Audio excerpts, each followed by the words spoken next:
Good morning, ladies and gentlemen. Welcome back. It's a real pleasure and an honor for me to chair this second morning session. I think that in this fantastic conference, the only persons that need to be introduced is probably myself. My name is Roberta Sessoli. I'm a professor of chemistry at the University of Florence, and I'm working on quantum properties of spin systems, so I'm a little aside from this community.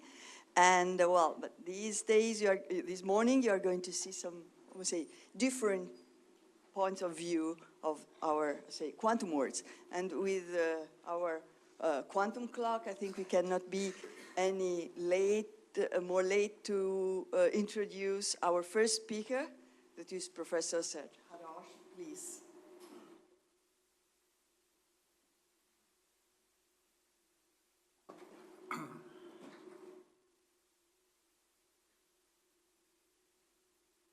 Okay, it's working.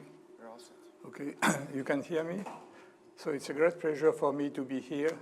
I remember the first time I came to ICTP was long, long ago, about in the 1970s, and I was lecturing in atomic physics at that time, and I had the privilege and the big pleasure to meet at that time Abdus Salam, Alfred Kastler, and Professor Boudinic, who were the fathers of this institute.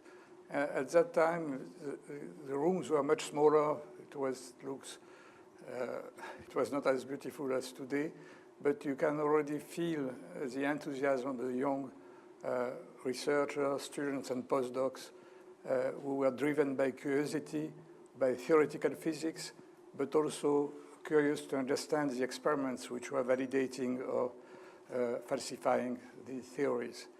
So I hope that the ICTP will continue going on fulfilling these tasks, fulfilling this mission, especially at a time when there are some adverse forces which try to put people apart from each other. And ICTP plays the role of keeping science as one in the world, and I think it's very important.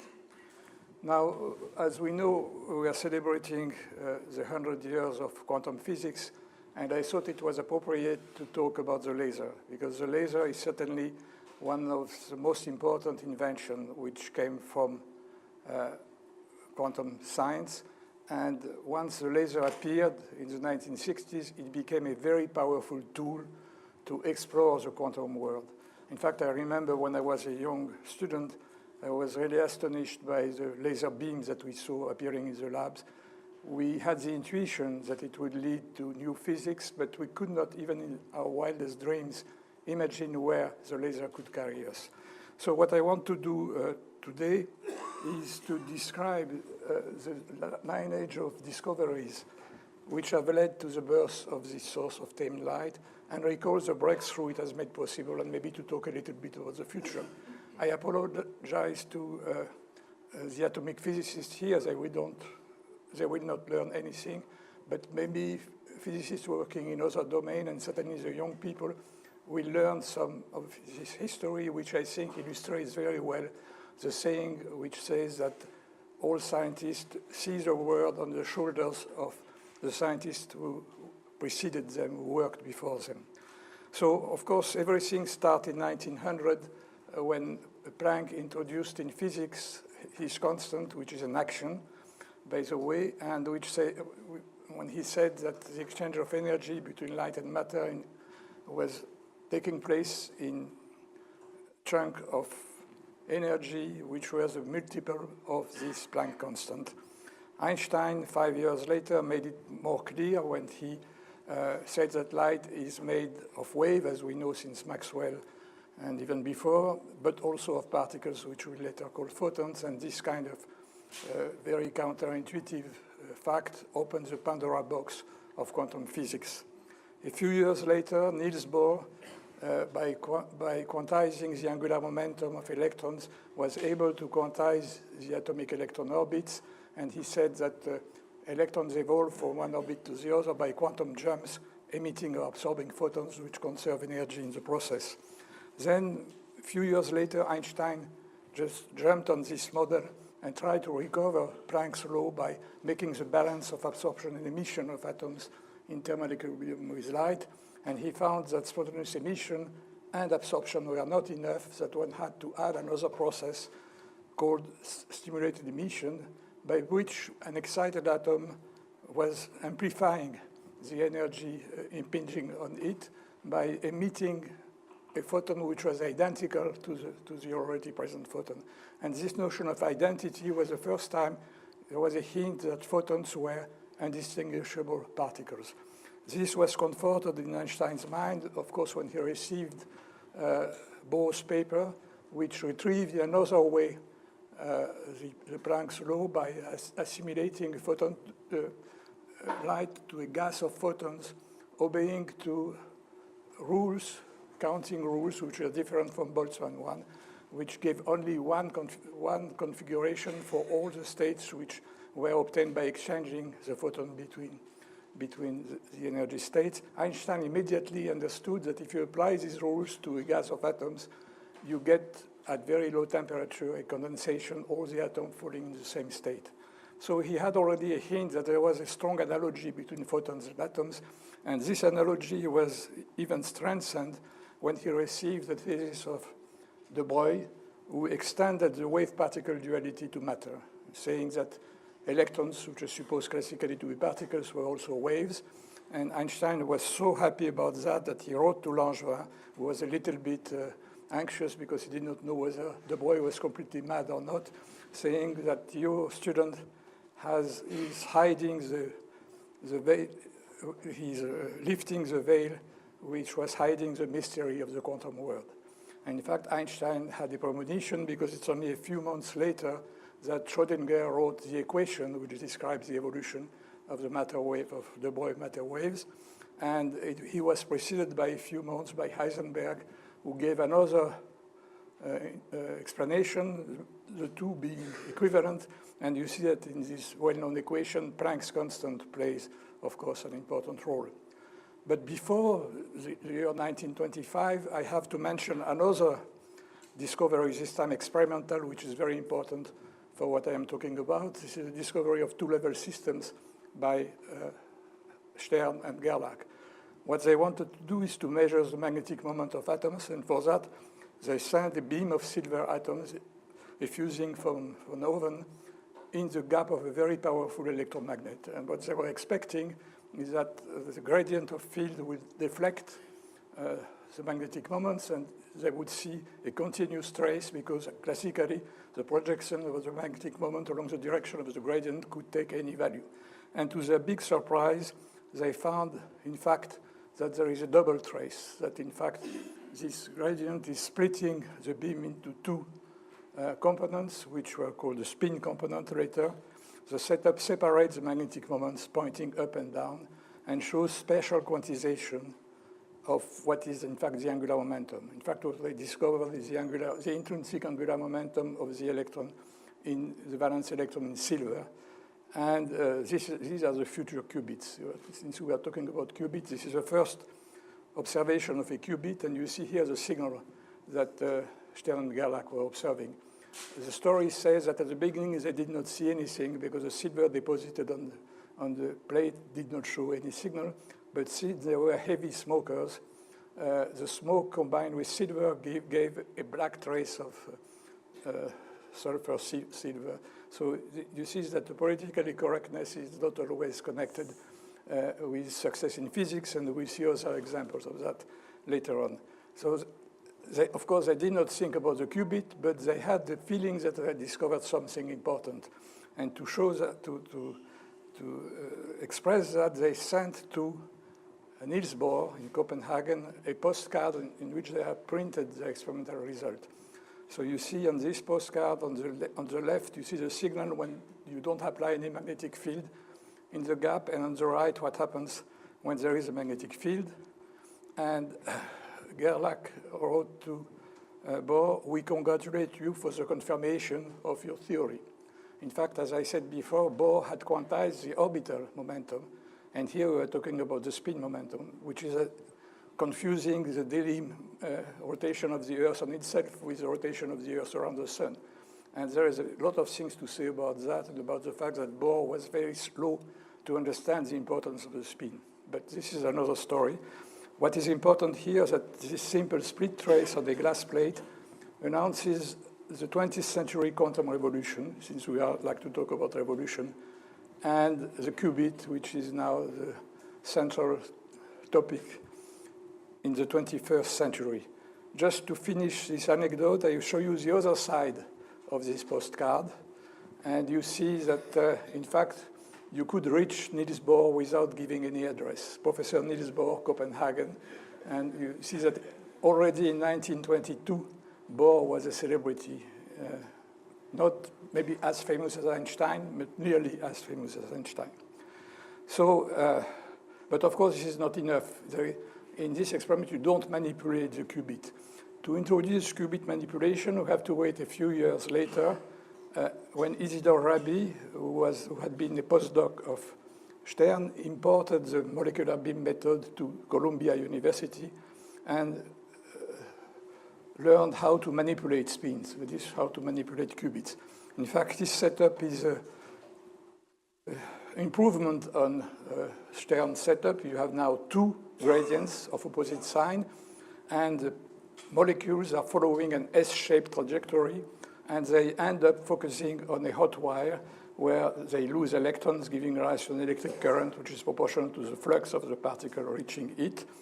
The most important element here is the cavities that you have between the two zones, between the two gradients, and in which a radiofrequency field is applied.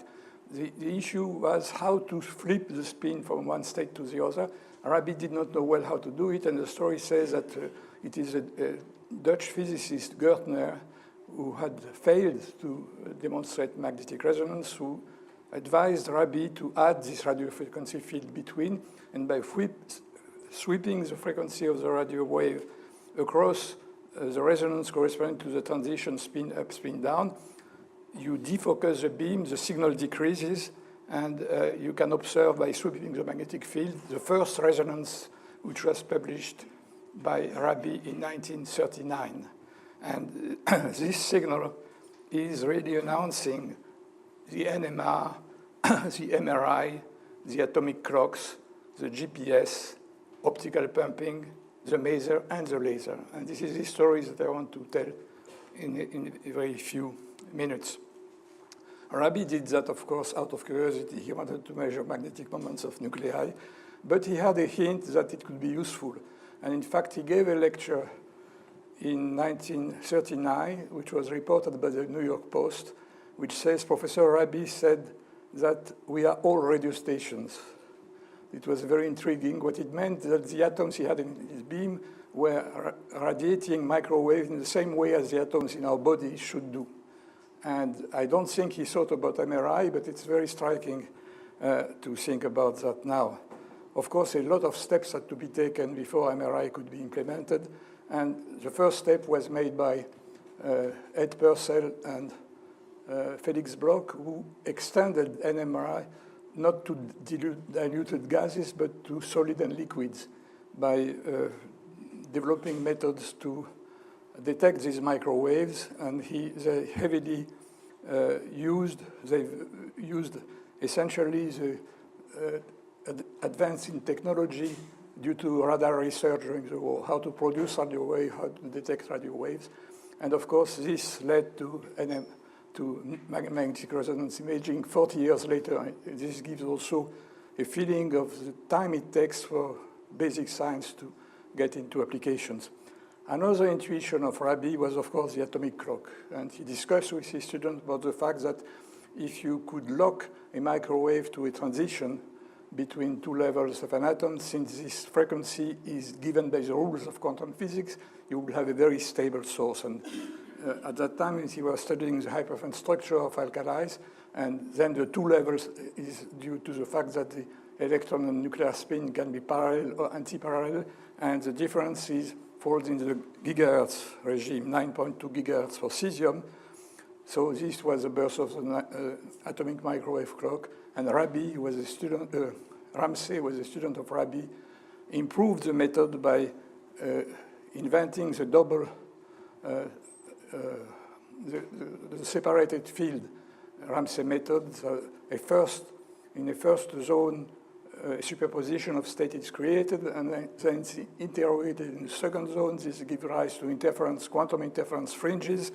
These fringes are much narrower than the ordinary resonance, which you would have if you had illuminated the whole sample. And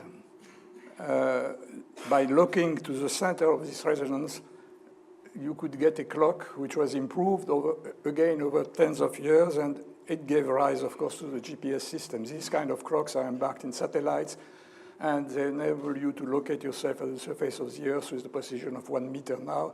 It could be much better later, and as was said before, relativity plays an important role because you have to make correction for special and general relativity effects.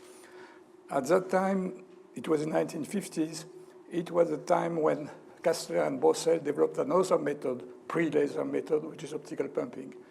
Kastler had always been fascinated by the properties of angular momenta. In fact, he was an old-fashioned physicist who had been trained in the old theory of quanta before 1925, and he learned the property of angular momenta in the famous Sommerfeld book published in 1916. He was also fascinated by Stern and Gerlach and by Rabi. He was a friend of Rabi. And what he understood is that you can manipulate spins not only by gradients of fields like Stern and Gerlach way, but by using polarized light. And so he invented optical pumping with his colleague Jean Brossel. And he understood at that time, even before doing the experiments, that you could put atoms in a state in which you populate much more the lower state than in ordinary at room temperature and get very low temperatures. And he called that l'effet lumineux frigorifique, the luminous light cooling effect. But he was very modest, and he said this would be just a very small scientific curiosity. So he was not used to talk about a quantum revolution or a cryogenic revolution. He was very low-key. And he was wrong, in fact, because it was really a revolution. I want also to quote my thesis master, Claude Cohen-Tanuji, who was a student of Kastler and Brossel, and who in 1960 discovered the light shifts, which we are talking about now a lot. If you illuminate an atom with non-resonant light, you cannot absorb or emit photons, but the energy level are shifted. At the time of the optical pumping, the shifts were tiny, of the order of 1 hertz, and they were observed because of the very big sensitivity of optical pumping methods. But now with lasers, you can reach several gigahertz. These shifts can vary over 1 micron over wavelengths, and this gives a huge force, which is in fact the forces that you can use to trap atoms, to cool atoms down, and this is really an essential ingredient in all laser cooling. Also, you can use these shifts to measure the field with a precision reaching the precision of 1 photon, and contrary to the usual photodetection effect, it's a quantum non-demolition measurement because you don't have energy exchanges. It's just the information in the field is just translated in a phase shift of the atomic wave, which is much more subtle than just absorbing and losing the photon. But I will take to about this later. So at that time, we were ripe to discover the laser, and this brings us back to Columbia.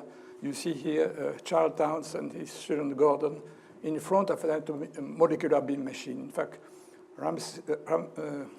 Towns was a young colleague, not a student, but a colleague of Rabi. And Rabi is supposed to have been very skeptical about that. When he came in the room, first of all, Gordon, I attended a talk in which Gordon explained that they tried to keep Rabi away from the experiment because it was like the Pauli effect. When Rabi interacted with an experiment, something went wrong.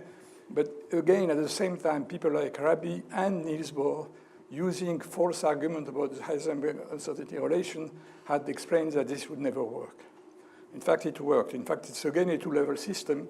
It's a beam of ammonia molecules. The ammonia molecule can have the nitrogen atom on one side or the other of the plane of hydrogen, so it's a 2-level system.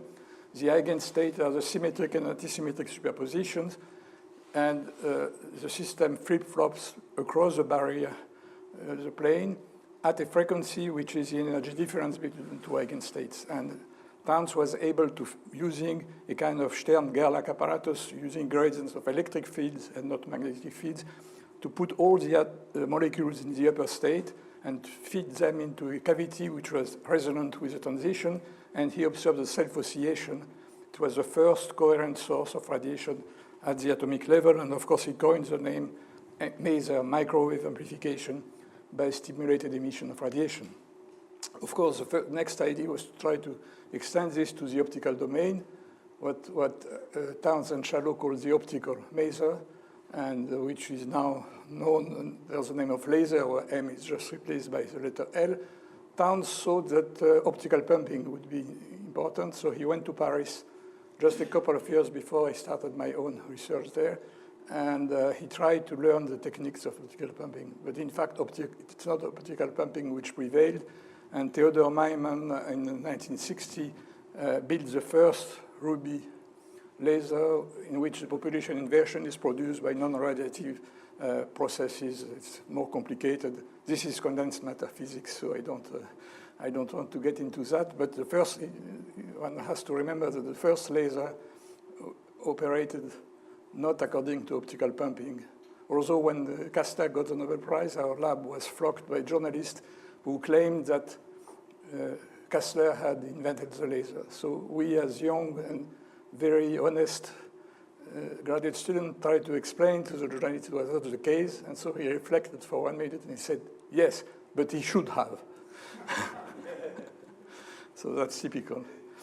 And so then you have the laser, and I don't have, of course, to insist on the properties of the laser. It's a fantastic tamed light, as opposed to the chaotic white light of ordinary lamps. It's intense, directive, monochromatic, and coherent.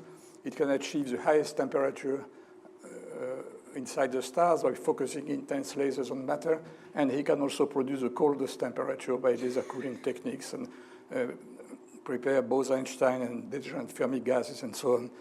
The coherence is also very important. It can produce ultra-stable light beams which oscillate without skipping a bit over a million of kilometers. And if you make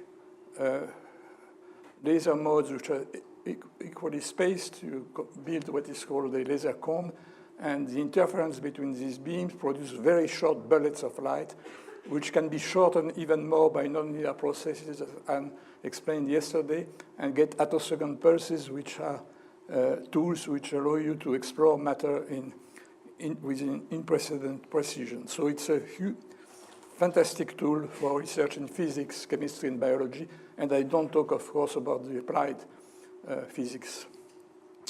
What I want to reflect on is the orders of magnitude. During the 65 years of atomic, molecular, and optical physics, the laser has made tremendous progresses in orders of magnitude in different directions.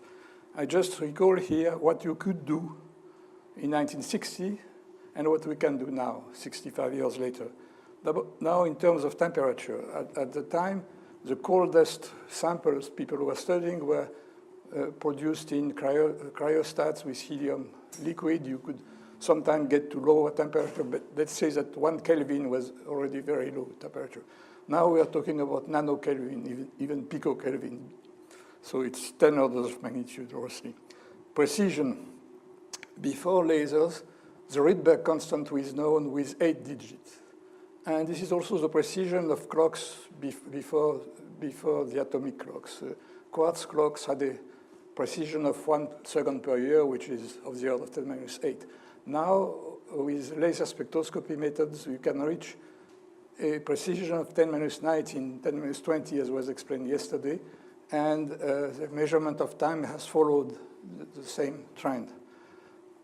Sensitivity of measurements. In an optical pumping cell of Kastler, you had something like 10 to the 13 atoms, and the signals that you saw were a statistical average of all the quantum processes occurring in this big sample.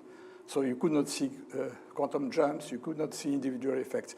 Now we can explore single atoms and look at the interaction of single atom with single photons. So again, a win of more than 10 orders of magnitude. Speed and time resolution, I talked about it already. I don't know exactly what was the fastest pulse of flashlight you could do before laser with sparks. Let's say even 1 nanosecond is 9 orders of magnitude longer than what you can do now. The last but not least is the sensitivity to length variation, delta H over H. The meter was defined by a Michelson experiment on a krypton lamp in 1960, and you could measure the meter with a precision of 8 or 9 digits. In fact, it is this definition of the meter which gave the value of the velocity of light in the 60s that you know by definition, by principle, to be given with 9 digits. And now we can, of course, do much better with the LIGO and Virgo gravitational antennas reach 10⁻21 to 10⁻22. And I just show you here the first signal, which is the coalescence of 2 black holes, which gave a signal which coincided with a few millisecond separation in time. The 2 antennas, one in Washington State, the other in Louisiana. Since then, a third antenna close by here in the Virgo antenna near Pisa is completing this system. And but the gravity, so it's several solar masses which have disappeared in 1 second. And after 1 billion year propagation, the signal is so tiny that it's hard to imagine it. You know, the detection sees the variation of length in the 2 arms, which is about 10 billionths of an atomic diameter, 10⁻21 sensitivity. And what I like to show here is the fact that Einstein physics can be sandwiched between 2 Michelson experiments. In 1887, excuse me, Michelson and Morley did an experiment to try to find whether the velocity of light measured in the lab is different when the light is propagating along the direction of the Earth flying in what was called the ether or in the orthogonal direction. And they had to put their optical table on a pool of mercury, which is another non-politically correct way of doing it, because there was breathing mercury vapor during the time they were doing the experiment, but they did not find any results. It was a negative experiment. You see the kind of interference fringe they had, and they were sensitive to a fringe shift of about 1/10 of lambda, which was very good for the time. And if the effect had been there, they would have seen 2 or 4/10 of lambda. Now, with the LIGO experiment, the shift is 10⁻12 lambda. And I think also what I find also fascinating is this was a prediction. In fact, these gravitational waves are embedded in the general theory of relativity, in spite of the fact that it was very difficult to make sure of that because the calculations are difficult. And this is a theory developed in 1915 by Einstein. And the lasers, which were essential to discover it, come again from the Einstein stimulated emission of ID, which came a few months later. So it says a lot about the importance of Einstein in this physics. I would go very fast on laser cooling because Professor Tino talked about it at length yesterday. You see here the intersection of 3 laser beams and optical molasses of cold atoms. So the atoms are cooled by radiation pressure, and they are in a medium which is a kind of viscous medium produced by light.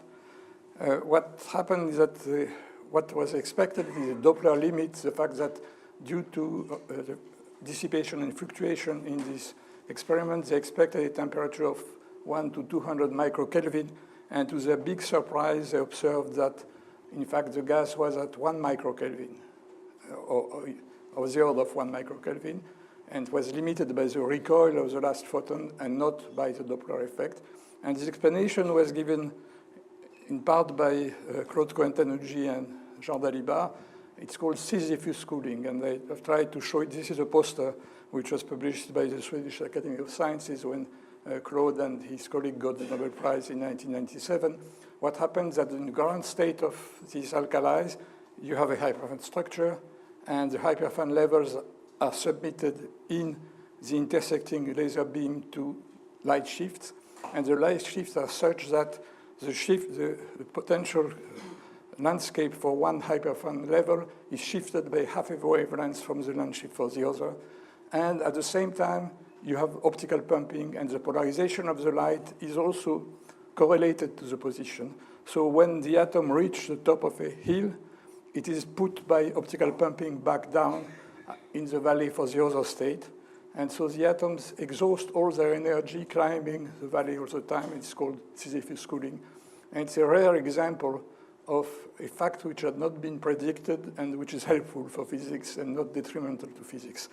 Of course, we know that you can cool even at lower temperature and by using evaporative cooling, and this led to BEC. So the demonstration that Einstein was right in 1925, and of course the fathers of BEC, Eric Cornell and Wolfgang, they are here in this conference, and don't think they will talk about that, but I wanted to signal that. And what you can do with this gas is, with this effect is absolutely fantastic. If you let the atom escape from a BEC, they will escape as a coherent beam of matter, quite analogous to a laser, in which the photons are just replaced by atoms, and you can make interference with these things. You can build new kind of gyrometers, new kind of gravimeters, and do a lot of fascinating physics, and you talked about that too. So I refer to yesterday's talk. Now, atomic clocks, and again, I will go fast because Professor Tino talked about that too. Now, if you increase the frequency of the clock, you win in precision. Now, the clocks are in the hundreds of terahertz range, and they are 5 orders of magnitude more precise than the clocks of the GPS. So if you had started 2 clocks like that at the beginning of the universe, they would not depart from each other by more than 1/10 of a second. As has been said too, they are sensitive to general relativity space-time curvature over 1 millimeter altitude difference in the Earth's gravitational field. And this is illustrated by these famous Salvador Dali soft clocks, which means that the time does not elapse at the same rate at the top and at the bottom of a single clock.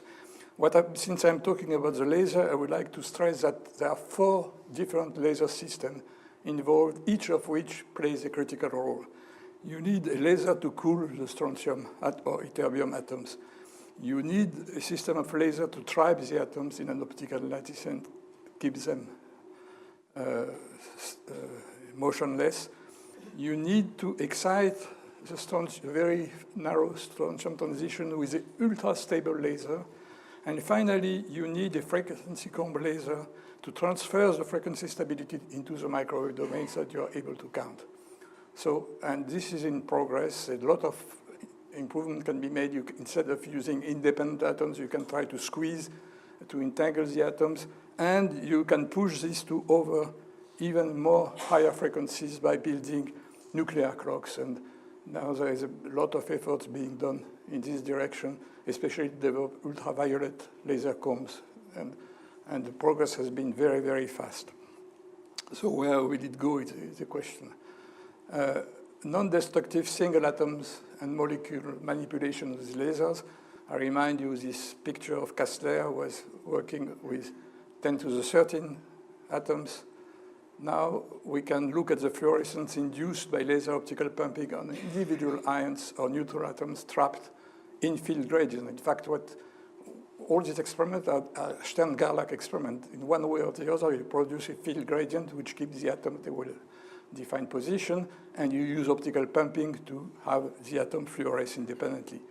And of course, Dave Weinand was a pioneer in this field, and Rainer Blatt in Innsbruck is also doing very beautiful experiment. You see here a picture taken from Rainer group with 54 calcium ions, which are controlled. Peter Zoller explained yesterday that you can interrogate these atoms with laser beams, have them coupled through the common motion of this crystal, and you can do quantum simulation and explore what I call elementary steps of quantum computing, because we are very far, even with this wonderful system, to have a full-fledged quantum computer, but there are other discussions about that.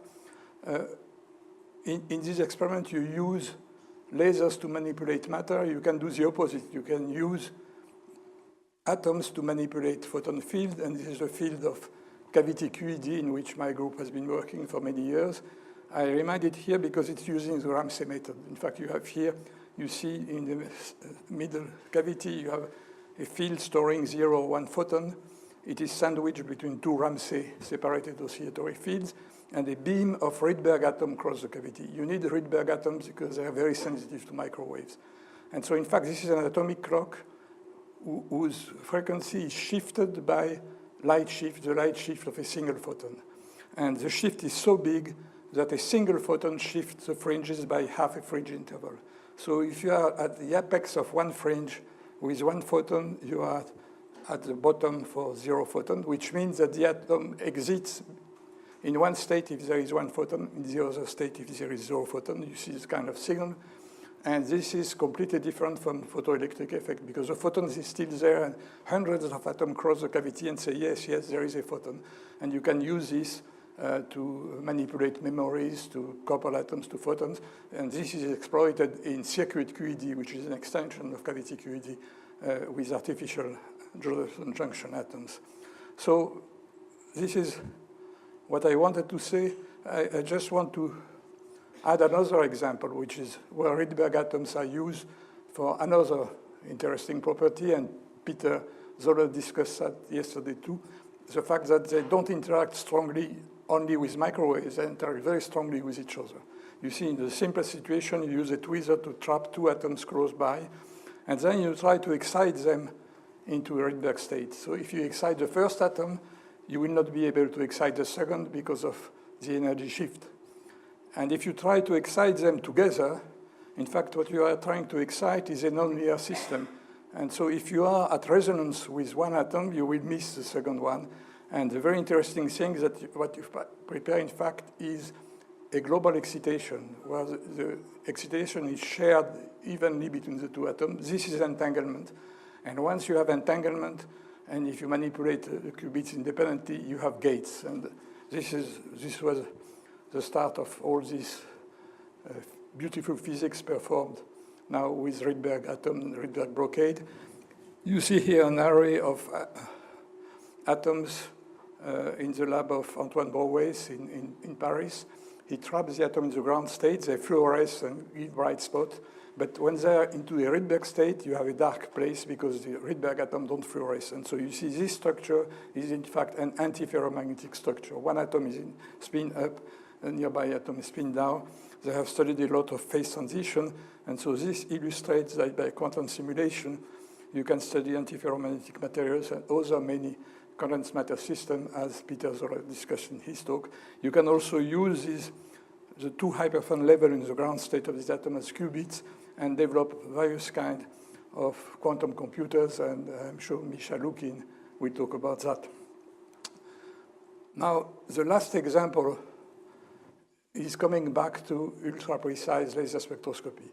And I want just to mention an experiment that maybe Eric Cornell will be talking about, which is looking for the electric dipole moment of the electron. So the question is simple.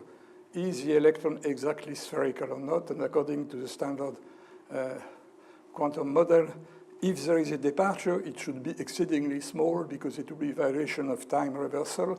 And the expectation is that the EDM should be smaller of 0·10⁻36 electron centimeter. If there is a supersymmetric T violation leading to supersymmetric particles, you can expect maybe 10⁻31, 10⁻32, which is, again, very small.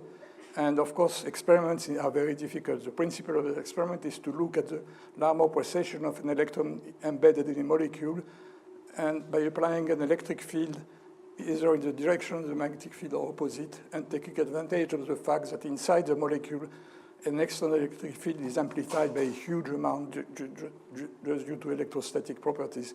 For that, you need heavy molecules. There are many groups in the world, including the GILA group of Eric Cornell, and I think he'll be talking about that.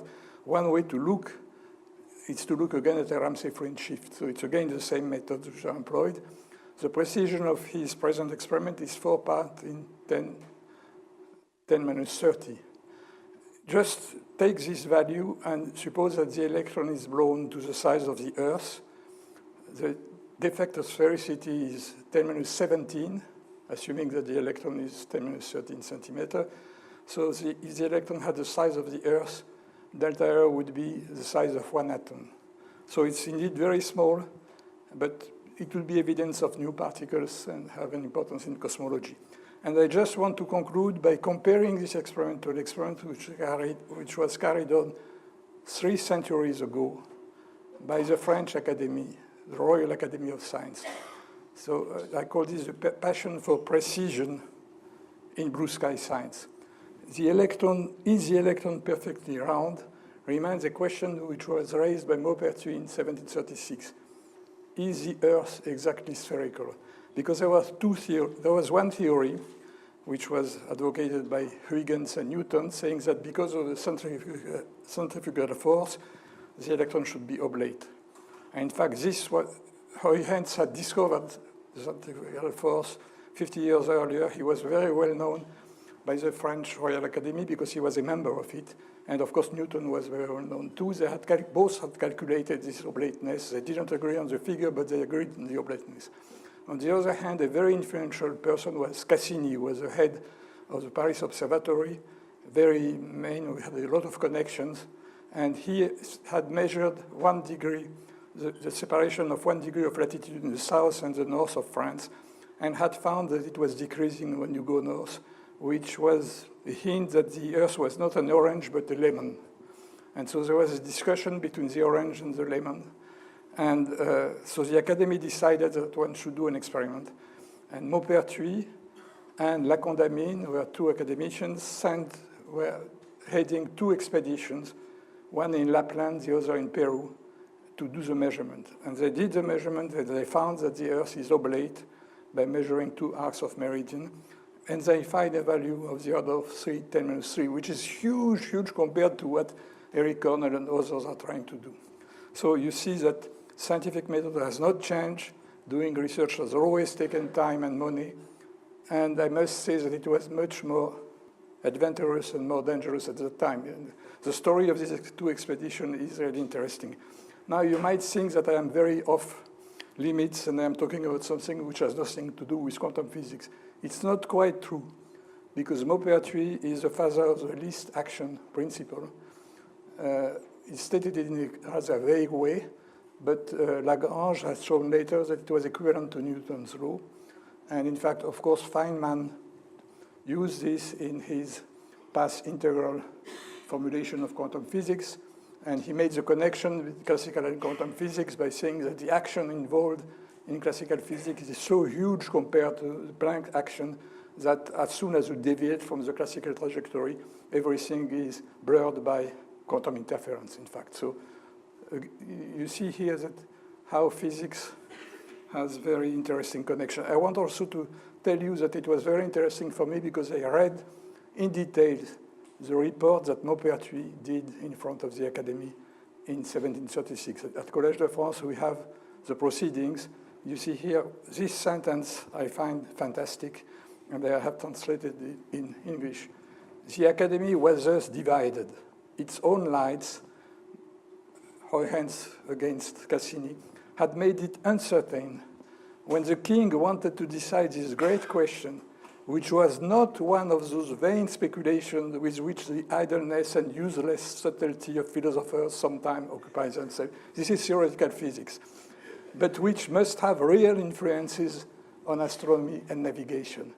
So you see that even at that time, when you had a blue sky project, you had to justify that it can be useful to something. And they were right, because knowing the shape of the Earth is all what is about in navigation. So you see here, this is the page, the first page, in which they say the figure of the Earth determined by the gentlemen of the Royal Academy of Sciences who have measured 1 degree of the meridian at the polar circle. And he keeps on going on explaining all what happened. And what is really basic and common to research at the time, and now several points. First, curiosity. This was done out of curiosity. The second point, you have to test theories by observation. The third one is that you have to justify the utility of what you're doing. You need time, you need the trust of the king in this case, and you need a lot of money. Next point, you have to use the latest optical technologies available. It is the case for the EDM experiment. At that time, sextants which were able to see the aberration of stars had been developed by Bradley in England just 10 years before, and they were able to measure 1 degree of latitude at different points with an extreme precision, which was important. You need large teams and international collaborations. Maupertuis went to the polar region with Celsius, and Bradley in England gave the sextant which were used by the expeditions. Another point is that you have to make a systematic error evaluation. And this, you look at our pages and pages in which they explain that this cannot be due just to statistical errors. We have a signal. For example, the poles which were used to measure a distance in the base, they have to make sure that the poles were used in Sweden, where it was very cold in the winter and were not contracted as the length of the poles in Paris. So it was very, very interesting. And one must say that 3 centuries later, lasers make possible geological surveys of Earth which confirm Maupertuis result with a much higher precision. I have shown, of course, all the values of this research remain, but Maupertuis has disappeared, he died. His tomb is in Saint-Roch Church in Paris, and you see, it's interesting because you have 2 angels which mourn. One, the big angel, is mourning the death of Maupertuis, and there is a mischievous angel here which is flattening the earth with his hand. So you see, this gave people who are discussing, when the Higgs boson was discovered, there was headlines in all the papers of the world. At that time, the intellectuals, the people who were making the Enlightenment were interested by blue sky science. It has always fascinated non-scientists, even though the scientific method is not always well understood. And this can be illustrated by Voltaire. In fact, Voltaire loved physics. He was very much interested by that, but he had a conflict because he hated Maupertuis. So he had to find a way to acknowledge Maupertuis' result without giving him too much credit. So he wrote a poem, and vous avez confirmé dans ces lieux pleins d'ennuis ce que Newton connut sans sortir de chez lui. You have confirmed in these boring places what Newton knew without leaving home. So he does not acknowledge the fact that you have to test. So I conclude here. In fact, if you want to have more details, I wrote for PRX Quantum this article in which you have more details. And I hope I left you with the impression that lasers are important in basic science, that lasers have inherited many tools which were invented in optics and atomic physics in the pre-laser era, like Ramsey spectroscopy, right shifts, optical pumping, Stern-Gerlach design, and so on. The passion for precision is at the heart of the scientific method, of course, and many other breakthroughs to be expected in quantum physics, maybe in cosmology, for which lasers will again be essential. So thank you for listening to me.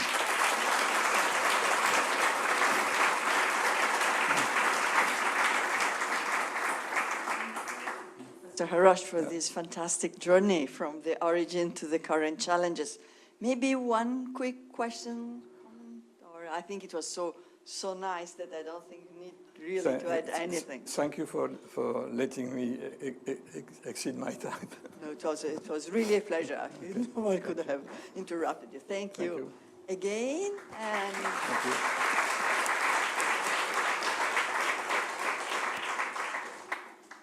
now we shift to, at least of my, where I'm more familiar with. It's spins in, in solid, in matter, which are in the diamond. And it's a pleasure, I just keep on talking. It's a pleasure to introduce Paola Capellaro from MIT. She's going to tell us about the spins inside diamonds and what you can learn. Yeah, thank you.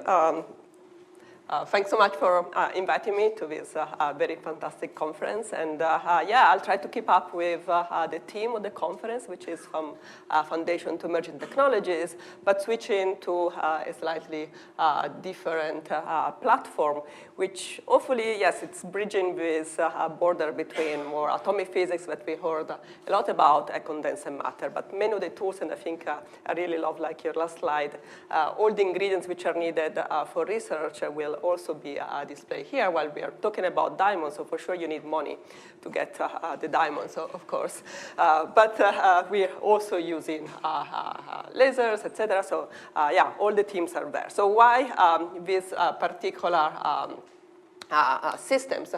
Well, in particular, I will talk about nitrogen vacancy centers in diamond, and I of course, work with them, but I also think that they illustrate a lot of the possibilities that we have for quantum technology, because they can really have application in all the four main areas of quantum science and technology, from computation to communication to simulation and sensing. And since I sort of like picked up a theme for the conference, which is also to give a little bit of history of the field, I cannot go back to the very founders of quantum mechanics in illustrating this particular platform, but also this defect in diamond have a long story. And it's actually quite interesting because the very early results, they come from something which was not really quantum, but it was really this combination of trying to have fundamental curiosity about properties of diamond, which has always sort of intrigued people, both for its hardness, but also for its optical properties. But at the same time, there was also, if you want, a very practical and commercial interest. Indeed, some of the early papers are really in journals of gemology, where people were trying to figure out how to make a prettier diamond by irradiating them and introducing defects, typically through irradiation, and trying to understand what type of radiation and defect were given a certain colors, because people were interested in having gems of different colors. But soon after this early work, there was also a lot of work done on just ensemble, using ensemble techniques. So at the level where quantum mechanics is there, but it's not really at the fundamental level. So using, for example, paramagnetic resonance in order to understand the origin of these defects, and also optical spectroscopy to figure out what they were. I think that the real jump to what we are considering now, quantum science and technology, happened when they first were able, following actually techniques in single molecular spectroscopy, to identify a single nitrogen vacancy center in diamonds. So this is really the jump from looking at an ensemble of particles to the single one, which I think is the telltale of what we consider quantum 2.0.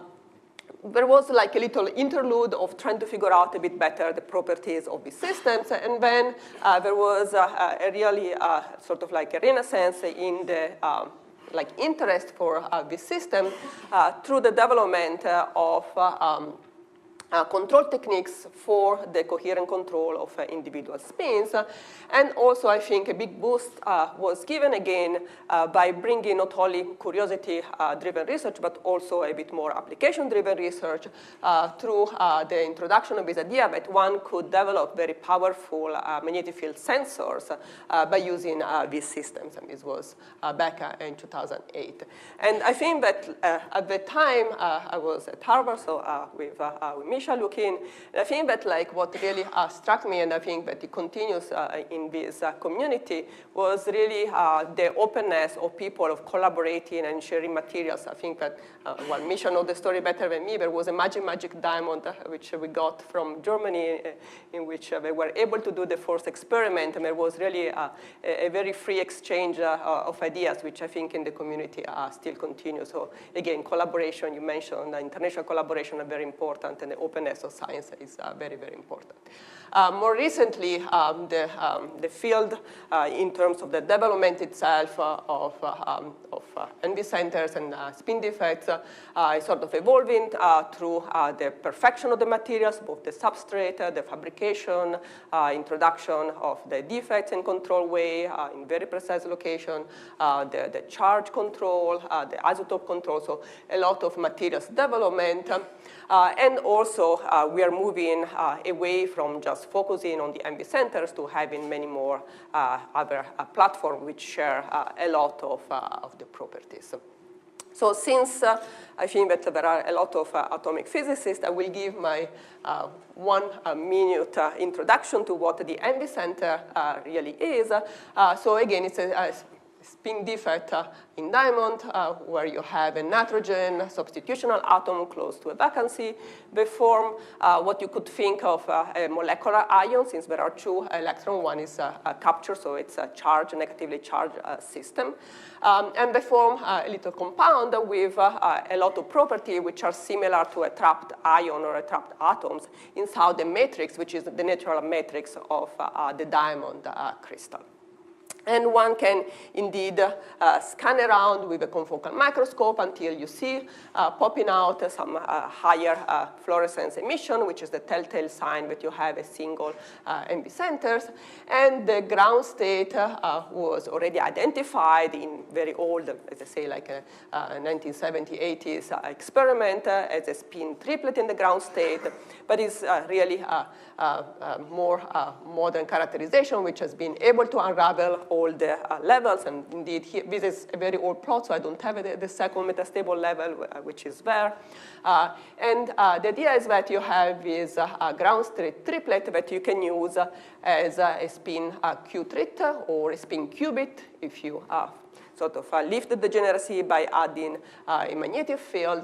But the optical processes also allow you to detect the spin state and initialize your system to a very low temperature. So basically initialize it to its MS equals 0 ground state. Adding coherent control in the form of typical experiment. Rabi, Ramsey, as we heard from the previous talk, now applied to this solid-state system, we can indeed monitor, for example, coherent oscillation here in a Rabi experiment. And so this become a very nice system for as a quantum platform because it combines, well, it's not a 2-level system, it's a 3-level system, close enough. So it's really embodied quite nicely the idea qubit or Q-trit. At the same time, it has a nice magnetic resonance control, which has been developed for many, many years because of all the advances that were needed for NMR and magnetic resonance imaging, so there is long history there. And it has the optical access, which gives, if you want, the nanoscale precision in sensing individual centers, and also its connection to potentially the photons, which can be also carrier of quantum information. So all of these together with very long coherence times, typically arising because diamond is a very stiff material, so very low phonons, ability to engineer the materials, makes NV centers really nice for a lot of different applications. So what are some of these applications? I will focus a bit more on quantum sensing at the end, but just let me give you a little bit of an overview of how things have evolved in time. So for quantum computation, there were quite a few very early proposals. So just after the detection of a single NV center, there were already some proposal around 2000 about using this as a platform for quantum computation. But indeed, some of the very nice results have come a bit later, and they're still being developed now. And the idea is to use both the NV centers and a few nuclear spin around the NV center itself as a local quantum register, and then they could be connected either through dipole-dipole interaction of the electronic spin or with photons. So another very important application is in quantum communication. So I already mentioned that these are optically active defects in diamond, and so they indeed connect strongly with light. So again, also for this particular area, there is sort of this nice intertwining of fundamental or, if you want, curiosity-driven discovery. So the first demonstration of being able to entangle a spin with a photon in these particular systems. But then soon after that, there was also some, if you want, a bit more applied applications. So one which was, for example, the demonstration of Bell inequality breaking. So in particular, trying to sort of close all the various loopholes at the same time in order to really demonstrate the Bell inequality. And more recently, these have also been at the basis of developing a quantum network, in particular because, as I mentioned before, you have not only the spin of the electron which connect to the photons, but you also have some additional nuclear spin that can be used as memory. And so this helps in achieving better protocols there.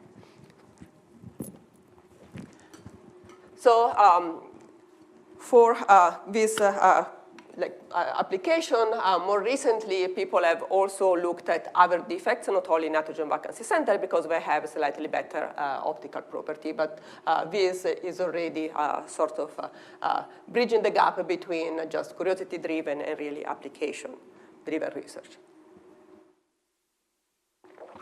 Another application of MV centers is in simulation, and there has been a lot of work here. The idea, in some sense, it's pretty simple.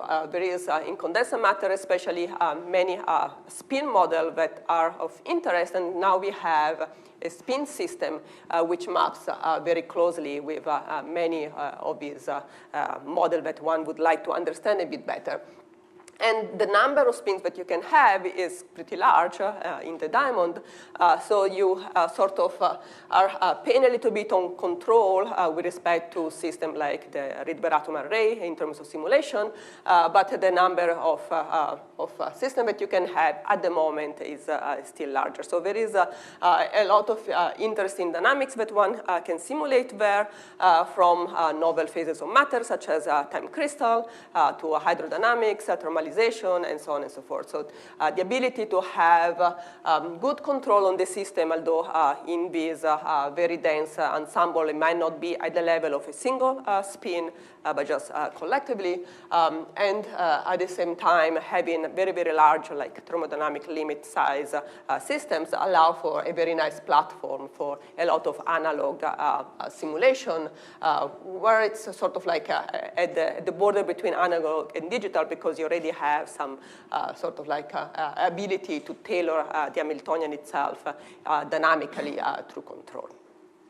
Finally, I think that one of the best application of these systems is really in quantum sensing, which I want to focus a bit more in the rest of the talk.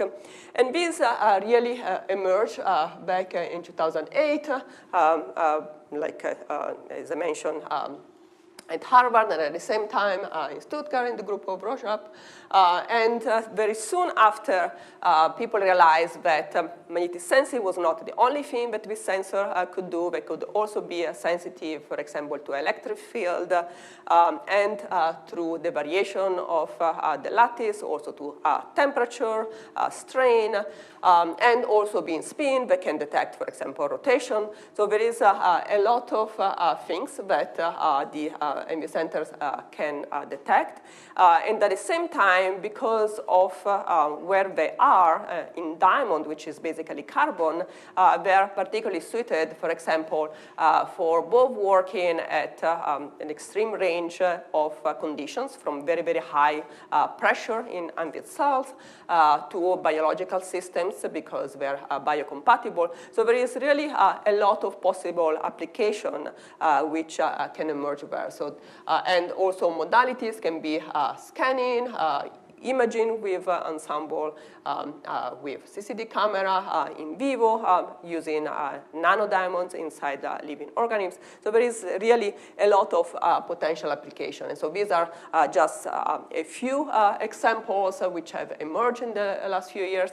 So for example, in the area of biological sensing, some work has been done, for example, in this particular image here, in detecting the HIV RNA in a microfluidic assay through the variation of envy centers inside nanodiamonds, which are sort of like interrogated through light and microwave at the same time.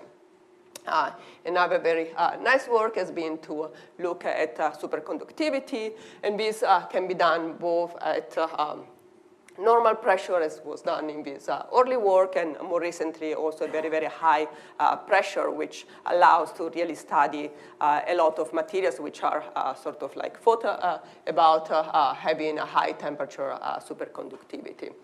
Also, this example is already condensed matter, and another example in condensed matter is the development of some new technique to look at not only single magnetic field value in one position, but also at correlation, which could be useful for many condensed matter applications. So in all of these very nice examples, the envy center have been sort of used as if they were, if you want, in the old NMR type experiments. So their magnetic dipole, a lot of their properties in terms of the interaction with magnetic field could be construed as just being a classical magnetic dipole. Although, of course, we are looking at single MV potentially. We are interrogating them optically, so there is a lot of quantum. But these examples have not yet tried to use a sort of quantum advantage in sensing that we know is potentially possible. So one question which still remains is how could we achieve a real quantum advantage in sensing using these NV-based qubits? And of course, if you want, a prerequisite is to use not single NV center, but larger quantum registers. And there are a few different possibilities, few different strategies that one could indeed use. But in order to even start to think about that, one should really be able to achieve a controllable quantum register or controllable ensemble of NV centers. And some of the limitations are, of course, materials engineering. So if you want a lot of NV centers, typically you get some other impurities, so the properties degrade. And so there is still a lot of work to be done there. Control becomes more difficult, and so on and so forth. So a lot of things which are sort of pose limitation. But what one can do is really to combine advances in fabrication with advances in quantum control in order to try to reach this objective. So as I say, there are a few possible ways in which one could try to use these quantum registers in order to achieve a quantum advantage in sensing. The one which comes to mind more naturally, I think, is just entanglement.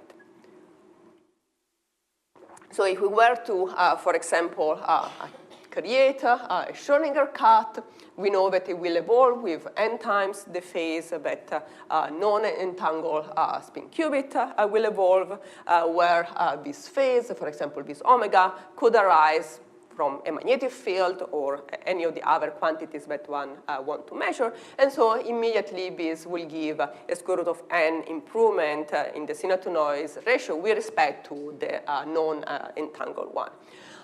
Typically, in a more practical way, people do not really think of implementing or creating a GSS or cat state because they're very fragile.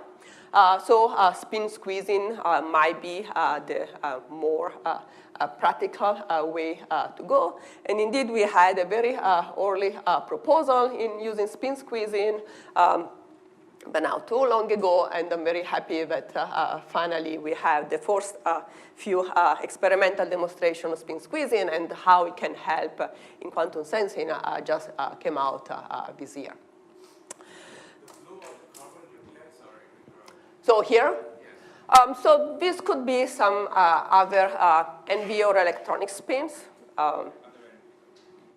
So at the moment, I'm not really specified. I'm just saying, well, if you have something which you have entanglement, you could use as quantum sensing. But I will talk about what could be there. So another thing that you could do is, for example, in this case, you will have some other spin which are more long-lived. So in that case, the blue would be a nuclear spin. And you could use them as memory to sort of preserve the information while, for example, the MV center gets read out. And this could allow, for example, to look at correlation, longer time correlation. So again, this is a way to look at correlation or even to improve the readout of the MV center itself because this is typically a bottleneck. And then another possible strategy is to use this other spin in the environment of the MV center as amplifiers. So let's say that you want to send something which is sort of far away from the MV centers, and you have a few reporter spins. You could use that to sort of bridge the gap, and indeed having like this indirect information, if one consider the typical, so assuming that these are also spins, so the coupling to a farther away target spin decreases as the typical dipolar 1 over distance cube, then the direct interaction here would take about 4 times the indirect route through some repeater spin. So this could indeed amplify the signal that you can get. So one question was what spin would work here, and that's indeed one that we want to address by trying to figure out which spin will work best for each one of these possible applications. So if we are trying to create some entangled state, okay, and try to use the entangled state indeed to detect magnetic field, the spin that we are trying to use as sensor should be quite sensitive to the external magnetic field. And in that sense, then nuclear spin are not so good because their coupling to magnetic field is much, much weaker. So here, what we would like to do is to have at least some electronic spin, so either an ensemble of NV centers, or maybe some other electronic spins which are in the environment of the NV center, so which might not be optically active like the NV centers, but that can be indeed controlled. And this can be beneficial because if these other electronic spin have different internal Hamiltonian, you can then control them selectively by just doing frequency addressing. So indeed, this is what we did some years ago. We found a few electronic spin around 1 MV centers, and each one of them has a slightly different hyperfine interaction so that we can distinguish them. So as a minimal demonstration, what we did was to create just a 2 entangled spin system. And indeed, what we saw was that it was oscillating as expected at twice the frequency when looking at a single spin. However, unfortunately, what we also saw that because of the added decoherence, because of the additional control imperfection that we had, the slope here that we got from the 2 entangled spin and the single spin is more or less the same. So if you want, the amplitude of this oscillation is smaller than the one for a single spin, which is normalized to 1. And so in the end, we don't really get an advantage, which is something that people don't talk, I think, enough. So even if this was sort of like a negative result for us, I think it's an important lesson that a lot of time, you waste some time to create your entangled state, you introduce additional error, and some of the advantage get eaten out. So you really need to work very hard in order for entanglement to really give you some practical advantage. So since, well, difficult to publish negative results, so we went ahead and tried to do something better with the system. Okay, so not only trying to indeed have this 2 entangled spin, but also use this second spin now as a memory to improve the readout of the NV center itself. So I squished a little bit the same image as before because I wanted to show that now if we were using the electronic spin as a memory while reading out the MV center, we were able to improve, or if you want to recover and then surpass the initial amplitude of the oscillation. And at that point, we would indeed get an advantage with respect to just using a single spin. So here, the memory was still the electronic spin because this allows for a faster control between the two.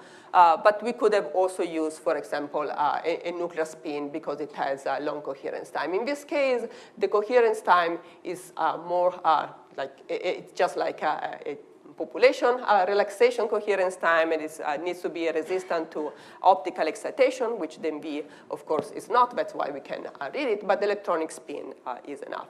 So in this way, by using the additional qubit for two tasks, both as an entangled sensor and as a memory, we can indeed demonstrate that we have some advantage.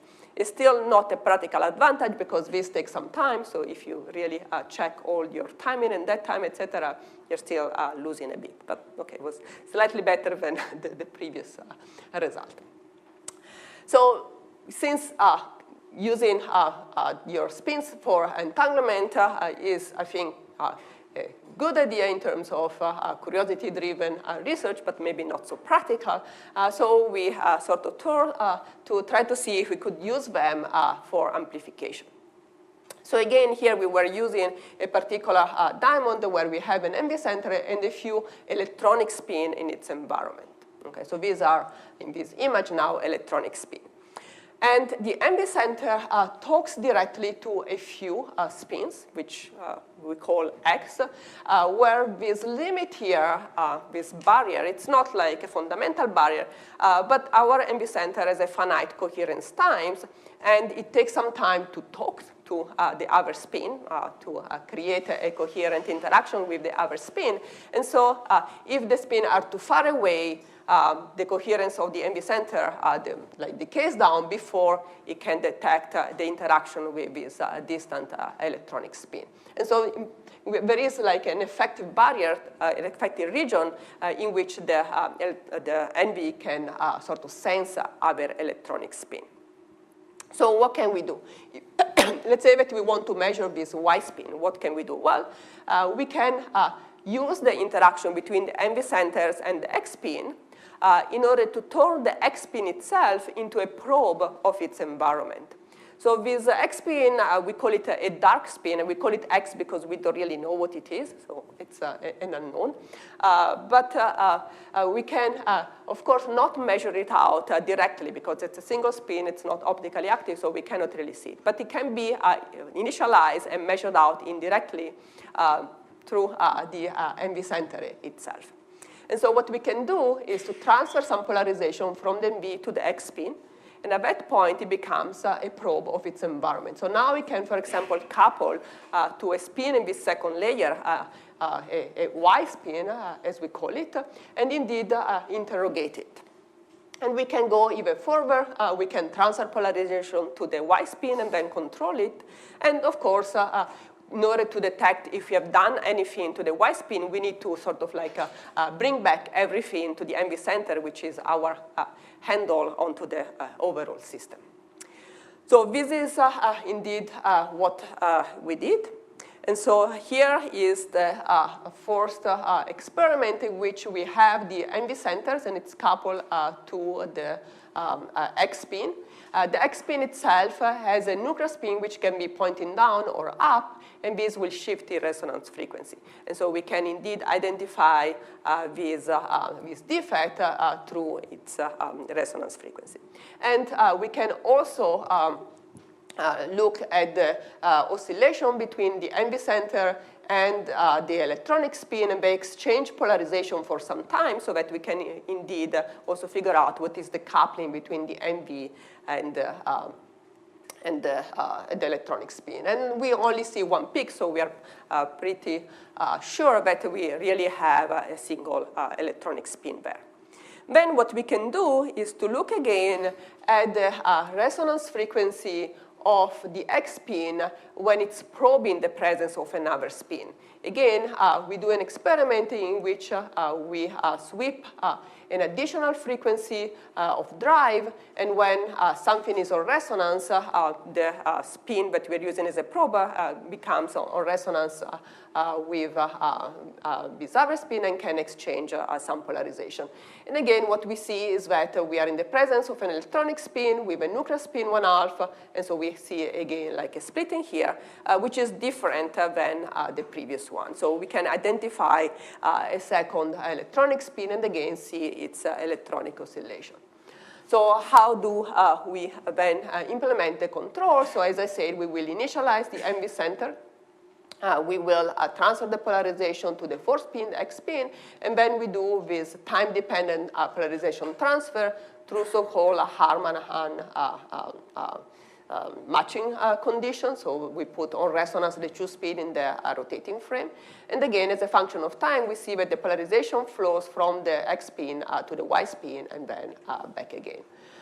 We can also, after we're done with transfer of polarization, rotate the Y spin itself and read out how much we rotated by mapping back the polarization to the MV center. And so in this way, we are really sort of like identifying all our system.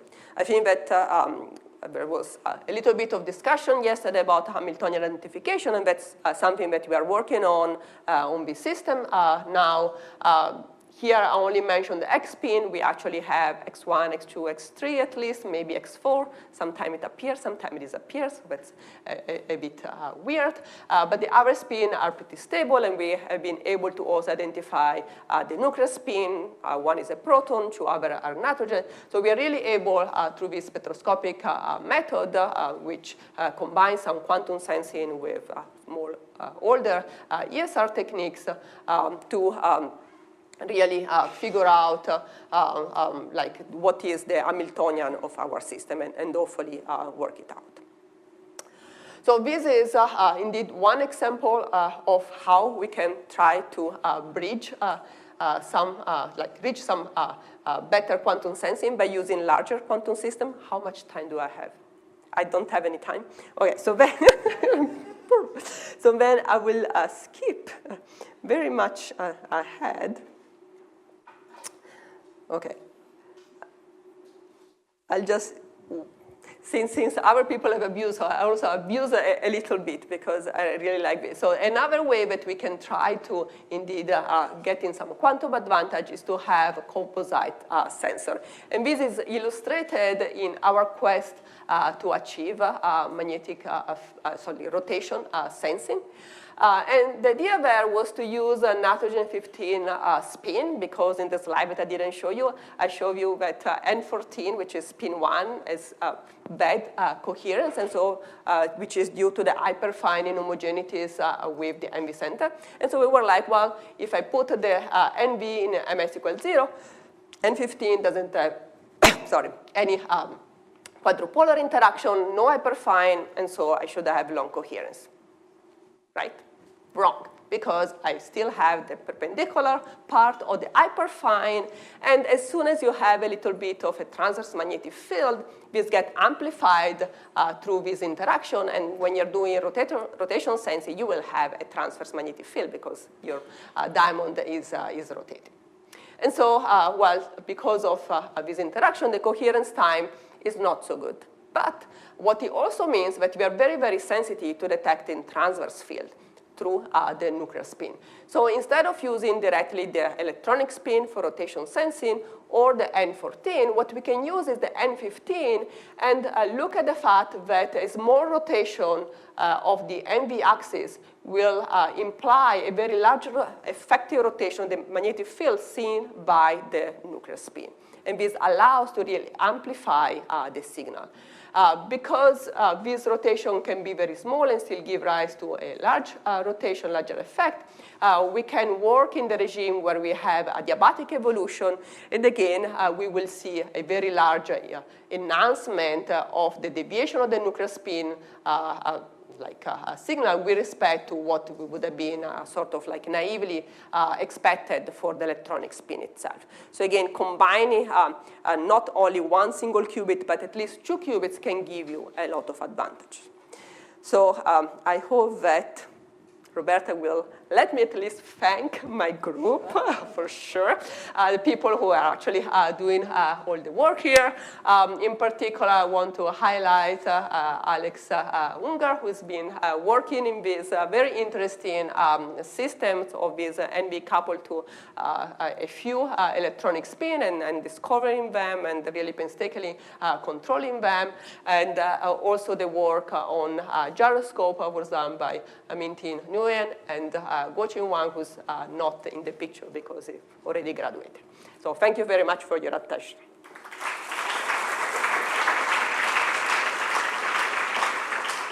Thank you very much, Paola.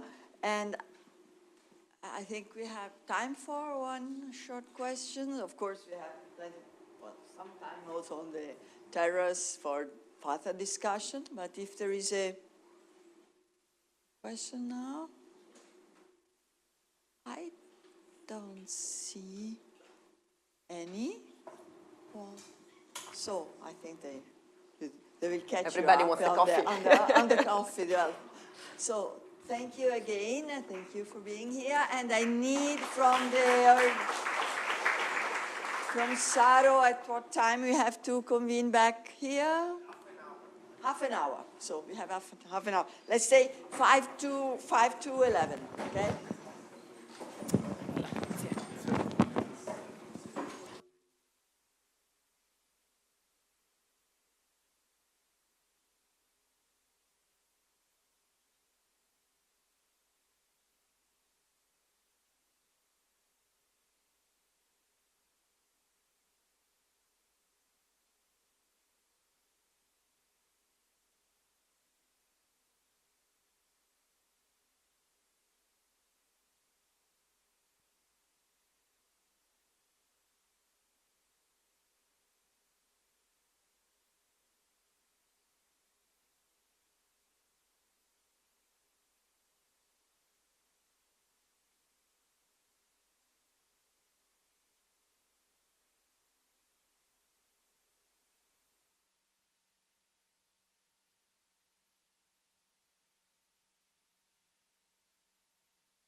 Just a quick and technical announcement.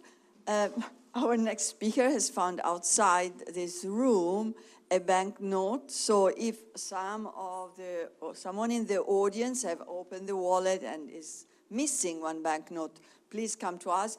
Otherwise, we will give back to the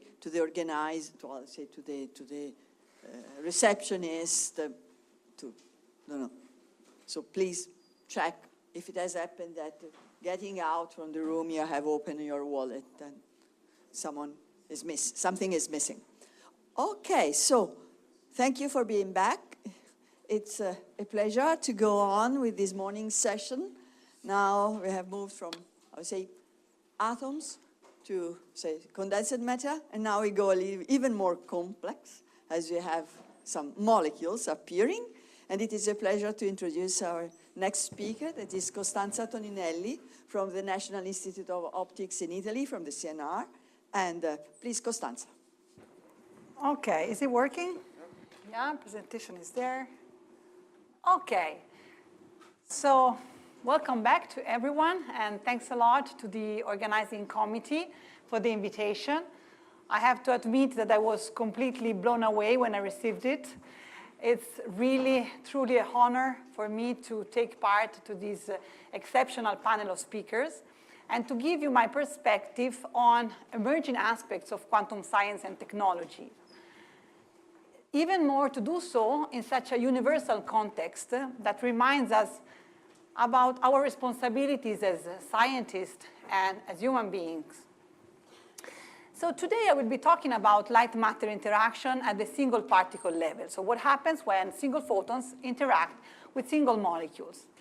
And we have seen how this interaction was key for the demonstration of foundational experiments in quantum mechanics, including the talk by Serge Haroche this morning was clearly showing this. Now, in the future that we are imagining, this interaction will also allow us to interconnect multiple nodes that can be tailored for different purposes, from quantum communication to sensing, fundamental science purposes. And at the node of this network, we will always find a system which is capable of storing, processing, sensing information based on internal degrees of freedom, as we have seen in talk by Paola Cappellaro before, and should also be ready at some point to transfer this information coherently to some non-classical states of light, which is why we call them quantum emitters. Now, in this scenario, it is clear that we would like our platform to be scalable, so we should be able to produce many quantum emitters and to interface them with one another. We also wish the interaction of light with a single quantum emitter to be coherent and very efficient, okay? So we are facing important challenges in this context with conventional platform. We see on the one hand, we have atoms or ions in the gas phase. Interaction is highly coherent, but typically the strength is not very high because it is difficult to couple atoms to nanophotonic structures, for instance. And also we have complex experimental setups. On the other hand, we have heard solid-state systems. It is possible to nanostructure the environment around solid-state system, therefore increasing the light-matter interaction. But this comes at the cost of the coherence due to the coupling with the solid-state environment. And there is an intrinsic inhomogeneity among the different defects in the solid state. So this is why it is actually very important to investigate alternative platforms, such as the one that we are developing in Florence within my group, based on organic molecules. Okay, so the idea is to keep together scalability and coherent control by coupling organic molecules to nanostructures. And so we have to learn from molecular chemistry and from quantum nanophotonics. So why do I say that molecules offer a scalable platform? Well, just like atoms, molecules are all identical by nature. They have some specific features. In particular, we can engineer, guided by ab initio calculations, the emitter properties by synthetic chemistry over a very large energy scale, starting from the tens of gigahertz of the spin excitations to the hundreds of terahertz of the electronic transition, passing through the excitation of nuclei. okay? And this is not just a dream. I'm learning from the group of Roberta Sessoli in Florence that this is actually possible. This is an example in which, starting from a nickel ion in a metal-organic complex, by changing the ligand field strength of the atoms around, we could change the multiplicity here of the electronic excited state. This is very interesting for us, and it is quite unusual with respect to other systems in the solid state. Now, the coupling with the nanostructure allows us to engineer also something else. And this is the coupling with the reservoir of optical or mechanical modes, which is responsible for the dissipation rate. And this is why we can hope for coherent interaction. So with this platform, what I'm aiming at is the realization of scalable interfaces between single spin, single phonon, and single photon, all within the same physical system, which is our single molecule. Okay, so scaling up the number of quantum emitters is not just a technological and technical challenge. There's actually something very fundamental in it. Think, for instance, about this famous paint and drawing by Zurek, in which he was depicting the crossing of the border between a quantum and a classical domain gauged by the decoherence time. So zooming in, we have on the one hand the control at the single particle level in the quantum domain, whereas the number of constituents increases as we cross the border to the classical domain and at the cost of decoherence. At the same time, we have heard, even today, that manipulating a large number of quantum systems is required to show, for instance, quantum advantage or to benefit from quantum effects. So really studying what happens in quantum systems as a function of complexity is actually very important. Now, I dare to say something a bit crazy, but I thought that was the right audience. So this question might be part of an even larger question, as by changing the number of constituents, we can end up with very different results, right? In the extreme case, we have human beings on the one side and machines on the other side. So maybe in 100 years from now, we will have that quantum mechanics will help us understanding what happens essentially as we increase the system size from the bottom up. And when do these two different paths depart from one another? So that would be very interesting to learn. So this is one of the possible open questions that we could have a saying on, but then of course, right now, the authorities in the field are still maybe philosophers or science fiction writers, such as Philip Dick or movie makers. Now, as Roberta correctly mentioned, there's a complexity also at the level of a single molecule, okay? And this complexity resides in the very broad energy scales through which a single molecule interacts with the environment, okay? So in my talk, I will try to tackle both aspects, so try to interface optically multiple molecules, and I will also try to interface different degrees of freedom within the same molecule. Okay, so which molecule? We are talking about polyaromatic hydrocarbons. These are a class of molecules made out of carbon atoms arranged in a characteristic honeycomb lattice and hydrogen terminated. They happen to be the largest molecules to be found in the interstellar medium. This is, for instance, spectroscopic data collected from the Hubble telescope, space telescope, where we recognize the characteristic fingerprint of ionized PAH molecules. So these are actually existing in nature and in space. Now, instead, we manipulate them in solution, and we deposit molecules on top of pre-functionalized chips for a number of different applications, similar to what Paola was presenting before from quantum sensing and communication. The idea is very simple. We can describe, to a first approximation, our molecule as a two-level system coupled by means of the electromagnetic field. And the properties of this high-quality factor oscillator depend on the local environment around.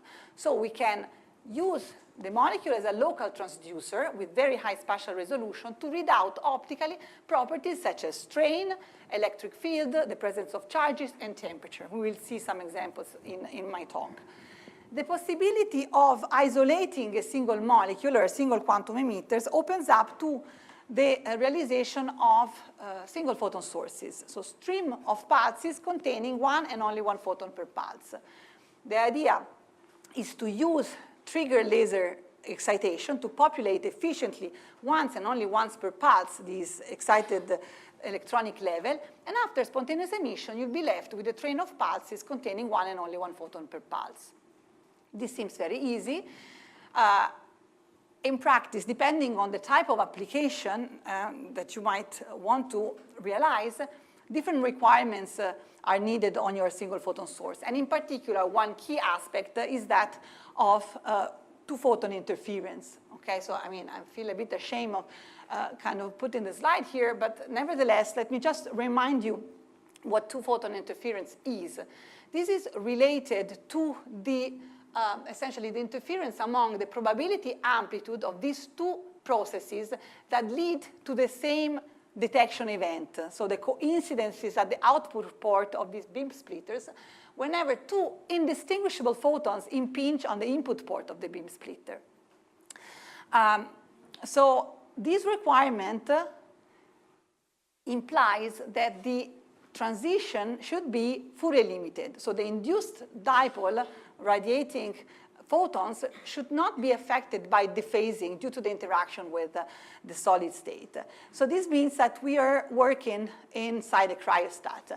However, we don't need very low temperature or dilution cryostat. We're happy with 1.4 Kelvin, as you will see. Okay, so let me skip this. Now, if I'm telling you about molecules and fluorophores, these are probably some images that you will have in mind, okay? Fluorescence to be associated to some luminescence in plants or to some biolabels. Probably not many of you know that actually single molecules were the first system showing anti-bunching in the solid state. So from now on, I hope that this will be the image that you will have in mind. 1992 paper, so this is my history slide, my only history slide. In which I'd like to bring on stage also these two gentlemen, Michel Horry and W.E. Murner, who accidentally also got the Nobel Prize, but in chemistry, for the detection of fluorescence from single molecules, okay? So molecules were actually already at that time good quantum emitters. So the point is, one of the key points of this paper is also that these molecules are trapped in a solid. So in particular, we embed these polyaromatic chromophores, such as DBT, inside crystalline matrices. And what I have contributed also in the field is the possibility to do so in very tiny crystals, so as small as a few hundreds of nanometers. They become photostable. So we interrogate now the same molecule for months and even years inside the cryostat. So we give them name, okay? So this is Costanza, Maya, and so on. We can also, interestingly, change the concentration of molecules to study, for instance, cooperative effects and dipole-dipole coupling, okay?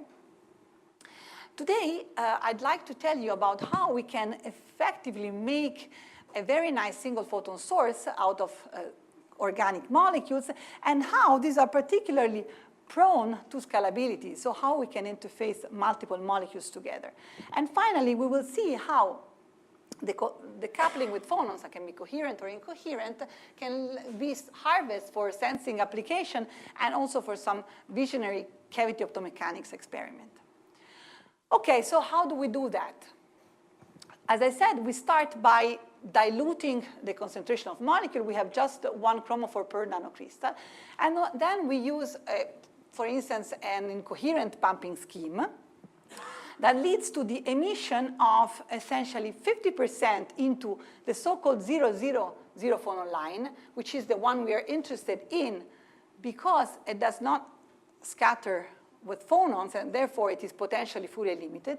And there's a residual emission of a few tenths of percent into higher order phonon modes. So is this transition Fourier limited, really? Diagnostics is done by means of excitation spectroscopy. So we scan the laser frequency, and we collect redshifted fluorescence here in the Stokes channel, and we can estimate a line width of about 40 megahertz, which is indeed Fourier limited. Now, remember, this number, this is also very convenient, for instance, for the coupling with atomic memories. Now, what about frequency stability? Now, this is a measurement, an excitation spectrum, repeated over many minutes, actually up to hours, and you see that the transition frequency is quite stable in time, even inside nanocrystals. Okay, so single photon sources are typically characterized in terms of their purity, which is the probability of detecting one excitation per pulse with respect to the probability of having a higher number of photons within the same pulse. And this is estimated by measuring the second-order autocorrelation function under zero time delay, and the relationship is casted here. The second-order autocorrelation function is measured with the Hembury-Brown twist setup, so in which we split essentially our photon stream in two, and then we measure coincidences as a function of the relative time delay between these two detectors. Of course, zero coincidence at zero time delay is a signature of a single photon source. And this characteristic anti-bunching, now collected in pulsed excitation, is displayed here, where the suppression of the peak under zero time delay corresponds to a multiphoton suppression of 99.5%. Okay, so organic molecules, single molecule, can lead to very efficient, actually, the collection efficiency from these emitters, which have a very high radiative quantum yield of larger than 90%, can be as high as 99%. However, this is true for room temperature and high collection optics. Okay, so what about two-photon interference? Now we're getting into, say, juicy stuff. It's more complicated, the measurement. The first step towards two-photon interference is actually cheating a bit. So instead of having two molecules emitting photons, you split the photon stream from the single molecule on two arms. This is the beam splitting them. We're working inside the cryostat. Here we have to select only the zero phonon line because it's the one Fourier limited. And then we recombine these photons at the input port of the Hongu-Mandel interferometer, essentially here. And we again plot the coincidences between these two detectors clicking. What we also have to do is to introduce a fiber polarization controller in such a way that we can render artificially the photons in the two arms distinguishable so that we can get the visibility figure. Okay, so in this graph, you see the two measurements taken for orthogonal and parallel polarization, horizontally displaced just for clarity, and you see that the difference between the area of these two peaks is due to essentially two-photon interference. Now, if you do perform a fit and calculate the ratio between these two areas, you get numbers of the order of 97, 98%. So two-photon interference is actually there. Photons emitted are indistinguishable, and this is key for many protocols in communication, but also for linear optical quantum computing to realize logic gates for photons. However, I was talking and promising about scalability. So we really wish to have multi-photon experiments, not relying on demultiplexing from the same source. Rather, we wish to have multiple emitters, multiple molecules, all delivering single photons on demand. Can we really do that?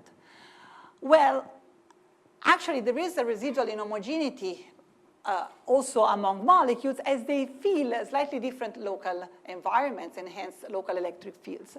And this leads to an inhomogeneous broadening that you can visualize here in this movie, which you, again, we have excitation spectroscopy. So I'm scanning the laser frequency, and correspondingly different molecules have been excited. So this means they have slightly different resonant conditions. They would not, these photons would not interfere on my optical linear network. So how can I compensate with that? Traditionally, this was done by exploiting the Stark shift, okay? So we can apply electrostatic field using, for instance, fancy 2D materials electrodes. And then what you would observe is that the electronic levels of the molecules are shifted by a different amount, and therefore you have an equivalent frequency shift of the emission frequency. And this follows a quadratic behavior due to the inversion symmetry of our molecule. So in the Stark formula, essentially, this linear term can be neglected. It's only quadratic.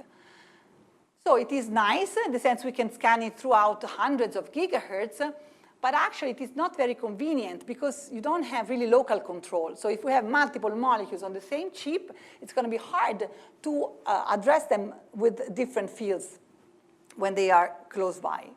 So we recently and accidentally discovered, and in parallel also with Michel in Leiden, a different effect that is related to optical tuning. So if you shine an intense laser beam on these nanocrystals, you can essentially induce a ionization cascade. You can generate charges that accumulate inside this crystal and that persist even once your laser has been switched off. So you can essentially control the frequency of your emitter as a function of the illumination doses. And in this way, you also have spatial control because it's actually the size of your laser beam. So this might sound crazy, but we try then to apply this concept to tune multiple molecules to the same resonant condition. We have many different crystals, each one with a single molecule, and we cure with different doses each one of these crystals to bring them all to the same resonant condition.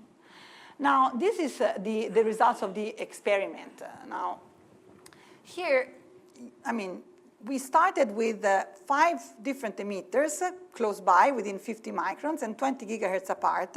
Again, excitation spectroscopy shows you that they were resonating in different moments.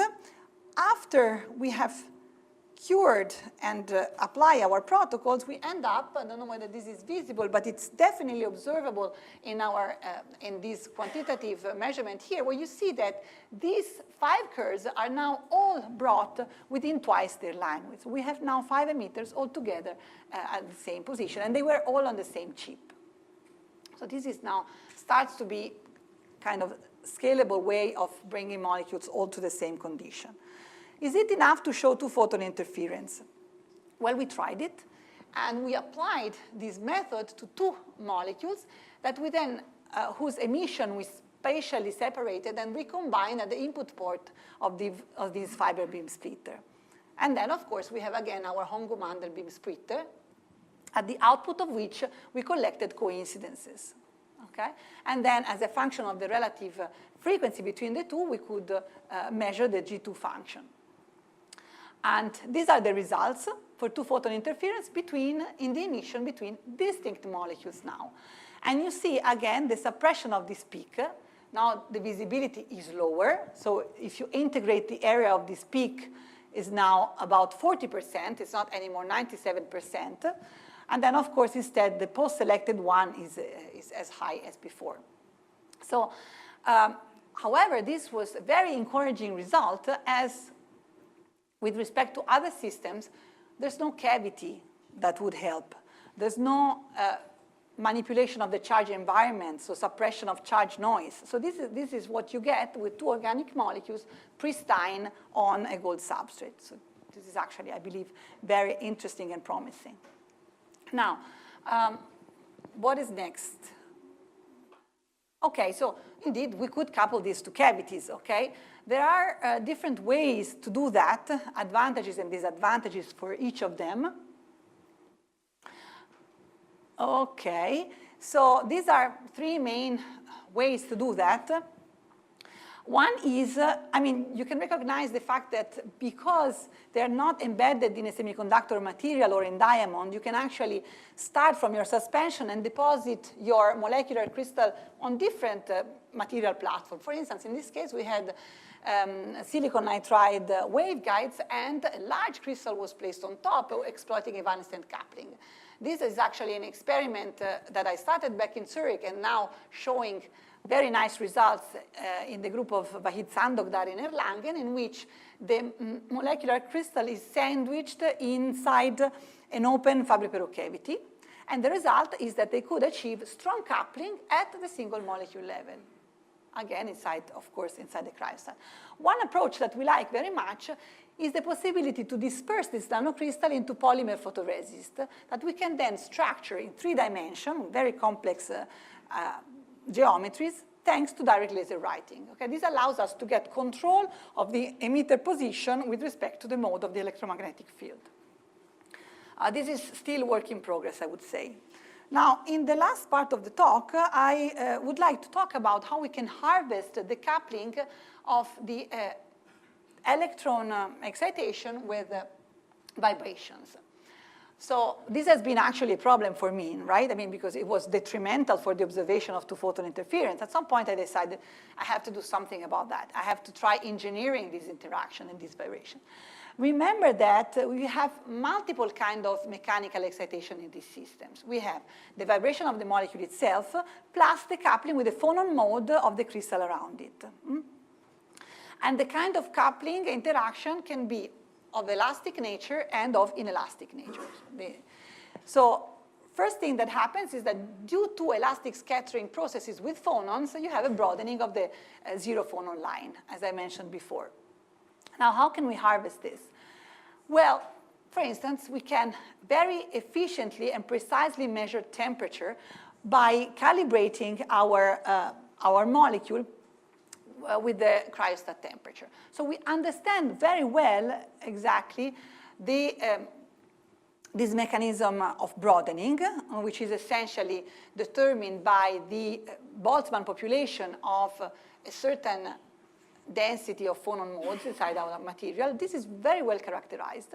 So we can now just measure the line width of the molecule to get access to a temperature profile on very complicated structures like this one.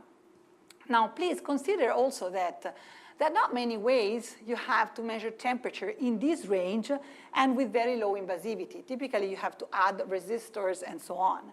And so these are essentially additional fabrication constraint. Sensitivity can be very high, so we measure temperature with very high sensitivity and also accuracy. So we applied this thermometer to detect the heat transport on a two-dimensional membrane that was expected actually to show a phononic band gap now.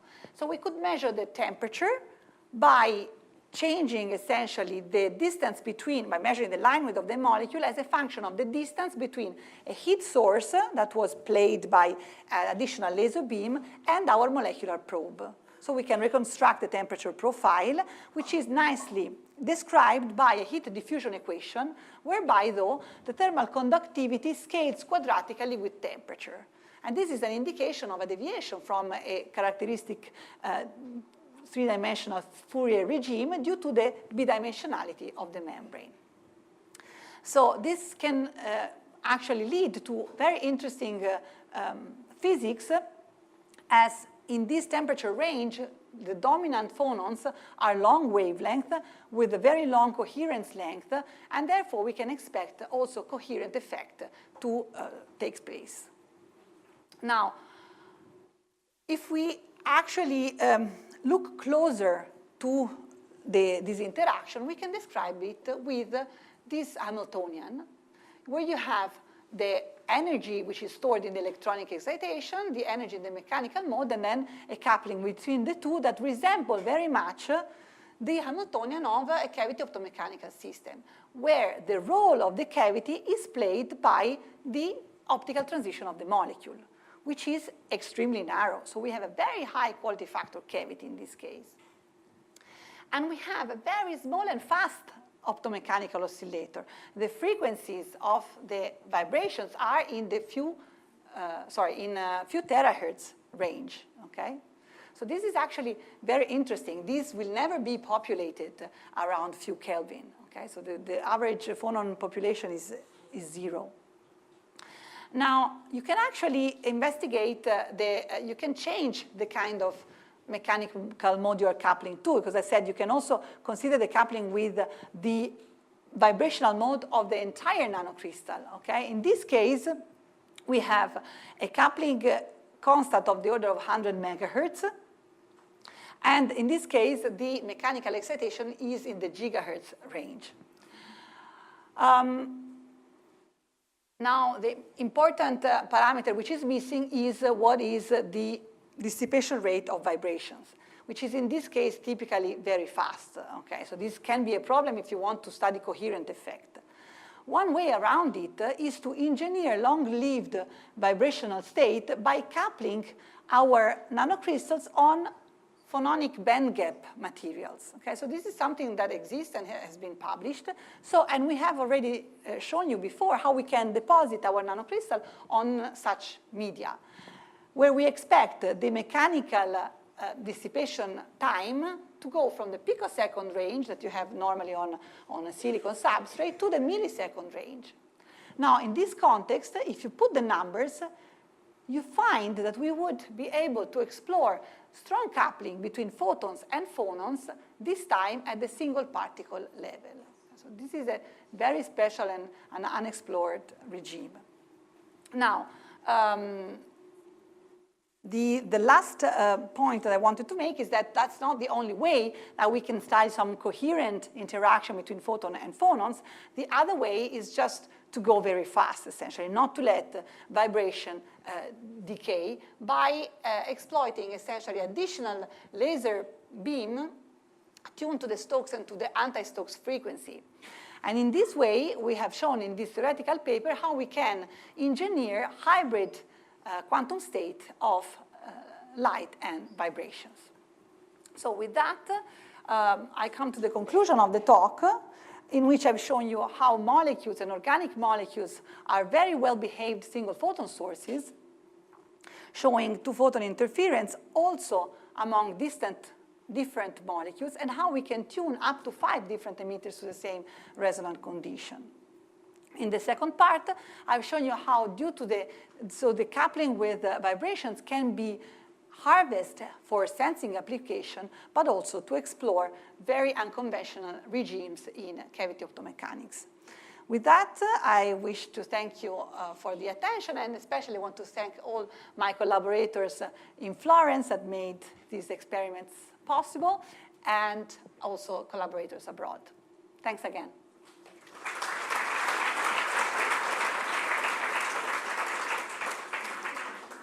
Was I too fast? Thank you. Yeah. I accelerated like kind okay. for discussion. Okay. So this time I can. So thank you very much for this very fascinating talk about what can be done with the molecule. And before opening for the public, I have a question. Of course, you are working with carbon hydrogen, so very low spin orbit coupling. But intersystem crossing and triplet state do not open any venue, for instance, for using also magnetic field to... Yeah, this is a very interesting question. So up to now, I was working with this kind of gaseous system that was actually optimized in order to minimize intersystem crossing to the triplet, because this would lead us essentially to the trapping into dark state, okay? But then there are definitely other molecules, such as pentacene, for instance, in which this intersystem crossing works in the other way around, and it is very interesting, and it's a possible avenue, actually, this one of trying to manipulate spin in triplet states in molecules.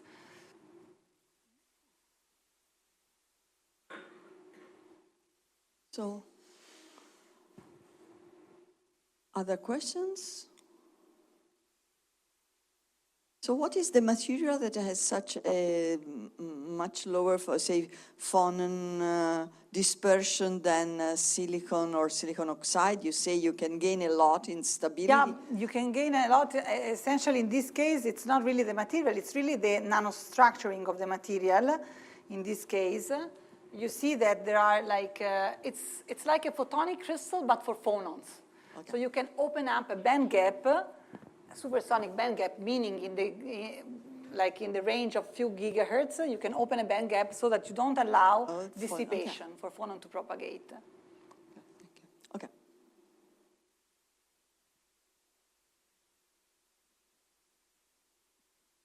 Thank you very much. I just want to clarify, so in this Hamiltonian you have coupling to a single phonon mode, so like vibration mode. Isn't the case for molecules that you have a bunch of motional modes, and basically the Hamiltonian is more complicated? Thank you. Good question.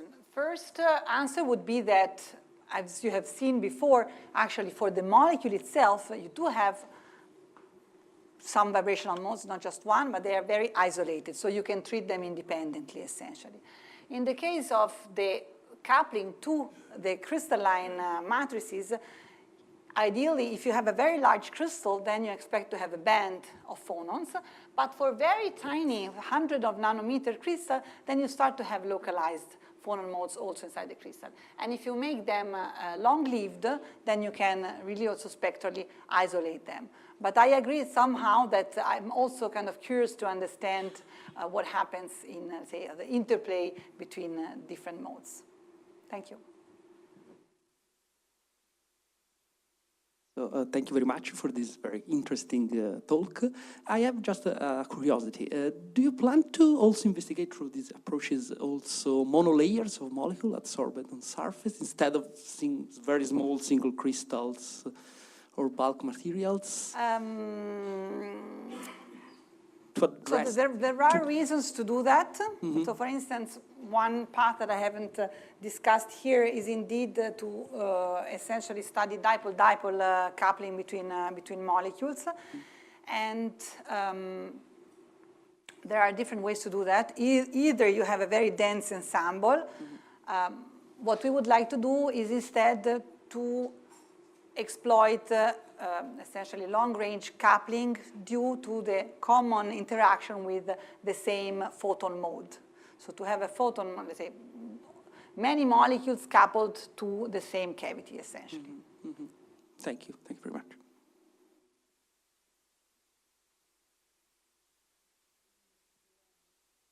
I do not see any other hand on. No, I have no questions. So let's urgent question. Thank you. Let's thank Costanza again.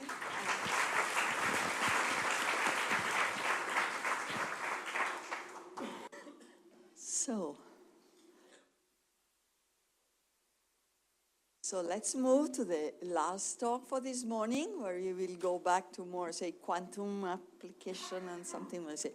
I'm very looking forward to learn a little more about curiosity. No, this is the 50 euro that I found here on the staircase. But no one, okay. Someone's trying to bribe this. So we go. Okay, so it's a pleasure to introduce Arthur Eckert from the University of Oxford that will lead us to the, I think it's about quantum cryptography, so curiosity and security. Very fascinating talk. Thank you. Thank you. You got this 50 euros. You are not trying to bribe the speaker, right? So someone left 50 euros here. Claim it, please, from the chairman. Well, thank you very much. Thank you for your kind introduction, and it's a great pleasure to be here. And thank you, Sarah, wherever you are, to invite. Yeah, thank you, Sarah, for inviting me. And I took the title of this meeting seriously, from the Foundations to Emerging Technologies, because usually when you're supposed to give a talk of that kind, you just wonder what kind of talk it should be. Should it be about your current research, or should you just take historical perspective? Should it be popular? Should it be technical? Should it be whatever? And then I concluded that the title actually leads me in a very natural way to give an overview talk, which you may find maybe a bit too simplistic, because there are certain things that you probably know, and probably some of my colleagues yesterday, I was not here yesterday, but I guess maybe Alain and Nicolas talk about things that I'm going to mention. So, but I still hope that you'll find, oh yeah, here's the, I hope you'll find something interesting in whatever I'm going to talk about. And it's, never underappreciate the pleasure of the audience if you tell them something they already know about. So, of course, it's only appropriate to start with this picture. We are celebrating this 100 years, give or take, of course, of quantum theory. So that was a picture taken at the Solvay Congress in 1927, I guess. And I'm going to refer to the community that was probably, if I were to find equivalent picture, is sort of like, is this particular picture. It's a people who kind of congregated in in Italy, in Villa Gualino in Torino, about 30 years ago. And at that time, I guess it was just everyone who was working on quantum information science. And in this picture, actually, the most important person is not Roger Penrose, that you can see. It's not David Deutsch. It's not Umesh Vazirani or Charlie Bennett or myself, but the first one standing in a suit on the right, which is one of the unsung heroes of quantum information science, and that's Giuseppe Castagnoli. So Giuseppe Castagnoli at the time was the director of an Italian company that was part of the financial holding of Mechanica called Elsack Bailey. It doesn't exist anymore. It was purchased by a Swiss company, ABB, in '98. But at that time, in 1993, Giuseppe had this idea, because he had some ideas he wanted to discuss, and he thought, well, the best way for him to discuss those scientific ideas was actually, instead of Elsack funding another art exhibition in Genova, he may as well just put some money into inviting people to come to this beautiful place in Torino and start discussing. And the reason why this particular meeting was important was because it started a series of meetings in Villa Gualino in Torino, where the community was formed.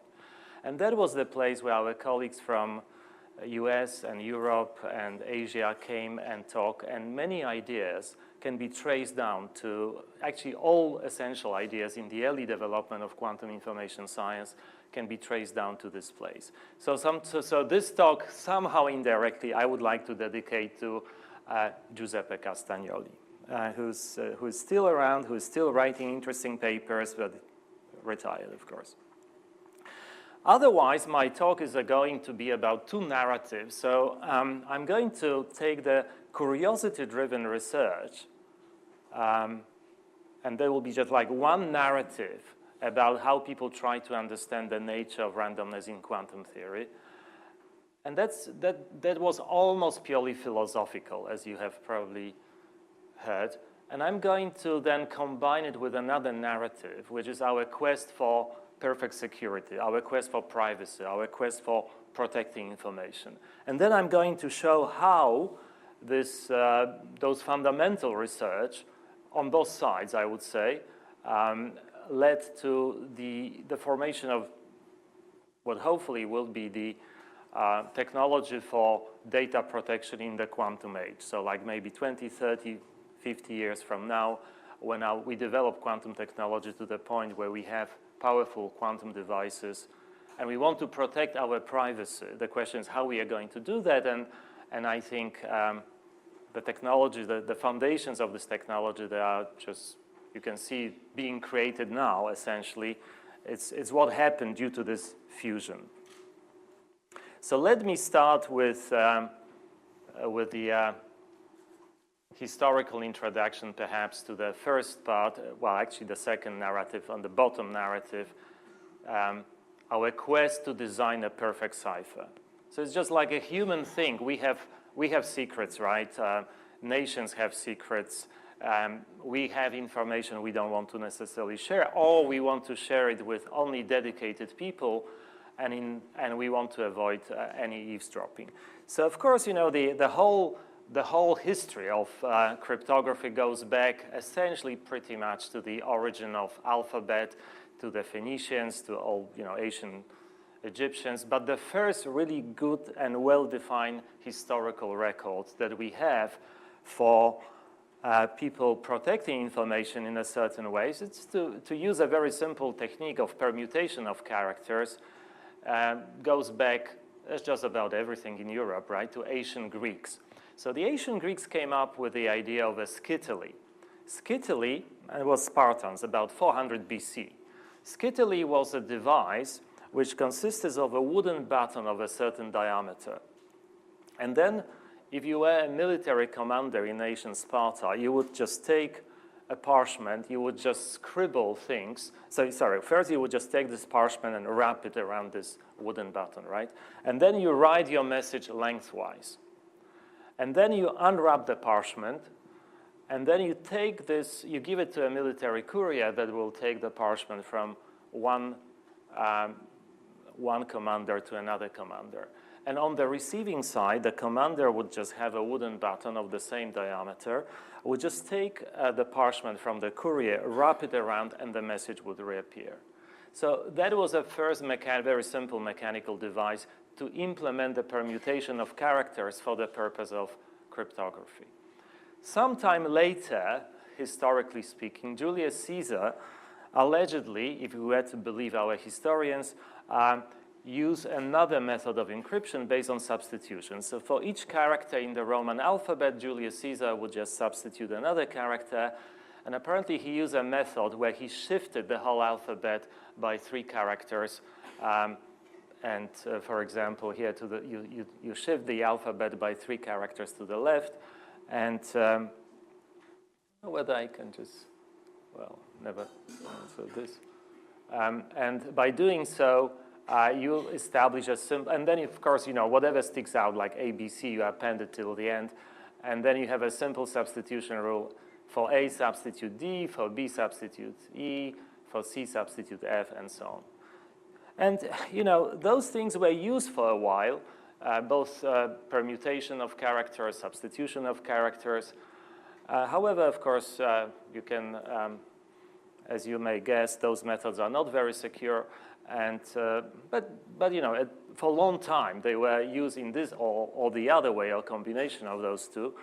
And the first person who managed to come up with a systematic method to crack all one-to-one substitutions was a philosopher of Arabs called Al-Kindi, who in the 9th century, in today's Baghdad, realized that he probably realized it in a different way, but the way we explain it today. Any natural language, of course, is composed of, if you take any written text in a natural language, it's not that the characters, the letters appear randomly. It's not like a uniform distribution. That would be gibberish, right? So every single natural language has its own characteristic in terms, the frequency of characters follow a certain pattern. And it's kind of interesting for linguists that those patterns within the group of languages are rather similar. So Indo-European languages would have a very similar pattern. It's not only individual characters, but also a group of characters. So for example, in English, the most common letter is the letter E. The second most common letter would be letter T, I guess. And the combination of TH appears very frequently. And that's the same in French and many other Indo-European languages. So if you know that something is encrypted using one-to-one encryption, it's just not a big deal. You look at the most frequent character in your cryptogram, and you say most likely is the letter E, if you have a reasonable assumption that, let's say, it was the natural language behind was, say, English, for example. And then, starting from there, you just very quickly you can actually reconstruct the message. So as long as you have enough material to work on, this simple statistical analysis allows you to decrypt. Of course, it has to be a typical piece of text. Just as a sort of a side remark, there are many writers who just enjoy distorting this frequency of characters, and there's even a name in literature for this genre. It's called the lipograms. So for example, if you read this first text, this is actually a lipogram where letter E is avoided. There's no letter E there. It's weird, but it reads fine, right? But the most famous lipogram is a French book. It's Georges Perec managed to write a book with 85,000 letters. Imagine that. And the letter E is the most frequent character, the most frequent letter in French. So he managed to write a whole book without the letter E. Quite an achievement, I would say. So if you apply Al-Kindi method on Perec, that wouldn't work. The funny thing is that the English translator managed to translate his book and succeeded also avoiding the letter E in the character. And there were many other weird characters who distorted this. So there are lipograms. Cryptographers hate lipograms, so we don't study lipograms, but the writers like to show off how well they can command a given language. So once one-to-one correspondence is just easy to break, very simple Al-Kindi approach, then the next thing that happened in the history of science, or sorry, history of cryptography, was invention of not one-to-one, but one-to-many substitution. And in this case, polyalphabetic ciphers were invented. And again, historians argue who was the first to do it. Was it, most people agree that it was probably Leon Battista Alberti, whom we know as a polymath, a famous architect. But there were some other contenders to the claim, like Johannes Trihemius or Vignier, who actually came up with ciphers, but it's not quite clear who was really the first. Now, Alberti, though, is known because he came up also with a mechanical device, a concentric disk, which is known as an Alberti disk, just to speed up encryption. So his idea was like this, you know, if I have two concentric disks and I write the letters of the alphabet on the side, so I can rotate them, and a relative rotation of 2 gives me a simple substitution rule. So depending on, you know, I can rotate by 3, I can rotate by 5, and that gives me a different substitution rules. So therefore, it is easy to incorporate a different substitution into the same cryptogram. You may assume, for example, or agree that you will use 3 substitution in your cryptogram. For the first letter, you shift the characters by 7. For the second letter, you shift the characters by 14. And for the third one, you shift them by 19. And then for the fourth, you just go to 7, 14, 19. Which is good because, you know, if you, for example, have a plain text, say, cell, then the last 2 letters, L, will be encrypted differently with different substitution, which is something that helps to make it more secure, a little bit more secure. So the polyalphabetic ciphers flourished over the period of time, and the first person, again, who probably, most likely he was the first one who managed to come up with a method of breaking them in a systematic way, was Charles Babbage, the same Babbage who came up with the first analytical language engine for computing devices. Now, the Alberti disk, though, was probably an invention that changed the mechanical devices that were used for crypto. And it was just from the Alberti disk to the rotor in an electromechanical machine, where several Alberti's disks were incorporated in a rather interesting way. And probably the most famous device of this type is known as the Enigma machine that was used during the World War II and was invented by a Dutch constructor called Arthur Schripius. And the most spectacular, of course, is the breaking of Enigma that was done by the Polish cryptologist. And the most famous is Marian Rejewski. Poles did it, and they managed to decrypt Enigma over a long period of time, but in 1939, they passed the secret to the British, and then later Alan Turing improved this system that was developed by Rejewski, but whoever is interested in the most wonderful applications of the group theory to breaking ciphers, then the work of Marian Rejewski is a classic here. And quite often people actually think that it was Alan Turing who broke Enigma, which is essentially wrong, you know. I just have to stress, the bunch of Poles, you know, did the job long before Turing had any even idea how to break Enigma. Anyway, so the question is there a perfect cipher? If you just listen to my narrative so far, from Skyttery to Alberti disk to Enigma, you come with an idea, sooner or later it's broken, right? Sooner or later someone comes along, and it turns out that the cipher is not good enough. So the question is, can we design a perfect cipher? So the answer is, yeah, there is a perfect cipher. However, you know, there's always however in the story. So a perfect cipher known as a one-time part does exist. And in order to, well, it's very easy to explain. Most of you may even know about it. If you have a message, write this message as a sequence of zeros and ones. And now we're assuming here that the sender of the message, usually called Alice, and the receiver called Bob, they share completely random and identical and secret string of characters called the cryptographic key. So here on this diagram, you have those red bits, zeros and ones, and that's the cryptographic key.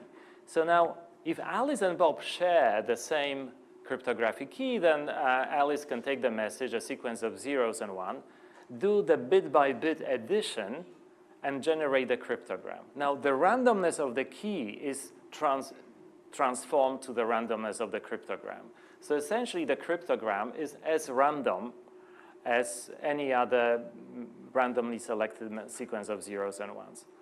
So then Alice can send this cryptogram to Bob, who can use the key to subtract this randomness and get the message.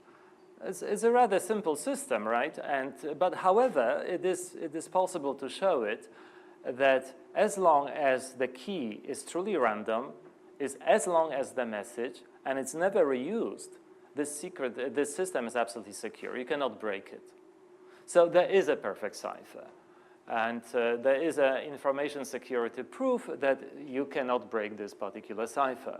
Then the question is, so where's the beef, right? So if we have the perfect cipher, why don't we use it? Well, we do use it in extreme cases. However, there's a problem here. And the problem is that, as I mentioned, it's called one-time pad. The key can be used only once. And once you use it, you're not supposed to reuse this key because you can compromise the security of the cipher. And in this case, there's a need to distribute the key all the time. There's a need to generate sequence of random numbers in two different locations. And we want those numbers to be identical. So you have a sequence of bits appearing in two different locations where the two guys who want to communicate are located. So Alice and Bob at their location should have a way to generate such a secret key. And for that, you need a very secure channel if you want to do it in a classical way. It doesn't have to be perfect, one has to say, so it can be done. And in the old days, for example, this kind of system was used between the US and Soviet Union during the Cold War.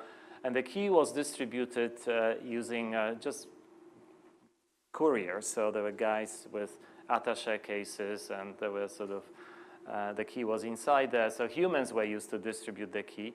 But you can see that there was, the capacity for that was limited somehow. The computer scientists came up with a number of various ideas how to distribute the key. It doesn't have to be perfect. So they're like, just to introduce two nice tricks that are used, and we still use them in crypto. So for example, I said that the key should be uniformly distributed.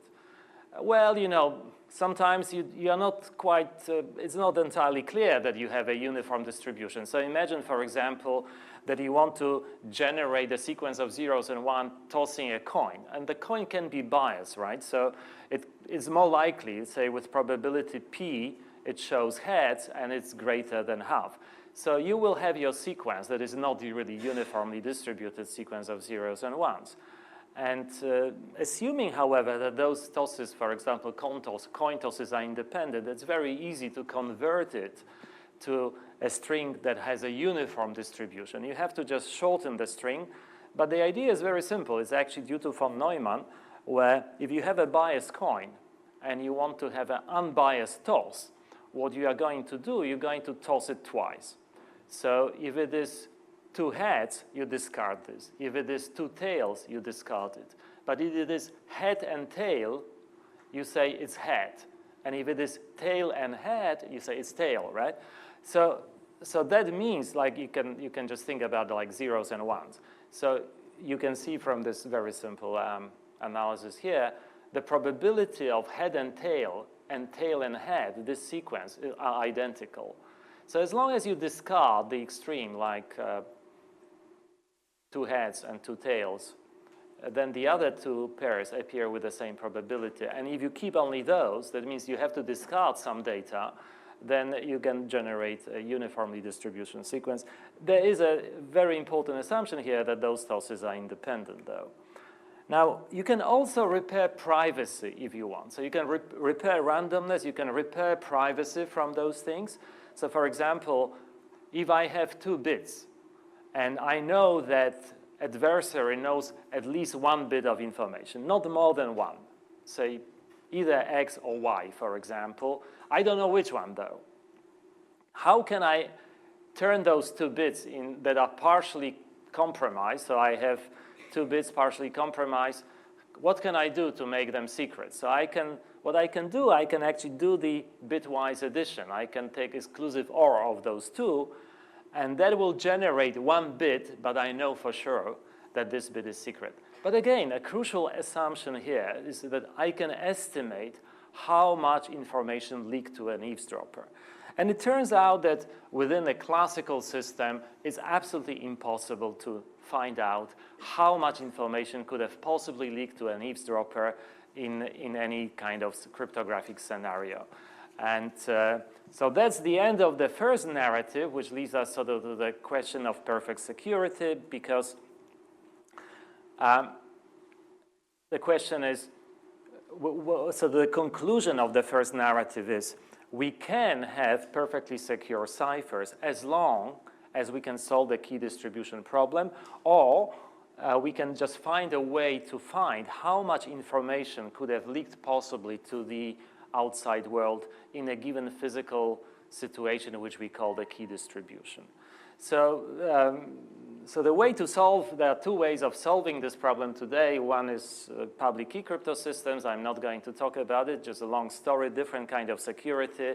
Beautiful research today about the post-quantum or quantum-resistant crypto. I will focus on another approach, which is quantum cryptography, and I'll come to this in a moment. So this brings me to the second narrative. Before I'm just going to combine those 2. So bear in mind the first narrative. The conclusion is security. There is a possibility for a secret cipher as long as we can solve the key distribution problem. The other narrative is curiosity-driven research, which is more what physicists talk about these days. And it is about the nature of quantum physics and understanding quantum physics and trying to grasp how is it then possible that quantum sort of like makes only statistical predictions. Is it possible to do better than that? So here is if those, I don't know how it is with you. Maybe we just simply like grow and are exposed to quantum formalism and just learn it as students and then get used to it and don't question it anymore. And that is the most common just shut up and calculate approach to quantum physics. And of course, we may also just think about it every now and then, but in sort of daily life, you do equations, but it's good every now and then to go back and just be puzzled for a moment what it really means. So here is the typical example. One doesn't have to go any further than that, of a beam splitter and a single photon impinging on a beam splitter. According to quantum physics, identical preparation, so the specifying the state, the best possible description you can have of a photon in front or before it just goes and hits this beam splitter. And you have identical preparation leading to different outcomes. The photon can be either reflected or transmitted.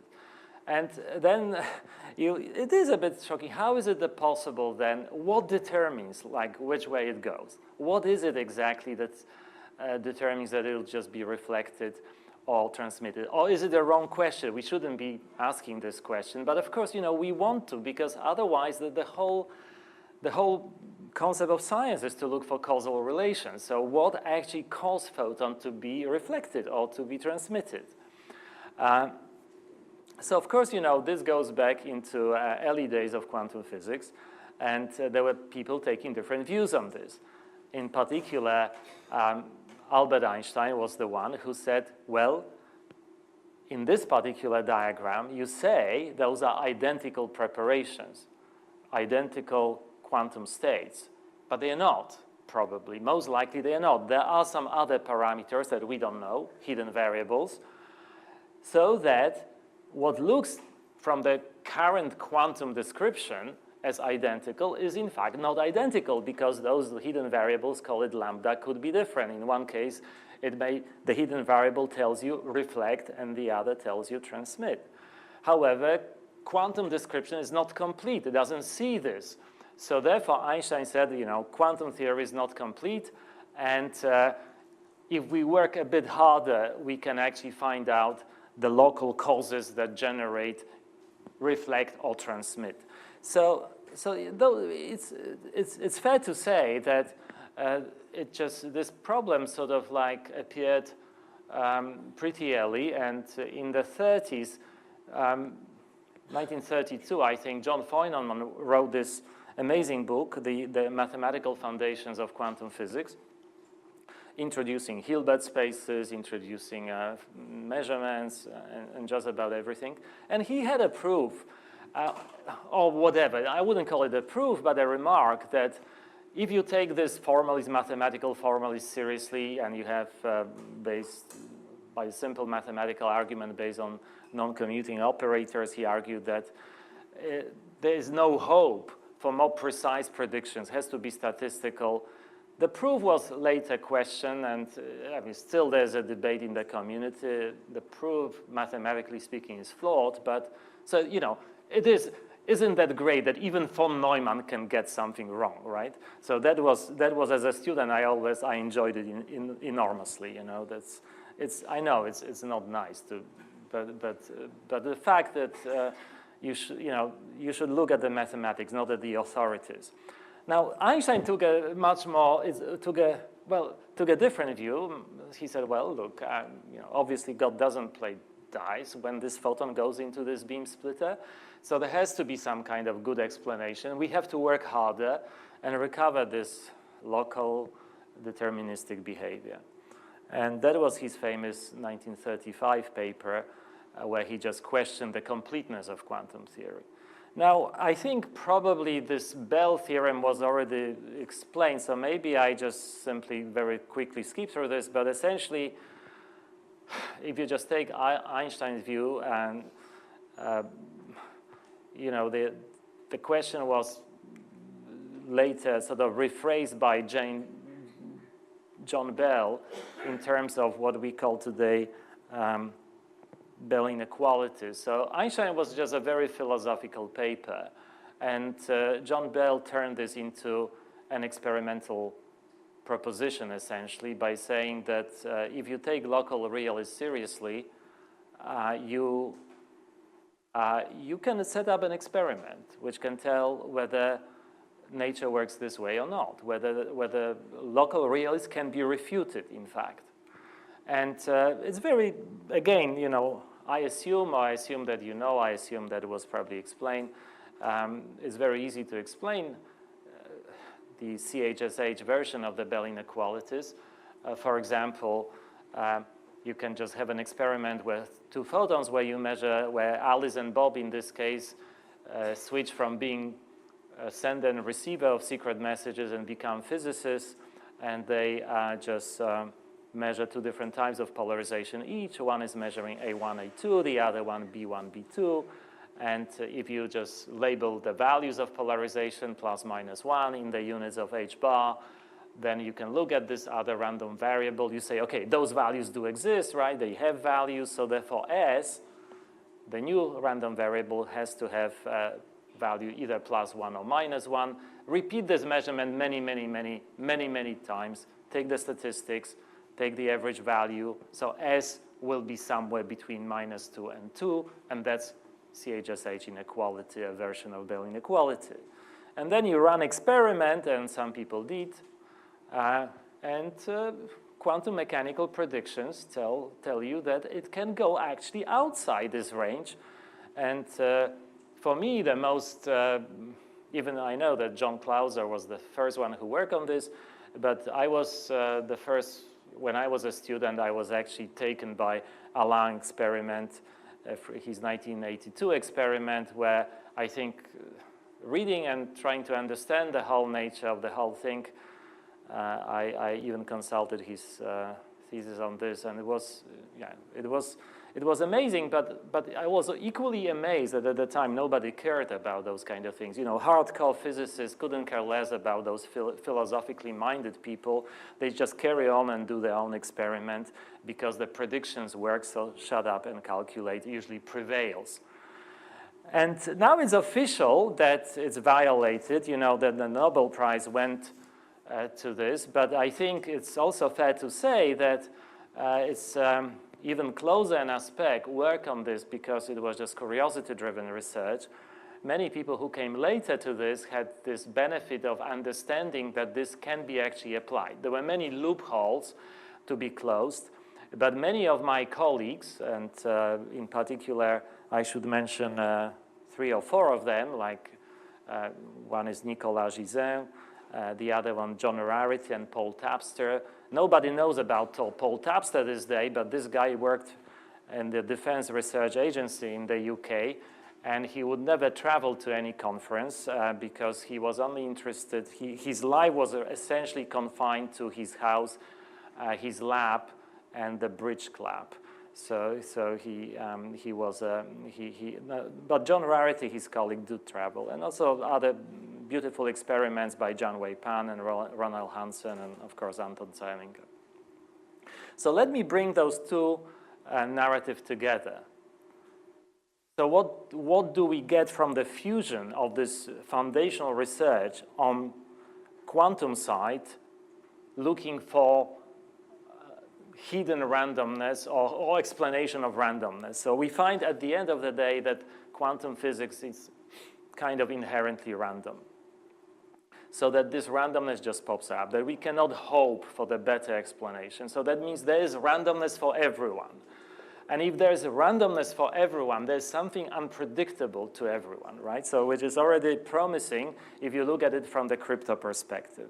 So I kind of connected those dots, so I'm not going to go to the origin of crypto, but essentially, you know, for me, what was helpful was to see this definition of element of reality in Einstein paper is maybe not so relevant from the to go into details, because at the end of the day, it was just a prompt to put me in the right direction, where Einstein was saying that if without any way disturbing the system, we can predict with certainty the value of a physical quantity, then there exists an element of physical reality corresponding to this quantity.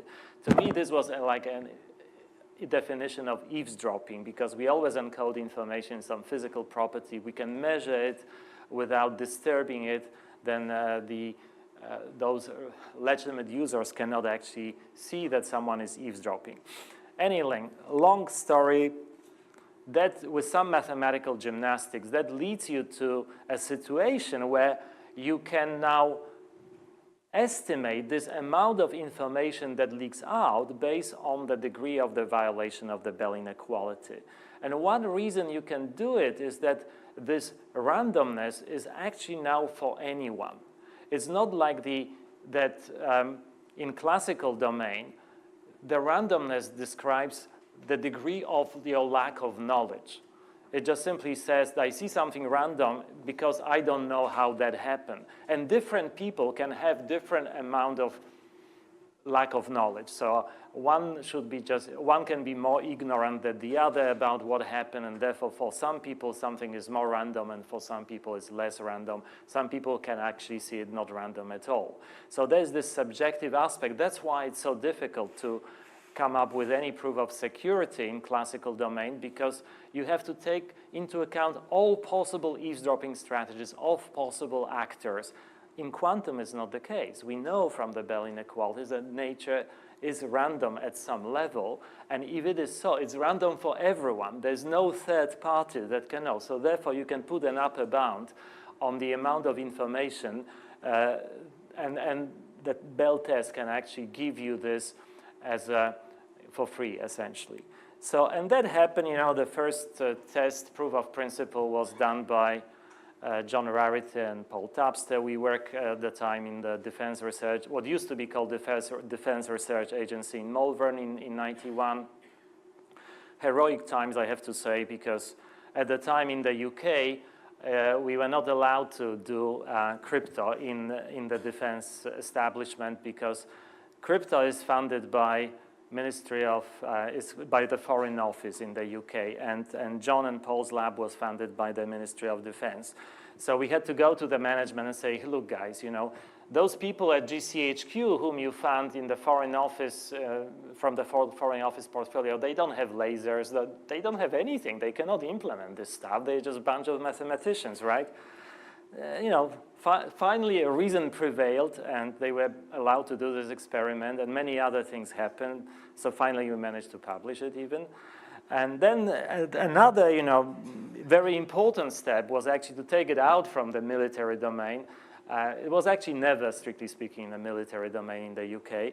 And the big step was, at least on the practical side, was made by Nicolas, who in 2001 established the first company that actually started commercializing those devices, not necessarily using entangled photons, but nonetheless showing that this is not just only a blue sky research. 5 minutes, right? I'll manage, thanks.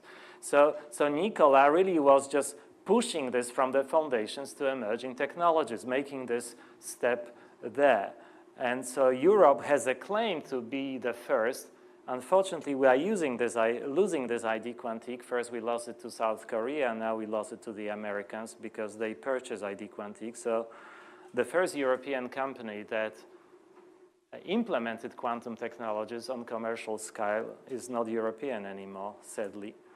And then our Chinese colleagues managed to, to show that you can actually, these days, take this source of entangled photons to the limits, and Jian Wei-Pan and his team has been doing wonders with this, to much of the envy of the rest of the world. Well, at least they have, as Serge said, for some experiments you need some substantial amount of funding, and that's certainly they have this. But in the last 4 or 5 minutes, just that, this story, even though that would fit very nicely to the topic of this conference here, wouldn't be interesting if it were not for the interesting twist at the end. And that's actually the extreme form of cryptography known as a device-independent crypto. So when I proposed Bell test as a test for eavesdropping, I didn't realize one thing, and that thing is actually essential for for the latest development in this field. Namely that you can violate CHSH inequality essentially only in one way, up to local isometries. So that means there are some degrees of freedom, but essentially up to some local unitaries or local isometries, if you want to be more precise. If you see the violation of the Bell inequality, say the maximal violation of the Bell inequality, that there's no other way in the universe to do it other than having entangled photons measuring certain types of observables. So then you can just go backwards and you say, okay, imagine a situation that someone whom you don't trust sells you devices that allow you have control of those devices, but you cannot see what is inside. You can provide input and read the output from the device. So you just get a black boxes from a company you don't trust at all. But nonetheless, you run a test, you violate the Bell inequalities, and you see that they are violated indeed. So then you just simply have to conclude that those devices prove to you that they do what they are supposed to be doing. So this is called the device-independent crypto. So there was a sequence of interesting steps, and among other people, Nicolas was the one who had this insight with his colleagues that you can actually take this test the other way around, that you can simply reverse the implication. If I see the violation, that could have happened only in the one way. And today, so essentially, my first sort of approach was I knew that you can distribute the key, and the use of the Bell inequalities has advantage because it controls the source, and then you don't have to, because you don't care about the protection of the source.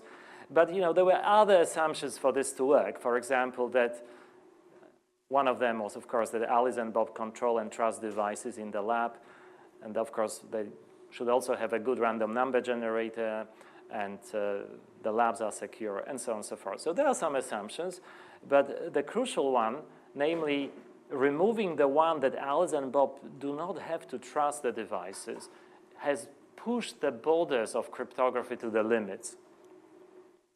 And I think it was not easy, by the way, to prove the security. So the security has been proved only reasonably recently by this group of, there are several approaches, but I think that probably the definite proof is due to Renato Renne, Thomas Widig, and I think Rotem Arnon Friedman is a brilliant student of Renato, so that was her PhD, and there was this I think period of time where only Rotem knew how the proof really works, and so we were all trusting that she really did her job properly as a PhD student until we started slowly understand all the nitty-gritty details.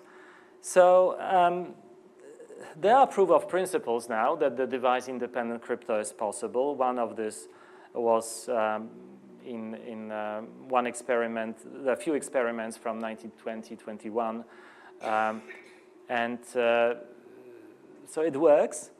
And the reason why it was, I think, important to close all the loopholes in the Bell theorem was not so much about the fact that the nature can cheat you, right? So after Asper experiment, everyone would say, yeah, well, that's the end of the story. Nonetheless, the follow-up, like people who did this in the context of crypto, like Nicolas Gisin, Anton Zeilinger, John Wei Pan, and others, had actually good reason to look for closing the loopholes simply because even though nature is not malicious, your adversary can be malicious. So if you want to use it for crypto purposes, which was one of the motivation, you have to close the loopholes, and that gave the push to close the loopholes, but also just to develop all those new systems. Well, I think this is a good point to stop. I'm not saying that this is the end of the worries. There's still a lot of work done, and this device-independent crypto has, there are both fundamental questions, how we understand the whole notion of security in the context of different interpretations of quantum theory, how we deal with the randomness that we need to test Bell inequalities, and so on and so forth. I mean, it's just, one can just go on and talk about this for a while, but let me just conclude by saying that the two narratives, looking for ideal perfect cipher and understanding the foundations of quantum theory, converge very nicely and develop something like this new emerging technology, which I think is going to be super important in years to come to make sure that our life, we enjoy some privacy in the new brave quantum world. Thank you very much. Thank you very much. Sorry for some pressure, but I think we cannot go too late this afternoon as we have to move to another site. We have a question there. Oh, just one question.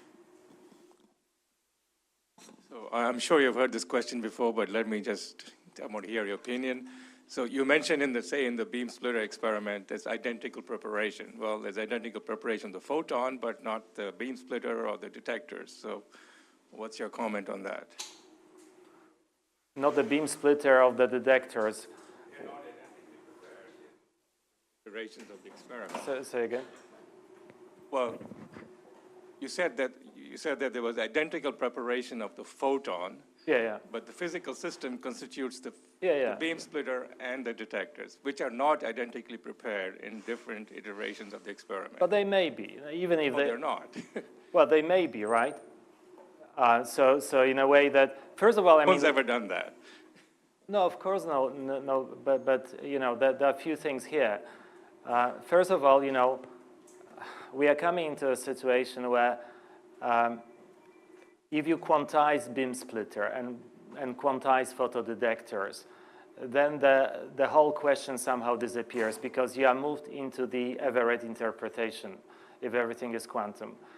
And that is fine. I subscribe to this interpretation, by the way. And so that is a way. But if you assume that your beam splitter is classical and whatever that means, And the classical, and the photodetectors are classical, whatever that means, which most working experimentalists assume. And I think that's how probably Einstein and others were thinking about it. Then it's fair to assume that they are identical, right? Right. I'm afraid this discussion can go But on I mean, for quite long. I'm happy to follow this I up. think we have to stop here Sure, and thank our speakers of all this session.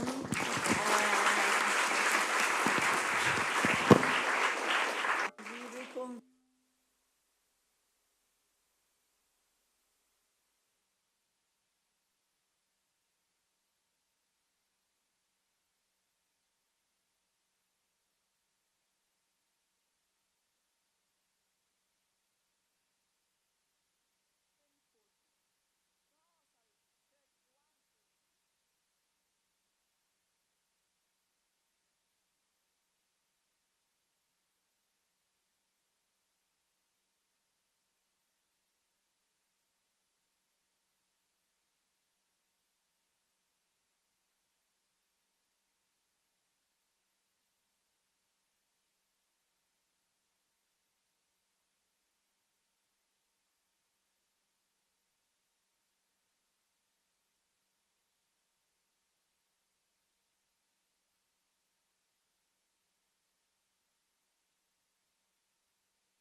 So I think we can start this afternoon session.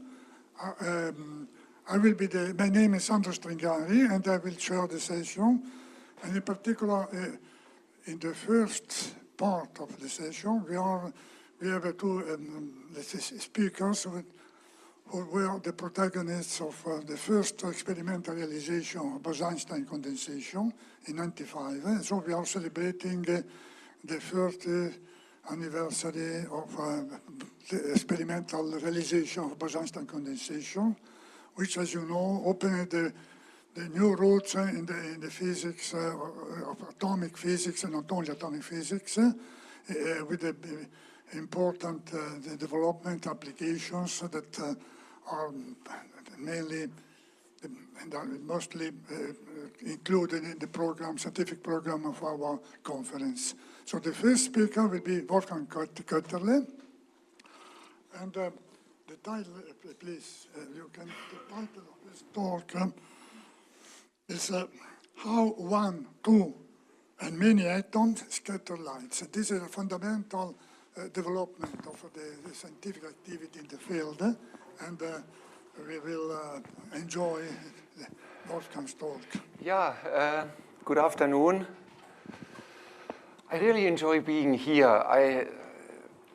Coming to Italy is just fantastic. I mean, the excellent science, you're the most wonderful organizers of conferences, this venue is amazing, and of course, the food and wine is also adding to it. So at a meeting like this, where we want to celebrate 100 years of quantum mechanics, you would be tempted to give an overview talk and maybe talk about 30 years of Bose-Einstein condensation. But I have something else I want to share with you. I want to talk about some of the very much foundations of quantum mechanics, about indistinguishability of two particles and how single and two particles scatter light. So I want to talk about something which is really foundational to quantum mechanics, but it is from the perspective of recent experiments. And most of what I present today in my talk is unpublished. We are just writing it up. And actually, yesterday, I was still working on some slides because I've never presented that topic outside MIT. So it's, in a way, a special combination of things. But so let me start out that when we use ultra-cold atoms, we have now multiple goals. We want to do quantum simulation, we want to build a quantum computer and all that. But sometimes we have the opportunity to really do a foundational experiment, almost the ideal Gedankenexperiment, which even teaches us new insight into fundamental quantum physics. And this is what I'm trying to do in this talk. So there is only one kind of history slide here in my talk, and this is a slide I drew up more than 30 years to explain Bose-Einstein condensation. And I think it's now in many textbooks. This sort of iconically captures what Bose-Einstein condensation is about. And it shows that the Bose-Einstein condensation happens because atoms have a de Broglie wavelengths. When we cool the gas, the de Broglie wavelength gets longer and longer, and when the de Broglie wavelengths overlap, then we have Bose-Einstein condensation. So what we were now able to do in a recent experiment is we were able to image for the first time directly the de Broglie wavelengths. So we were taking a high-resolution image of a thermal gas, and now you can see the de Broglie wavelengths. This is also a Henbury-Brown-Twiss experiment where we don't have a beam of particles. It's an in situ version of Henbury-Brown-Twiss. It's a G2 experiment. You can give it many names, but for me, the intuitive explanation is we are looking at a gas, we are imaging the de Broglie wavelengths, and that means this is a picture, a microscope picture with single atom resolution of a rubidium Bose gas, and it has a speckle pattern. It has a scale, which is the de Broglie wavelengths. Whereas what I just grabbed off the internet on the right-hand side is just random noise, which is white noise. It does not have a scale. So what we did is, well, we have to upgrade our experiment with a quantum microscope, and here is our high-resolution microscope, and underneath the microscope in the machine over there, this is where we have ultra-cold rubidium atoms. And if we take a picture, we can see now the single atoms, we can zoom in, and then we can analyze this picture, and we know exactly where each single atom is. And the question about the thermal de Broglie wavelengths can be addressed as follows. If we have this pattern of single atoms, we can ask, what is the probability that we observe two atoms on?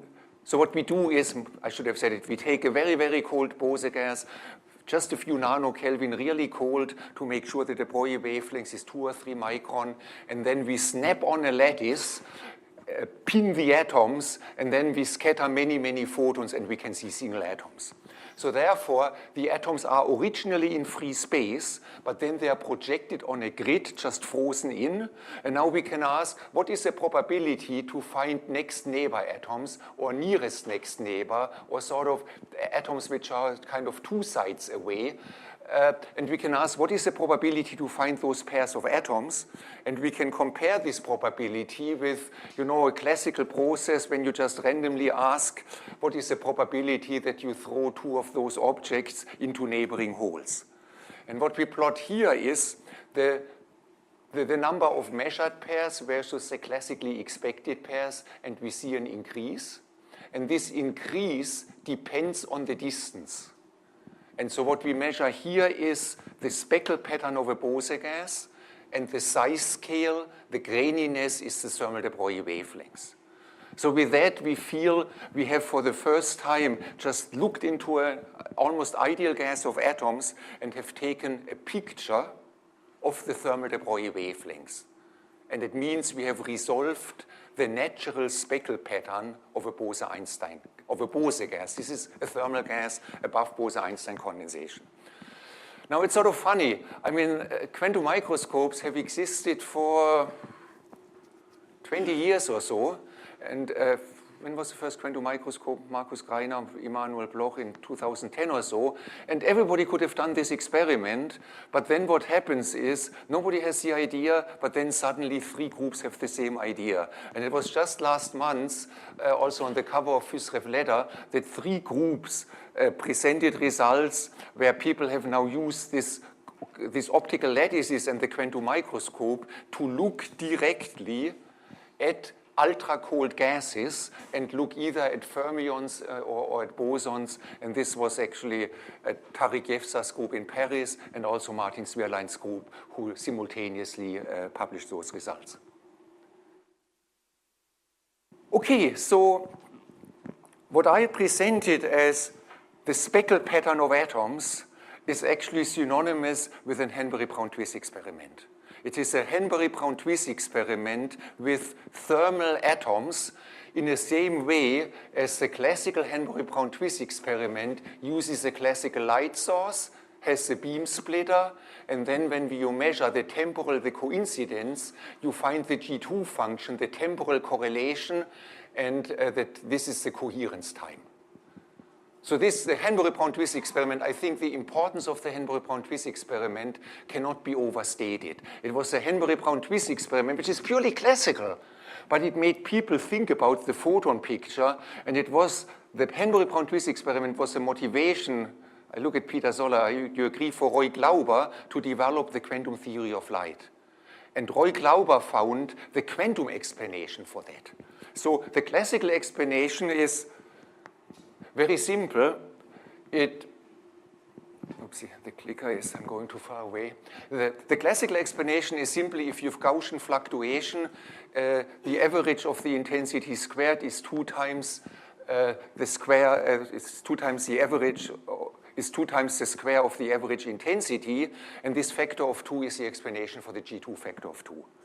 But the explanation which was given by Roy Glauber is actually, it's amazing, it's a classical effect, but the explanation he gave is when you have 2 sources and 2 photons, that's for light, and later I tell you how we do it with atoms. Atoms are matter waves and light is electromagnetic waves. So if you have 2 sources or 2 modes of light, and you ask what is the probability for a coincidence, you have two possibilities. The two photons can go straight to the detectors or have an exchange term. And because of the indistinguishability of photons, you have to sum, the probability for a coincidence is the sum of two amplitudes. And these are actually not single particle amplitudes, these are two particle amplitudes. And so therefore, the Hanbury-Brown-Twiss experiment can be regarded as the observation of interference of a two particle or two photon interference effect. And this is very, very profound. And it is actually directly related to the indistinguishability of photons. And if you wonder why can an effect be classical and at the same time be deeply quantum mechanically, actually the superposition principle of electromagnetic waves is very, very intimately related to the boson nature of photons.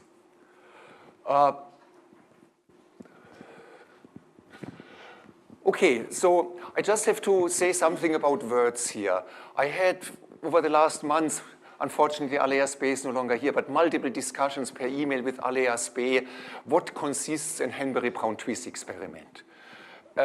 So let me just say, I'm talking here about two-particle interference or the interference of two-particle amplitudes. This leads to HBT-like correlations, but you can also call them quantum noise correlations. You can call them bunching or anti-bunching. And so those experiments are called either an intensity interferometer or an HBT interferometer. I think Alea Spee told me that he would like to reserve the word HBT when you do statistical averaging over many modes, when you have Gaussian light or thermal light and thermal atoms.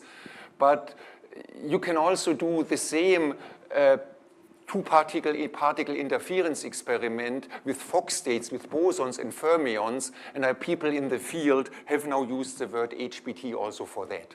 So HBT, you can regard HBT correlation or HBT effect as a general phrase for two-particle interferences because of the indistinguishability of particles. But since this effect is called quantum noise correlations, let me really address the question of noise. The interference is not an interference of the amplitudes of light. It is a two-particle interference. And therefore, if you would just look at the pattern of light, you wouldn't see anything. You have to sort of correlate what is the probability for one photon detected with another photon detected. And let me just illustrate this point with experiments done by Emanuel Bloch and Simon Furling some years ago, when they took not two sources, but they took a Mott insulator of atoms and expanded it in time of flight.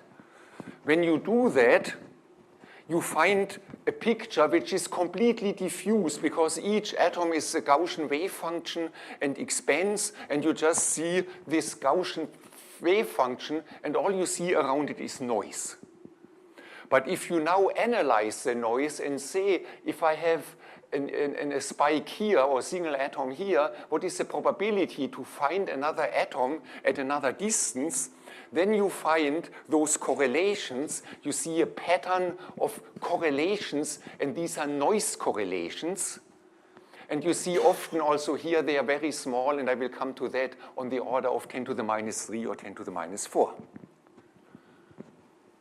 So let me point out, I want to now take this concept of HBT, and I just showed you an experiment which was done. I just want to now take it to the basic ingredients, and this is we have two identical atoms. And the noise correlation or the Hanbury-Brown-Twiss correlations come about because for two identical atoms, this is not the wave function. The wave function has to be symmetrized, and if you have the wave, and a factorizable wave function has no correlation because factorization means it's independent, but due to the symmetrization, this leads to correlations. And that would mean, and I really want to talk about that in the most fundamental way, if you now would have two single atoms, you would switch off the trap and look at the interference, you would kind of see the clouds overlap, but due to the correlations, what would happen is you will see fringes.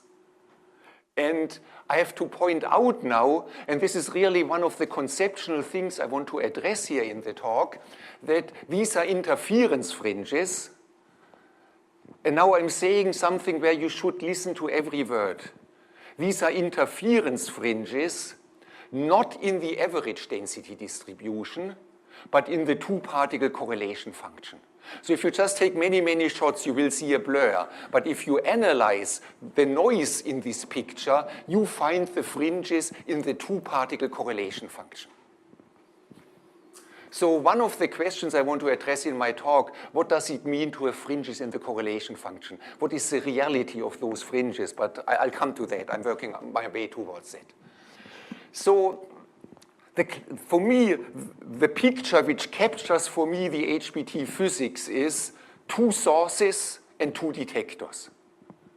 And you would now say, okay, but there are many, but now this is where the confusion comes. I talk to graduate students in the field and say, what is HBT? And they give me the answer, oh, this is a beam splitter and two detectors or something. So they have a specific geometry in mind. Or some person in Emanuel Bloch's group show, this is an effect when you have atoms in an optical lattice. I mean, okay, HBT is something very different historically. But in my view, we should, and I'm also talking to Gordon Boehm about it, and maybe later this summer when we meet in Aspen, we should write a pedagogical paper about Gordon Boehm has really done pioneering research on HBT, has introduced HBT concepts in particle physics and all that. And what I think is confusing people is this basic realization of two sources and two atoms can be realized in many ways. You can have two or more modes, you can use a beam splitter, but instead of the beam splitter, you can just have one detector and measure the intensity at two different times. So to associate Henbury-Brown twist with a beam splitter is not addressing the essence of the effect. Or, as I said, you can have two light sources which propagate or two atom sources which propagate, and then you have two detectors. So you always need two or more modes, and here the modes are sort of longitudinal, and here the two modes are transverse. And the sources can be classical light, it can be a thermal gas, it can be a Fock state, it can be bosons, it can be fermions. So this is for me how we should think about a generalized Henbury-Brown twist experiment. And they are all described by the same effect, by the interference of two particle amplitudes. Okay, so here is something out of Simon Fölling's paper. It shows now Henbury-Brown with two particles. And if you have now two particles and ask for the coincidence detection, you will actually find in the correlation amplitude, and I really want to emphasize that here, 100% contrast. So it's not the classical Henbury-Brown twist where you go between a factor of 2 and 1. You really have 100% contrast because this is two particles and two Fock states. It's not classical light. So, but now I can now generalize that. I can use, instead of two atoms, I can use n atoms, or I can use even multiple sources, because later on I want to show you experiments where we had an array of atoms in an optical lattice. So we can just take this classic picture and do the exact calculation for Fock states of n atoms, and we have not just two sources, we have L sources. And here is the exact result. When we look at these fringes in interference in the correlation, what is the maximum and what is the minimum? And here's classical light with phase fluctuation, intensity fluctuation, Fock states, and all that. And what you actually see is that if I have a large Fock state, I get the classical limit of phase fluctuating light. Here, for classical light, this is what is called the classical HBT experiment. And I'm still having semantic discussions with Aleas Bey about it, but if I use a Fock state with one particle, I mentioned that earlier, I get 100% contrast. And I personally call that the Hong-U-Mandel effect to a 100% contrast. Because Hong-U-Mandel says when you have two identical photons on a beam splitter, they will always come out in pairs, so the coincidence rate for correlations is 0. So in that sense, there's also now the semantic discussion, is Hong-U-Mandel a special HBT phenomenon? This is semantics. I'm talking real clearly. I think I've explained the physics clearly. I can also now do L sources, so I have not just two sources, but many sources, and then you see that in the limit of large L, everything goes to 2 and 1, and we are now in the limit of the classical HBT experiment. But in contrast to maybe what Alain told me, you have to do statistical averaging, you need a thermal source, you need a Gaussian source. I get the HBT limit even with Fock states, I just have to use many of them. So I hope this is a little bit clarifying the range of HBT phenomena, HBT correlations, and how they are related. But those experiments, in particular the Hom experiment, Hong-U-Mandel experiment, are regarded as the foundational experiment to show the indistinguishability of particles. Okay, there have been another number of experiments in the field. People have seen bunching and anti-bunching of metastable helium atoms dropped on a microchannel plate. I've already mentioned experiments in the Munich or Mainz group, Emanuel Bloch, Simon Völling with bosons and fermions, and there have been some more experiments in the microscope, but they all had something in common. They looked at, they needed single particle sensitivity. They looked at correlations. High resolution was critical. And most of those experiments had very long averaging time. And often the contrast was very small.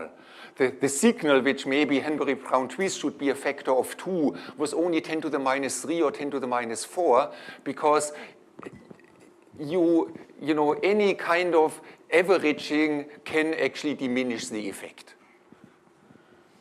So, but there is one effect which, I leave it until the end of my talk if it is related or not, and this is the interference of Bose-Einstein condensates. So when we did interference of Bose-Einstein condensate in 1997, we had a single shot of an absorption image and we saw high contrast fringes. So is that an HBT experiment? Let me come to that at the end of my talk, but there were many theoretical papers describing this experiment, and they all sort of describe that you see these fringes because there is a measurement process. When you start detecting a few atoms, you actually project the Bose-Einstein condensate, which may have been in a Fock state with an ill-defined phase, you project it onto a coherent state. So in other words, the measurement process projects two condensates which initially have no phase onto a coherent state. And we had long debates in the early days of Bose-Einstein condensation that this is actually a direct way to explain spontaneous symmetry breaking through the measurement process. But I want to come back to that later. So now,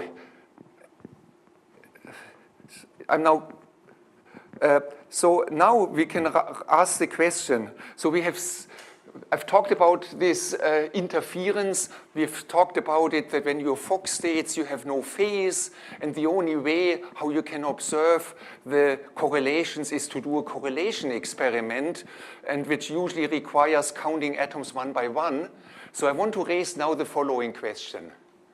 Can you observe the interference of Fock states, maybe even Fock states of single atoms, in a single shot of an experiment in the same way as we were able to observe interference of two Bose-Einstein condensates?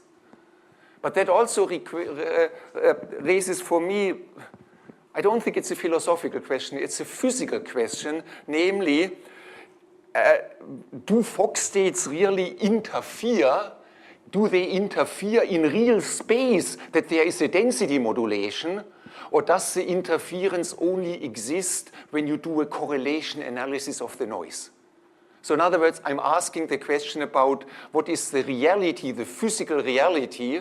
It's another question than Einstein asked about physical reality, but I'm asking here about the physical reality of those correlations. Are they directly visible, or are they kind of the result of a correlation analysis? So let me therefore build up to the experiment we have done, which will actually give a definitive answer on this question. Let me just assume I just want to restrict it to 2 atoms. Everything should be one-dimensional. So when we have 2 atoms in a waveguide, just 2 atoms, and we let them go.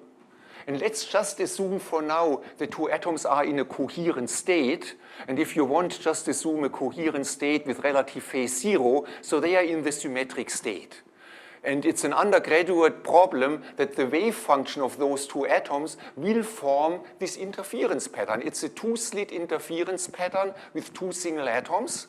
It's completely deterministic. It's just Schrödinger out of Schrödinger's equation. But the one thing I also want to tell you is that the longer the time of flight, the longer you let them go, the wider becomes the fringe spacing. And actually the formula for this fringe spacing is ht over ma. A is the original distance, so it increases linearly in time. Okay.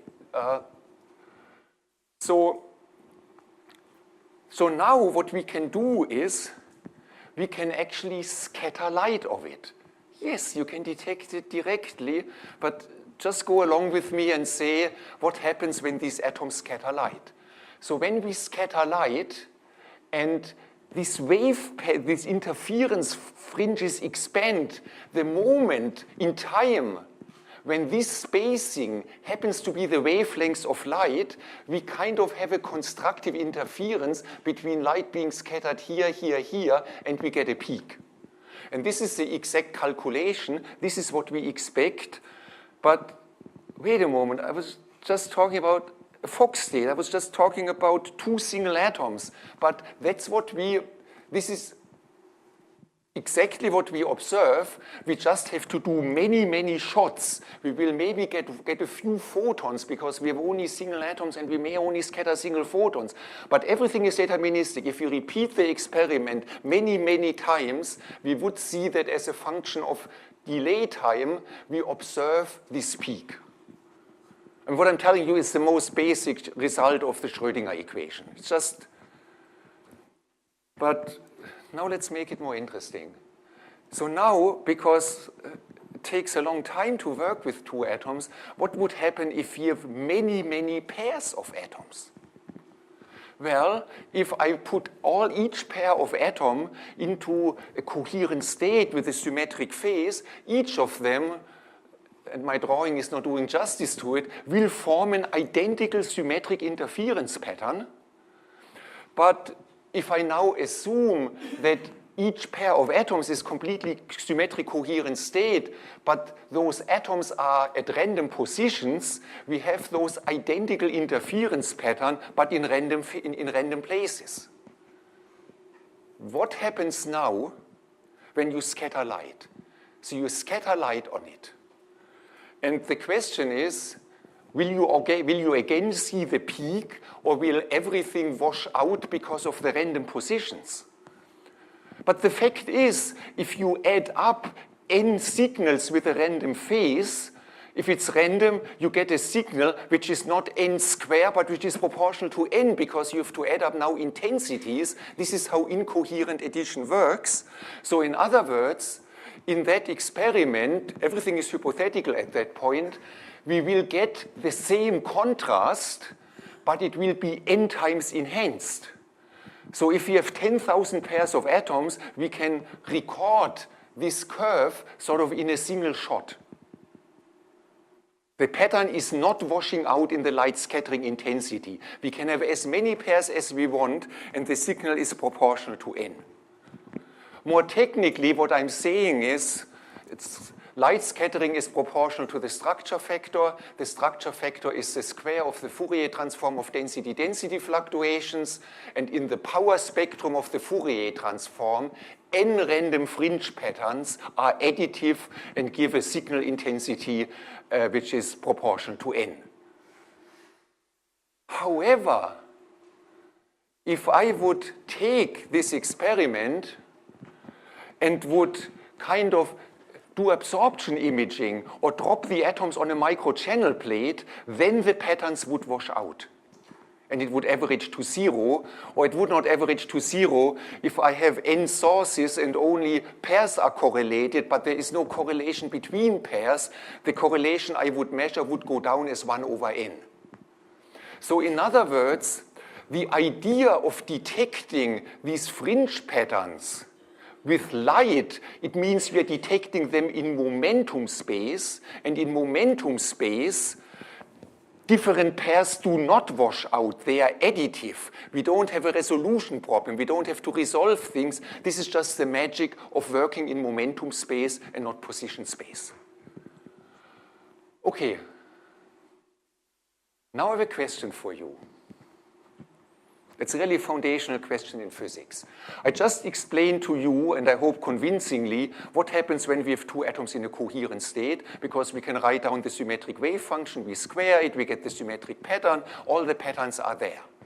But if you now replace the coherent state by Fock states, so we have exactly the same picture I drew for you, but the pair of atoms is not in a symmetric coherent state, it is two Fock states. What will happen? Will there be a peak? Will the peak height be reduced, or will it be the same? I really ask you now to follow your intuition. So these are now Fock states which do not interfere in amplitudes. They only interfere in correlation space. You have to do a correlation analysis. So I've given you all the knowledge and all sort of what people have said. So maybe now I would like to see a vote of hands. Who would think that there is no peak at all because there is no interference pattern of Fock states? No, I replace now the pairs of atoms by not a coherent state. Initially, let's assume I have a double well potential, and I put two atoms in a coherent state. So the wave function is psi1 plus psi2 over square root 2 squared. It's a coherent state, it has a phase, and the wave function propagates to this symmetric interference pattern.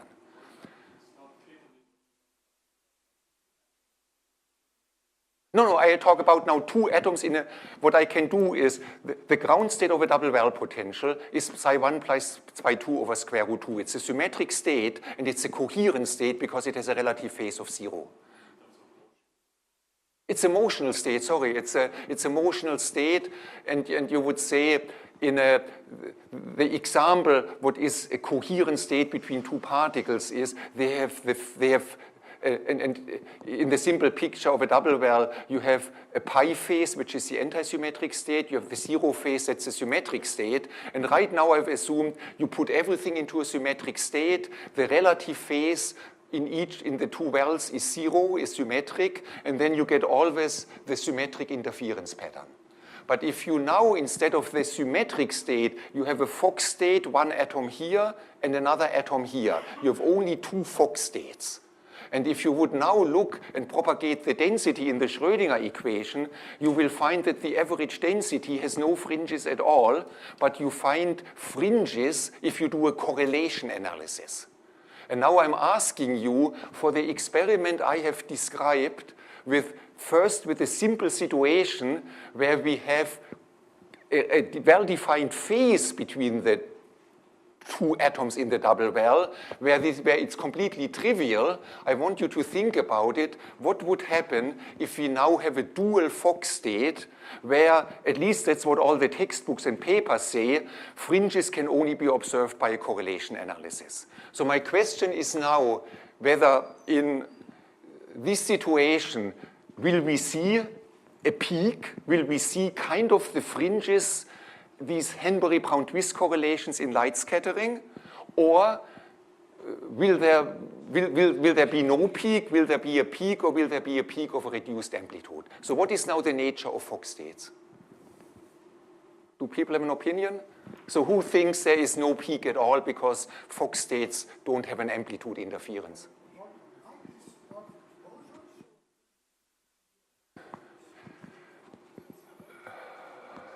It's bosons, because when I said the symmetric state means we have the ground state of the double well and we put two particles in, I can only do it for bosons. I will actually come to fermions in 2 minutes. So okay, 2 bosons, and we have now we have a coherent state, but what is now the nature when we go to Fock states? So who thinks there is no peak at all because the interference of Fock states only exists when we do a correlation analysis? Who thinks it's exactly the same? Okay, who has no opinion? Okay.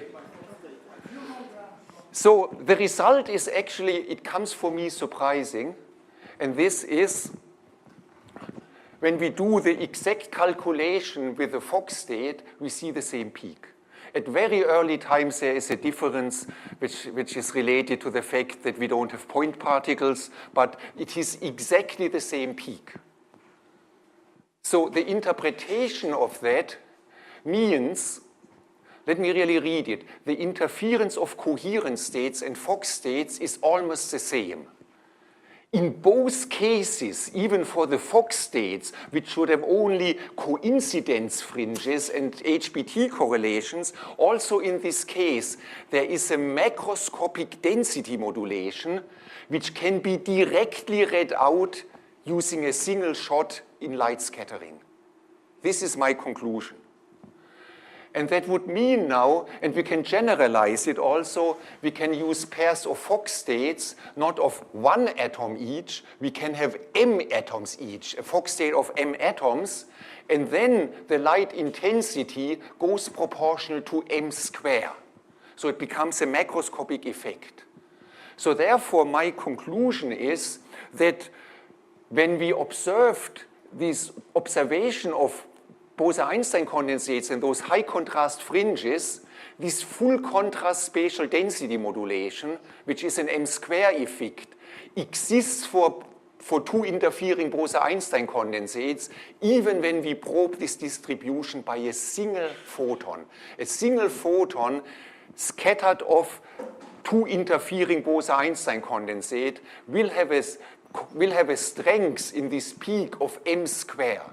So there is no measurement process needed to explain BEC interference. It is the correlation, it's the HBT correlations, which can be probed directly in a single shot. Okay, let me come to the experiment now. So what we do in the experiment, we not have 2 atoms, we have actually a lattice of atoms, because it's easier to make a Mott insulator.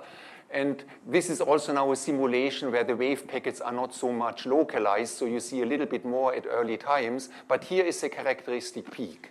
If you have atoms which are further apart, let's say times 2, the peak comes at the time 2 tau, because it takes now twice as long for the interference pattern to expand to the wavelengths of light. And if we have simultaneously pairs at distance a, lattice constant A and lattice constant 2A, we get 2 peaks, and you see in the end, if we have a string of atoms, we would get many, many peaks. So we've done the experiment, and we have really realized a 3-dimensional Mott insulator. So we have 10,000 pairs of atoms, and we interfere 10,000 Fock states, and we have a Bose-Einstein condensate, we load it in, we create a Mott insulator with a 3-dimensional lattice, and then we switch off the lattice in one direction that each of those chains expands one-dimensionally. So I explained to you things with, one pair expanding in a waveguide, and we just do that with many, many atoms simultaneously. And the result we have obtained is this. So this is bosonic isotope of dysprosium, and we exactly see the fringes in almost full agreement with the underlying theory. So this is really now, I think this changes the way how we should think about HBT correlations. This is a single-shot macroscopic observation of HBT correlation. This is a macroscopic observation of the interference of Fock states of single atoms. So let me repeat in words what this shows. In every cycle of the experiment, there is a random interference pattern of Fock states, but they sum up to a periodic density distribution in real space. And for the case of single atom Fock states, the light scattering is 2 times larger than a cloud without any correlations. And this can be observed in a single shot. You can do the same experiment with fermions, and then because of the minus sign, you should not see peaks, you should see dips. And we haven't really learned a lot how to work with fermionic dysprosium, but my student quickly changed to the fermionic isotope, and he found exactly at the same time where we have peaks, we now find dips. So this is now fermionic Henbury-Twain-Twist correlations. And let me wrap up now and come back here and say, I explained to you the basic ingredients of two-particle amplitude, two-particle interference, Henbury-Twain-Twist correlation. And I said what everybody says is interference fringes exist. And everybody says not in the average density distribution, but in the two-particle correlation function. It is correct. But what I have to add is, but there is no interference fringes in the average density distribution, but there are fringes, there is a density modulation in every shot of the experiment. In every shot of the experiment, the random phase will give a random position of this density modulation, but we can read it out in a single shot and we can obtain the signal like this. So in other words, the Henbury-Twain-Twist correlations create a real interference pattern in real space, and the interference pattern of Fock states is as real as the interference of two Bose-Einstein condensates. So my last 2 slides is here. So what we have, let me now generalize. What we have observed by doing light scattering, we have a new method to observe in situ correlations with light scattering. And what actually happens is, at one time, we see the correlations between neighboring atoms. At longer times, we see the one at longer distance. And in such a way, we go to longer and longer distances. So in principle, by looking at light scattering as a function of time, we record in situ density correlations at all distance scales. I was expecting that I would run out of time here, so I will not explain about some new insight and experiments on a double slit experiment. Let me rather conclude that what I've showed you is, okay, let me make one final comment. In my group, we were in the process of looking how single atoms scatter light. We performed Young's double slit experiment. We looked at the situation how 2 atoms scatter light, and we find several new and unexplored phenomena. What happens if we have 2 atoms in a mod insulating state? These are 2 atoms at a density of 10 to the 16. Nobody has done light scattering at densities of 10 to the 16 in our field, but with 2 atoms we can do it. But that's a story for another time. But the one thing I just want to mention here, so we were in the process of doing a number of fundamental experiments how 1 and 2 atoms scatter light. And if you think our way of observing HBT in a single shot, observing interference of Fock state, is kind of creative and maybe pretty smart, I don't really want to take the credit for it, because I want to tell you the truth, we discovered that accidentally in the lab. My students were working on how single and 2 atoms scatter light, and and in one night, they misprogrammed the computer, and instead of switching all lattice beams off at the same time, they just switched off one lattice, and we observed what I explained to you, this interference of Fock states when they expand in one dimension. So this blew me away, that HBT, where people have average optimized machines, take data for days, we accidentally observed that in a single shot, my student realized some signal is higher than I expected. He took a few data sets, and within a few hours, he came the next day to me, and he said, I've seen this effect. And everything I'm now explaining to you is the story, how we now understand it. But nature was actually guiding us, and we are still in the age where you can do accidentally fundamental discoveries. And I want to thank my group and thank you for your attention.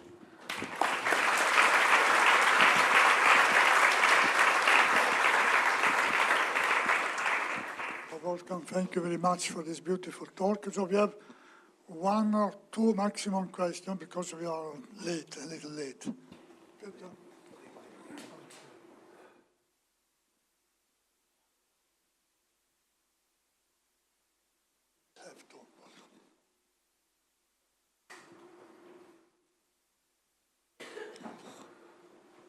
So in 93, I mean, you had it briefly on your slide, but you didn't comment on it. Dave Wineland and Mark Grayson did this 2-ion experiment. You know, there are 2 ions in the trap. They were doing light scattering. They saw interference fringes, and they gave this interpretation, Young's interference experiment. And they have this interpretation that it is sort of, can be explained by Bragg scattering and so on, yeah, and harmonic oscillator. Is this the same as what you do? What is the difference to the Grayson experiment? The Grayson experiment, which we have now repeated with neutral atoms and have also extended it, I don't have time to talk about it, is really where you use the 2 atoms as 2 slits and you scatter light and you have coherent light which interferes. What is the difference to what? The Mark-Grayson experiment, no, the Mark-Grayson experiment is sort of trivial. You scatter light of 2 point sources, and ions are even distinguishable. You don't need, they could have taken, you know, 2 different isotopes. So you only have sort of 2 point sources. They scatter light, and the light interferes. What we have done is we have used not 2 point sources. We asked the 2 point sources to spread out, interfere, create HBT correlations, and now we have made the HBT correlations visible with light scattering. I mean, they did classical light scattering. You can take 2 little steel balls, scatter light and see an interference pattern, and they just took it to the atomic level. It's completely a classical experiment. It's classical interference of light, no quantum effect, no correlation effect, no indistinguishability. However, we have used light scattering. We allowed the atoms to interfere. And now the whole question is, do they interfere, or is it just an interference in correlation space? And we analyzed this wave function using light, and the result we observed is a result of the indistinguishability of the 2 atoms. But if you trap the 2 atoms the whole time, it doesn't matter whether they are distinguishable or indistinguishability. You see the nature of indistinguishability and the exchange term only if there is overlap between the 2 sources. It's fundamentally different. Wolfgang, there's a beautiful talk, but there was a moment at which I got confused. You were talking about having 2 wells, 1 atom, exactly 1 atom in each in a coherent state. And No. So this is what I misunderstood. Somehow that already sounds like a Fock state. No. So thanks for the question. I was talking, we have a double well, and we put in 2 atoms in the ground state, and I called this, it's 2 atoms, each atom is delocalized, and it's in the symmetric state, and you now, you know, if you have a wave function, left plus right, and you square it, you have actually a 25% probability that 2 atoms are on the left side, 2 atoms are on the right side, and there's 1 atom each. And this is a state where the 2 atoms or the 2 parts of the double well have a well-defined phase. This I understand well, but somehow the language you used suggested to me that they were already localized 1 in each well. I misunderstood. No, there is a phase, so therefore they are in the symmetric state.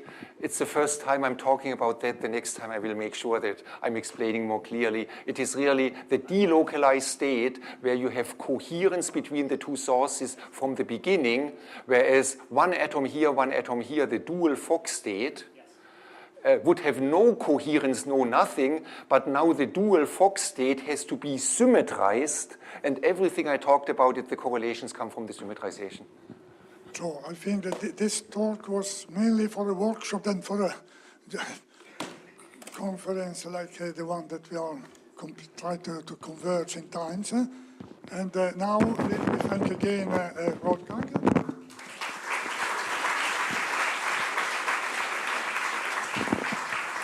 And the next talk will be given by Eric Cornell. He will read the title.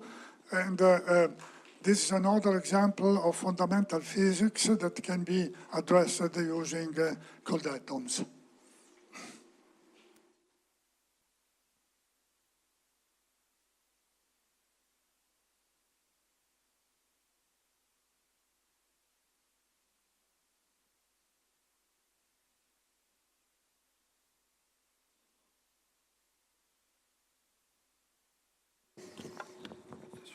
Thank you. Okay.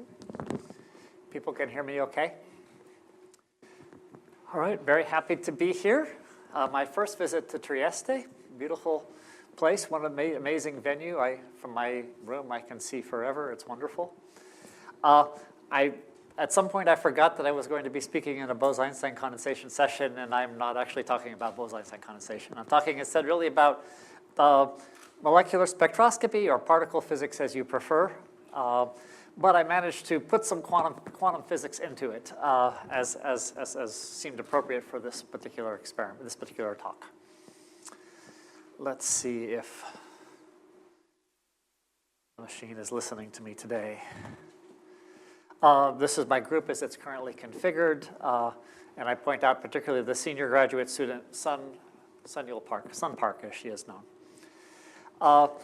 Here we are at ICTP, which is a place where all kinds of different physics happens, but in particular, a lot of particle physics happens. And if you are atomic physics by training and you want to sort of establish that, yes, I really am a particle physicist, my friends, the particle physicists, say the standard power move under these circumstances is to come with your own graphical representation of the standard model of particle physics. So I've created my own personal one. These are the standard model of particle physics. You can see I have interactions basically between the particles on one axis and mass on the other. Weakly interacting particles like photons and gravitons and what have you. Light particles. Weakly interacting particles like gravitons, strongly interacting like gluons. We have very heavy quarks up here, leptons sort of in between. Oh, there's a neutrino down the corner. This is not all the particles, but try to give you an idea of where the particles live in the standard model. If we want to find more particles, they're somewhere else. And where might they be? There's sort of two different places where they might be. One are the whole category of particles which are too sly, too weakly interacting for us to see. They're hiding in this respect. And the other ones are particles which are too fat, by which I mean awesome, but also massive.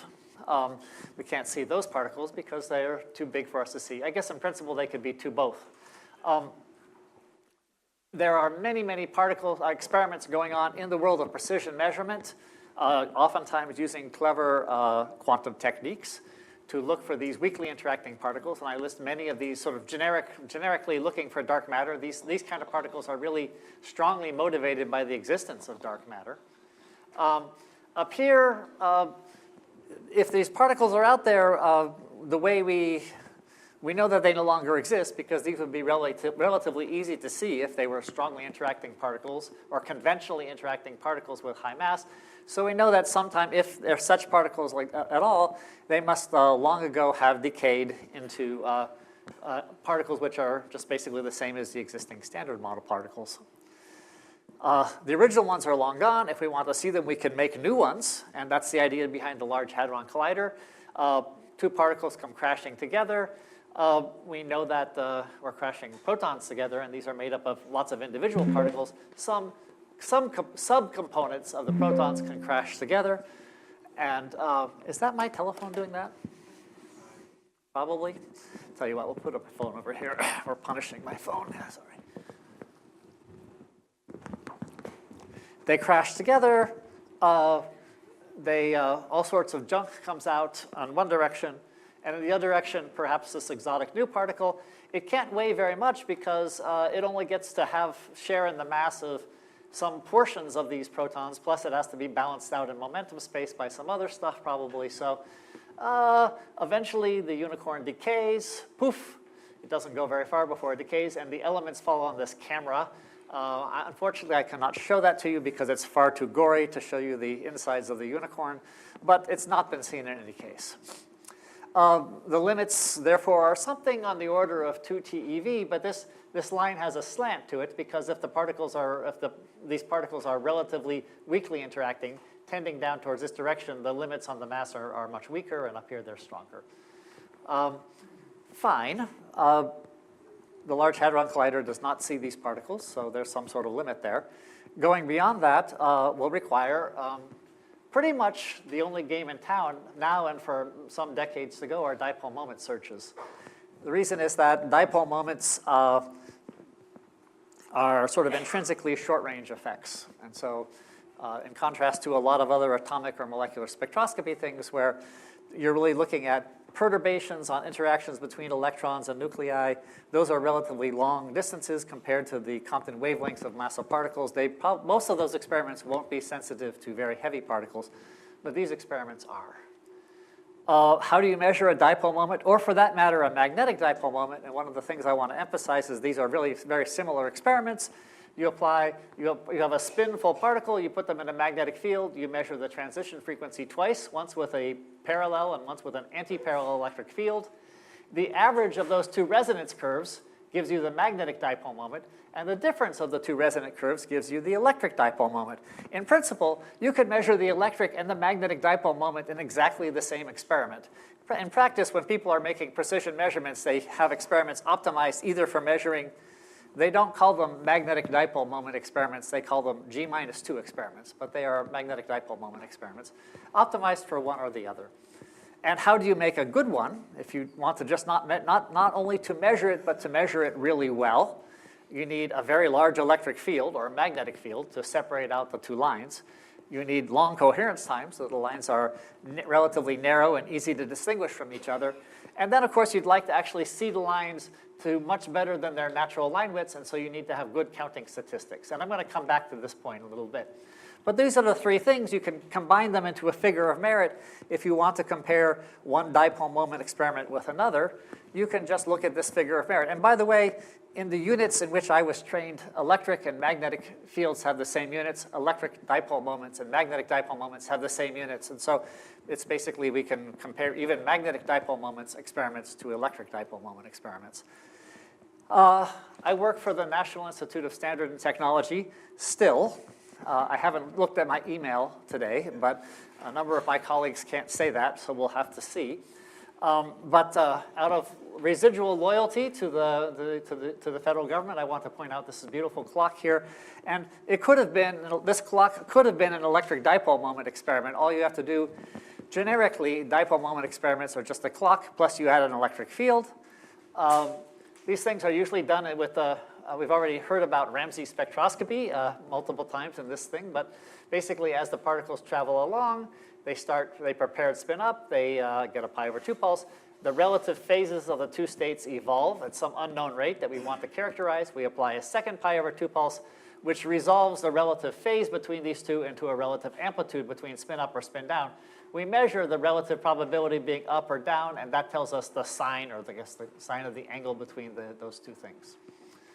And we do this now as a function of how long between our two Ramsey pulses, and we map out some sort of sinusoidal thing. We usually don't map out the entire sine wave. We map out the beginning part and the end part, and we can infer how many waves have gone on between them, and we can extract a frequency from it.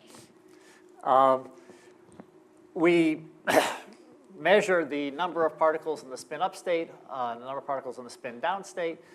We take a difference between the two. That's what we're really plotting.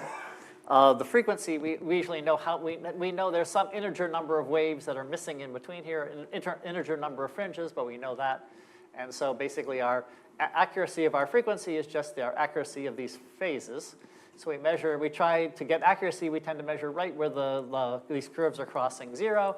And the accuracy is just proportional to the error on the error on how well we can measure these two numbers.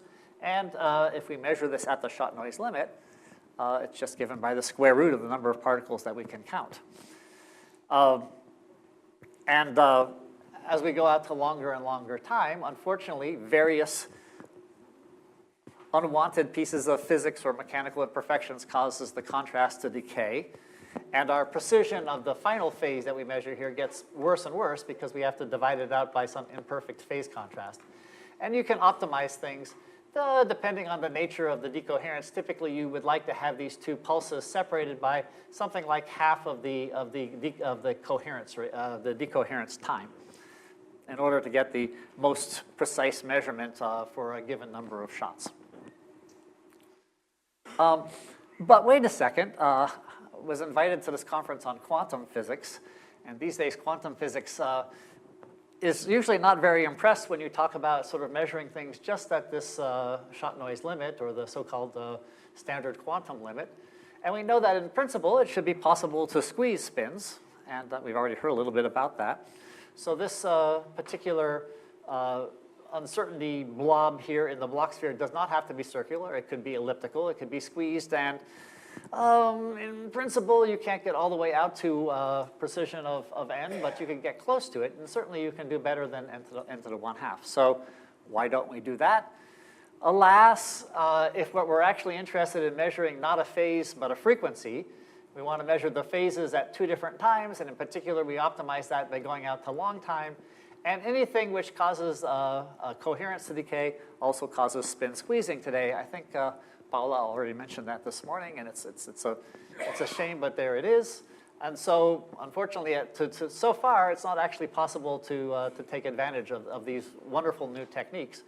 There are special cases where, for some reason, you don't want to wait until the thing decoheres. You actually are in a hurry, or maybe spins are especially expensive in some units. And then, yes, you might be able to benefit from squeezing. For now, we're working with this. The status as of about 10 years ago, our colleagues and friends and competitors, ACME, a group which is at Harvard and at Northwestern University, had a beautiful result.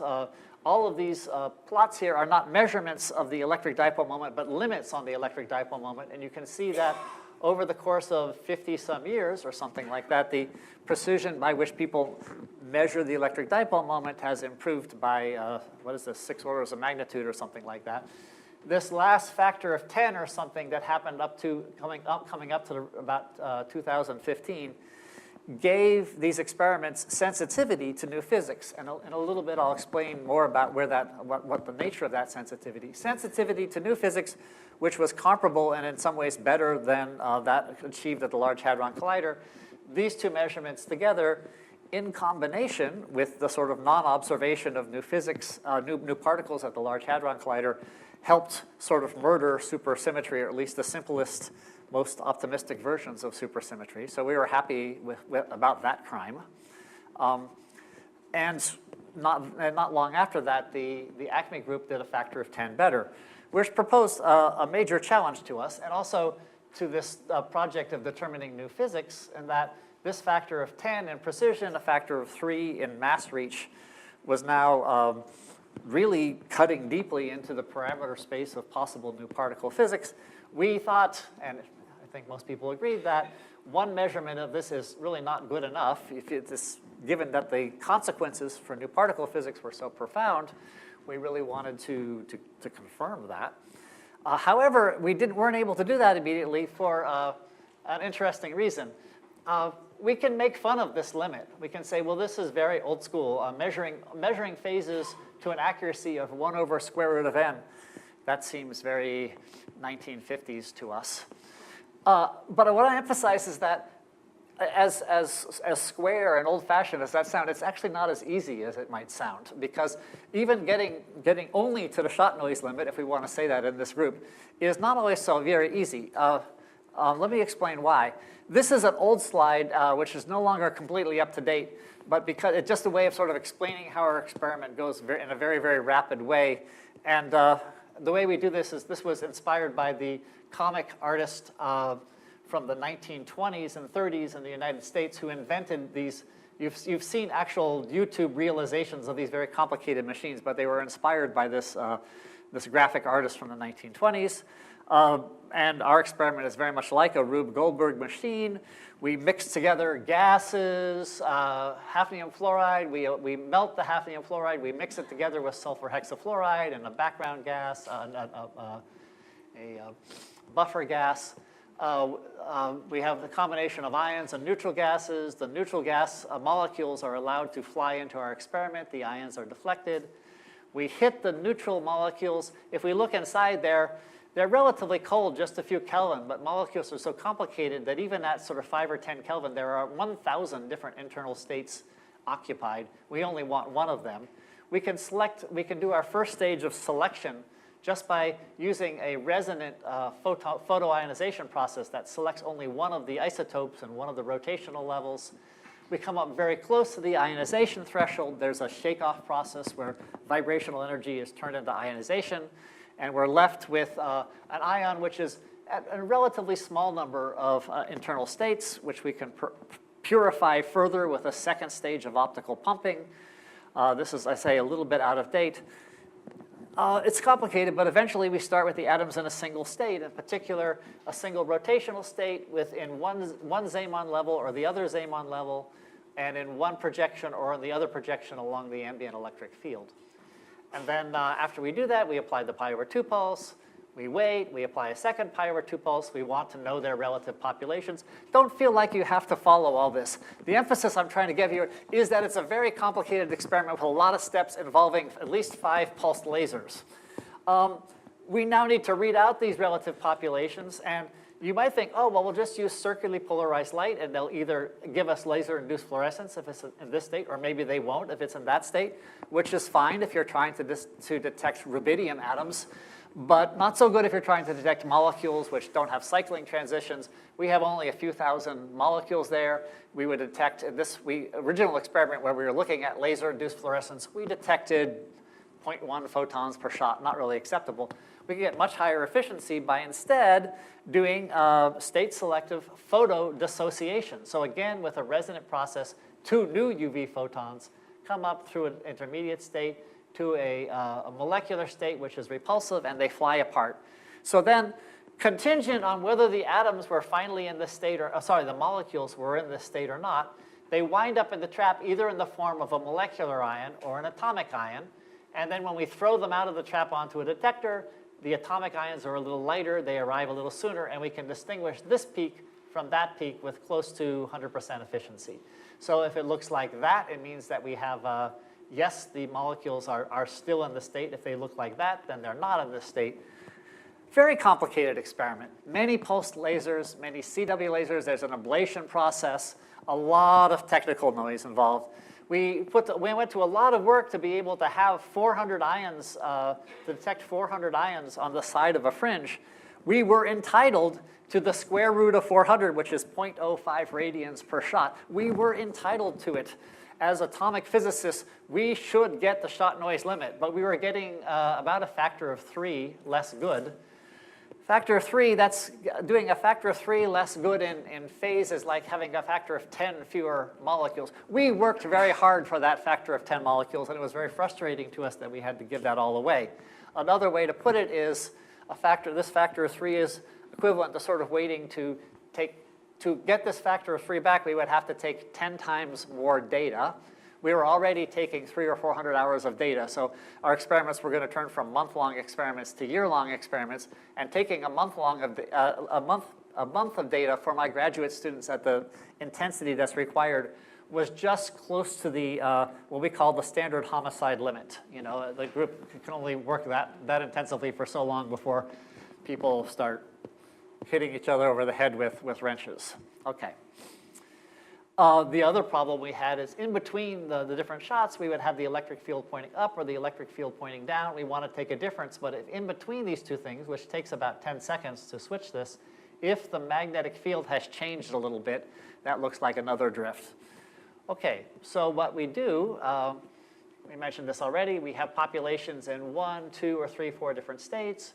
Our photo dissociation step it's a pulse laser, so it cannot actually distinguish between these two states. So we deplete one of the states, and then, or we deplete the other states before we do the photo dissociation.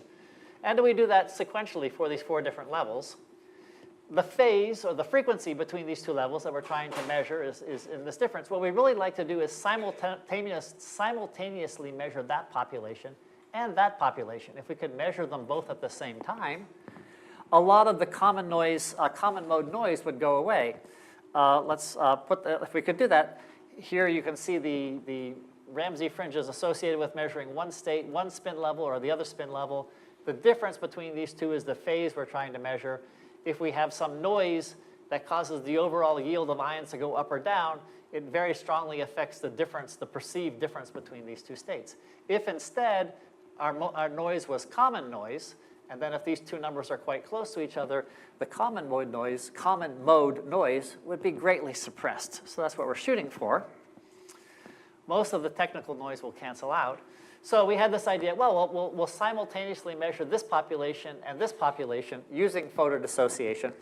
We couldn't figure out how to do that. We came up with an idea for measuring the population of this spin level and this spin level, which is corresponds to the electron pointing in the same direction, but with the molecules pointing in opposite directions. It's not exactly what we wanted, but we realized we could sort of regroup this common mode measurement minus this common mode measurement, just regroup those two things. And it's kind of like, well, if we could measure these two common mode with no noise on them, and these two common mode with no noise on them, the noise on the frequency would go greatly down on the difference of the two frequencies, which it's the difference of those two frequencies which gives us the electric dipole moment. And moreover, if we're measuring those two things at exactly the same time, we become insensitive to drifts in the magnetic field. We measure this phase difference and this phase, and this phase. If the magnetic field changes, which we can represent by just sort of stretching out these things, the difference in the phase remains constant, we become essentially insensitive to magnetic field noise. So how do we do that? We do that by, we're doing the photo dissociation. Remember, we have these 2 different levels, and we've done the experiment where we've done the Ramsey fringes, we've depopulated one of the states, and now we want to measure this population and that population simultaneously. Here in the state thing, they look like they're quite distinct, but actually when they're in the trap, these populations are all sitting together in the trap. What saves us is that these molecules are pointing this way in the trap. These molecules are pointing this way. This is the hafnium or thorium molecule. This is the light fluorine. When we hit them and they dissociate, they fly apart. When we hit them with a photon, they fly apart from each other. And these molecules, the heavy atom flies this way. These molecules, they fly that way. They fly apart, we eject them from the trap, and when they land on our detector, we can detect them in a spatially sensitive way. The two clouds are distinguishable. They overlap a little bit, but to about the 90% level, they're distinguishable clouds, and we're measuring them at the same time. The fact that they overlap a little bit actually gives rise to many exotic possible systematic errors that we spend months understanding, but that's it's better to spend 2 months understanding systematic errors than 2 months collecting more data, because the one is fun and the other drives you crazy. So that's the technique, and it works great. Here are the Ramsey fringes, sort of simultaneous Ramsey fringes we're collecting from the 2 different states. The noise, and I'm not going to walk you through this slide, but the bottom line is here at late time where we're getting all our sensitivity, the difference measurement we make is very close to the standard quantum limit, which is the green points are the data, the dotted lines there are is the standard quantum limit. So we got, in actual operational conditions, within about 5% of the standard quantum limit. Good enough. Because we were able to do that, we could collect enough data before the students rioted. This was right exactly at the hairy edge of sociology that permitted. And we took all our data blind. We unblinded it with a great moment of tension, and we found that, yeah, we also got 0. And actually, at this point, this is currently the best measurement, the best limit on the electron's electric dipole moment. It's at about 4 times 10 to the minus 30. If the electron has an electric dipole moment, its absolute magnitude is less than that. How am I doing for time, Sandro? 5 minutes, no problem. I want to talk about what it means. In the last 3 years, there have been a number of measurements of dipole moments, both magnetic and electric, all on leptons, muons, electrons for the magnetic dipole moment, the G-2 of the muon, as it's called, also the electron electric dipole moment. If we put them all in common units, here are these 4 measurements. There's the Gilla measurement, very similar accuracy. The Acme group, also the electron electric dipole moment. This is Jerry Gabriels's group. This is the Fermilab muon measurement. You can characterize them by the strength of the field they apply, which is in equivalent units. Remember, a Tesla is about the same as 3 million volts per centimeter. We apply effectively much larger electric fields because we're inside a molecule than the magnetic fields applied in the lab there. Gilla has, because we work in a trap, we have very long coherence times, about 3 seconds, compared to the beam experiments, the muon beam experiment or the Acme, which is also a beam experiment. Because we have ions, our counting rate is low. Acme has neutral molecules, so they have a much higher counting rate. Surprisingly, these things kind of cancel out to the point where the 2 electron EDM experiments, although they're operating in very different regimes, very long coherence times, very long count rates, we have very similar accuracies. The magnetic dipole moment, absolute accuracies on the dipole moment are down by about a factor of 1,000,000.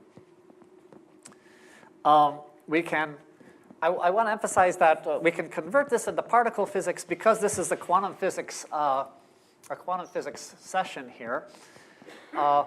If you are not a theorist, you don't take all of the classes. You know, at some point you stop as an experimenter. You think, oh, this is good enough.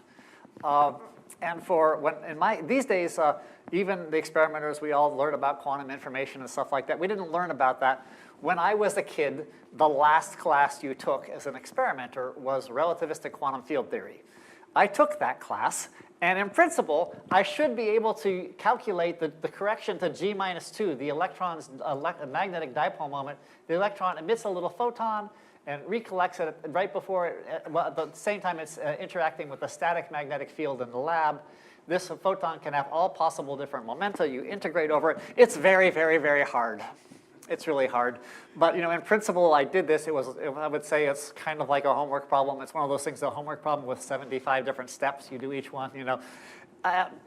Don't ask me to do it today. But what I want to say is that even for an atomic spectroscopist, this is sort of within the realm of something that you might kind of expect. It's not exotic physics in 2025. It was exotic physics in 1948 or whenever it was when Feynman and so on were doing these things. But okay, so we can do that.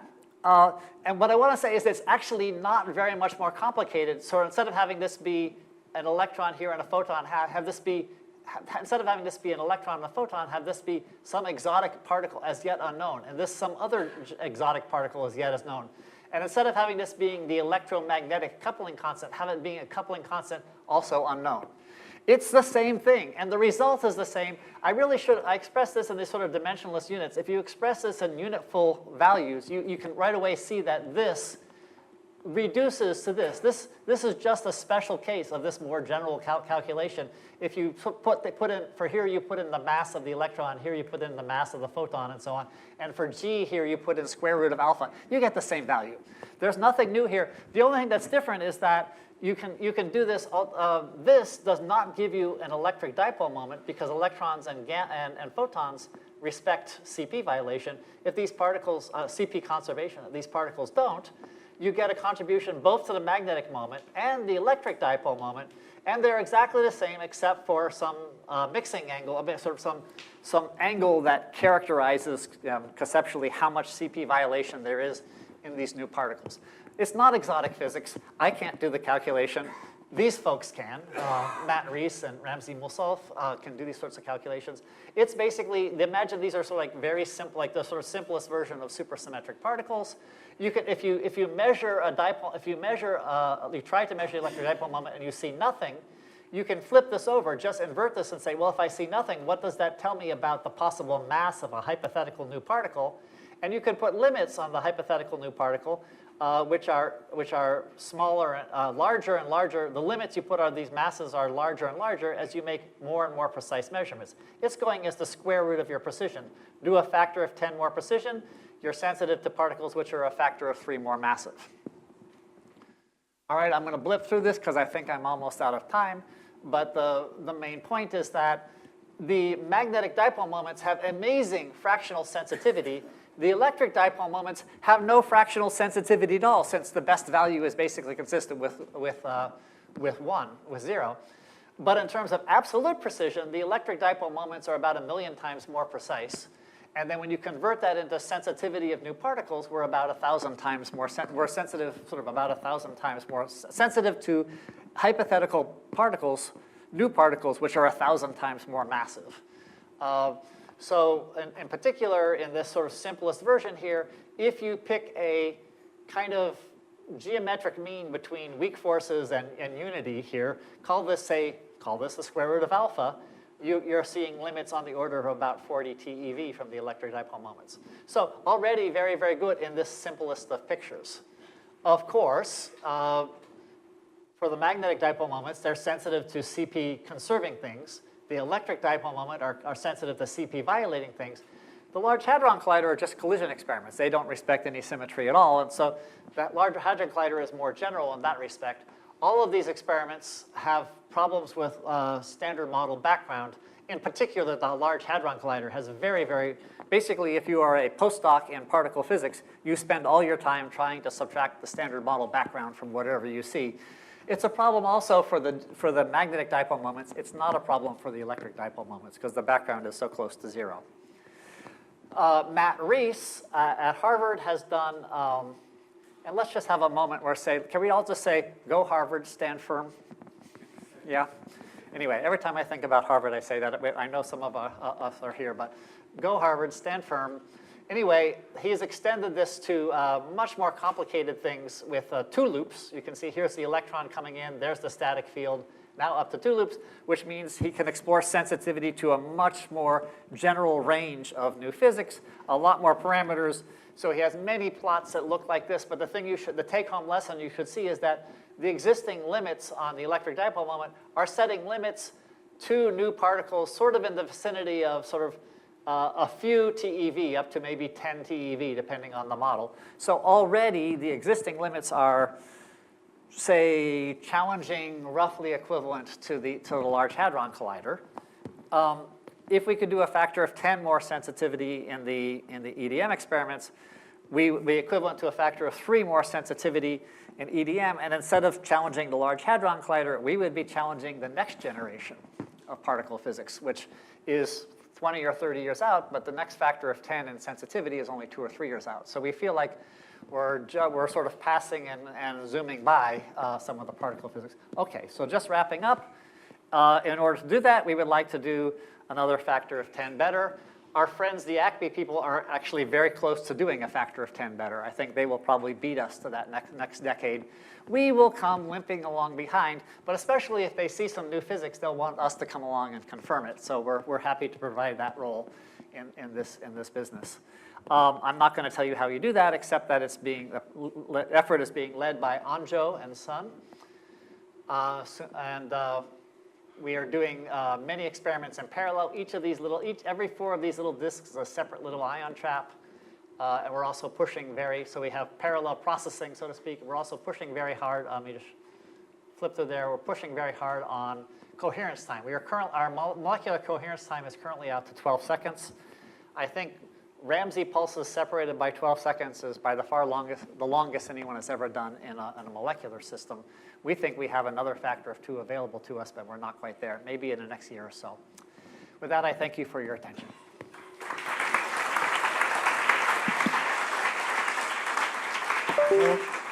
Thank you very much, Eric. We have time for a couple of questions. Are you consulted for the decision on the next generation of particle colliders research? No, it turns out I don't go to those meetings. But I hope that the people who think about it look at these experiments, because I feel like it's instructive.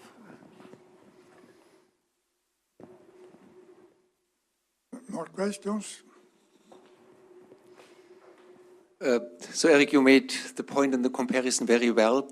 Now, should one possibly add that with the colliders, if they do precision measurements, they could also observe perturbatively something which happens at a much, much higher mass scale?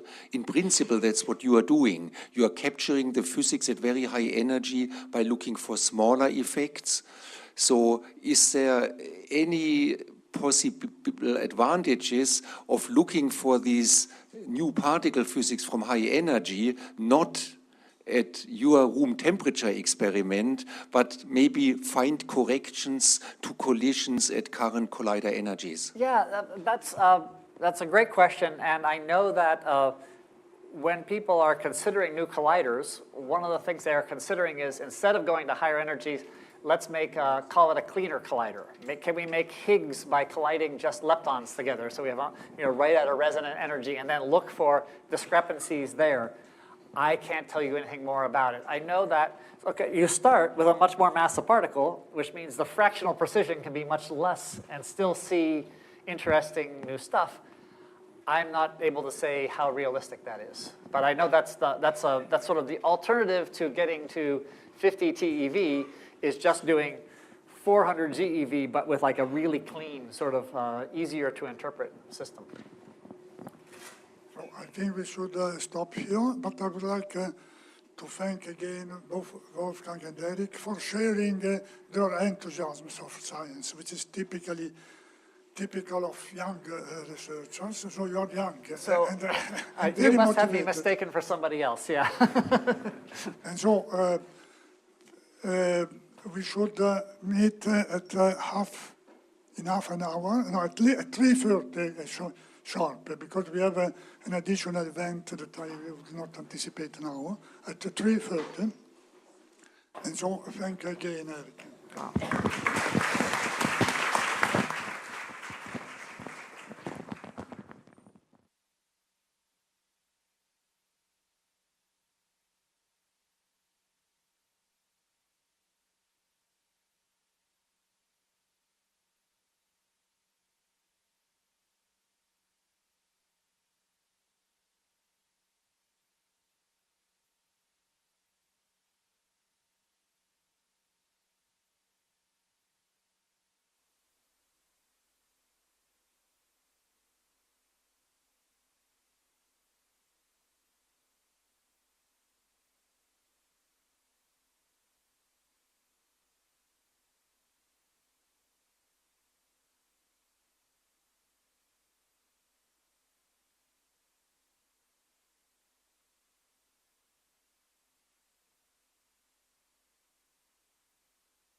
Se sì. lo deve mutare. No.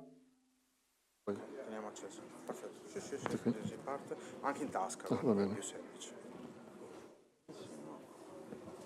Spasso uno stacca perché mi sa che lei c'è un bottone. Qua siamo a posto.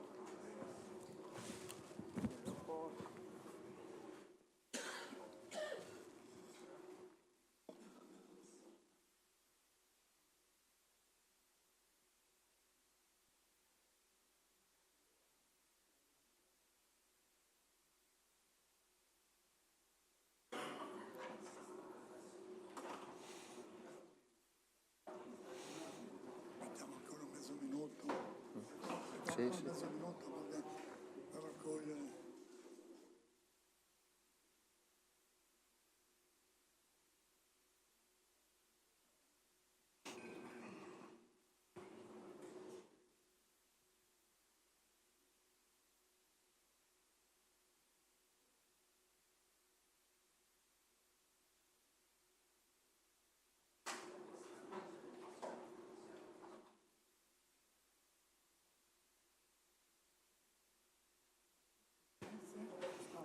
Sì.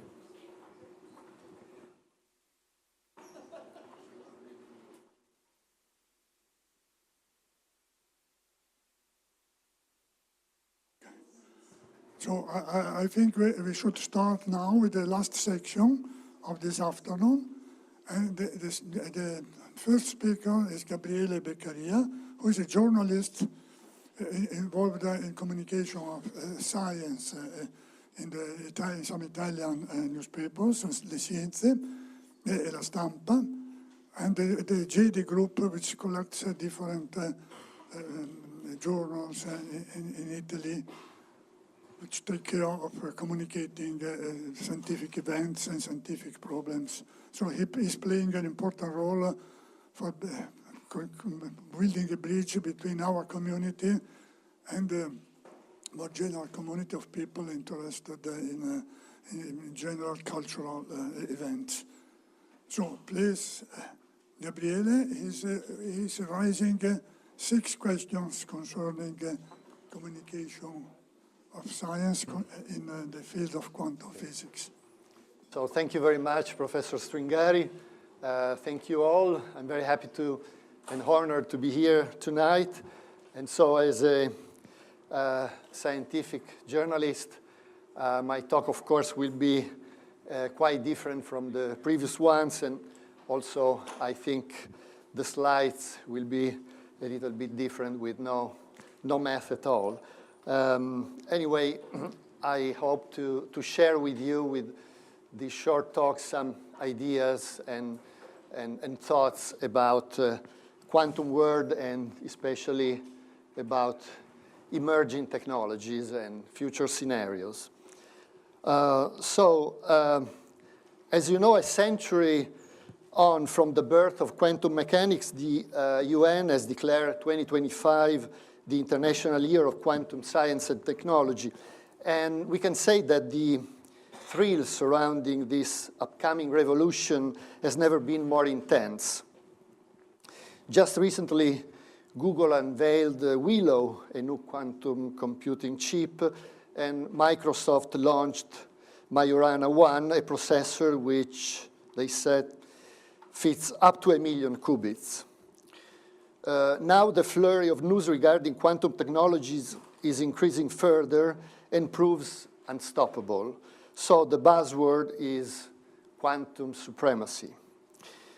I have the honor of participating to this prestigious meeting, and as I said, I'm a scientific editor working in a major Italian media company, the JD Group, and my task as independent journalism teaches is to gather data and process news about scientific discoveries and medical innovation in particular, in order to provide the public opinion with information that is as reliable and verified as possible.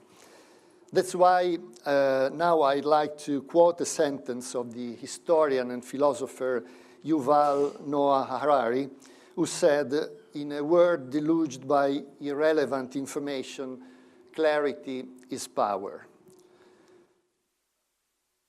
21st century is both a golden age and a battlefield for journalism. On one hand, it's experiencing unprecedented breakthrough in technology, audience, engagement, and accessibility. But on the other hand, it faces serious crisis that challenges its integrity, sustainability, and role in democratic societies. The present evolution of journalism tells a contradictory story of opportunities tangled with deep-rooted vulnerabilities. Many scholars emphasize today how its power of analysis and the freedoms it represents are in serious danger. They are threatened by widespread attacks, ranging from government censorship attempts to manipulations by hackers and pressure groups, as well as interference from authoritarian regimes. And it's interesting that science is experiencing a fate parallel to that of journalism. This first part of the 21st century is a thrilling era for science, a time marked by extraordinary breakthrough that have been reshaping our world alongside vulnerabilities that have been testing our trust in scientific institutions and processes.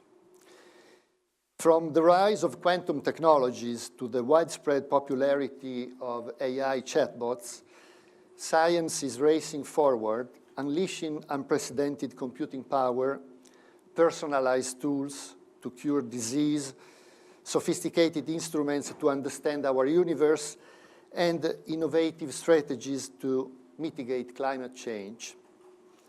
Yet, in tandem with progress, the present era is exposing the fragility of scientific integrity in the face of widespread misinformation, political interference, and ethical dilemmas.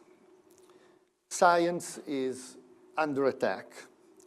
The Trump administration has disrupted balances that were believed to have been established for nearly a century, and cuts to public funding, the shutdown of many programs, and censorship targeting universities are affecting the scientific community and its networks, both in the US and around the world.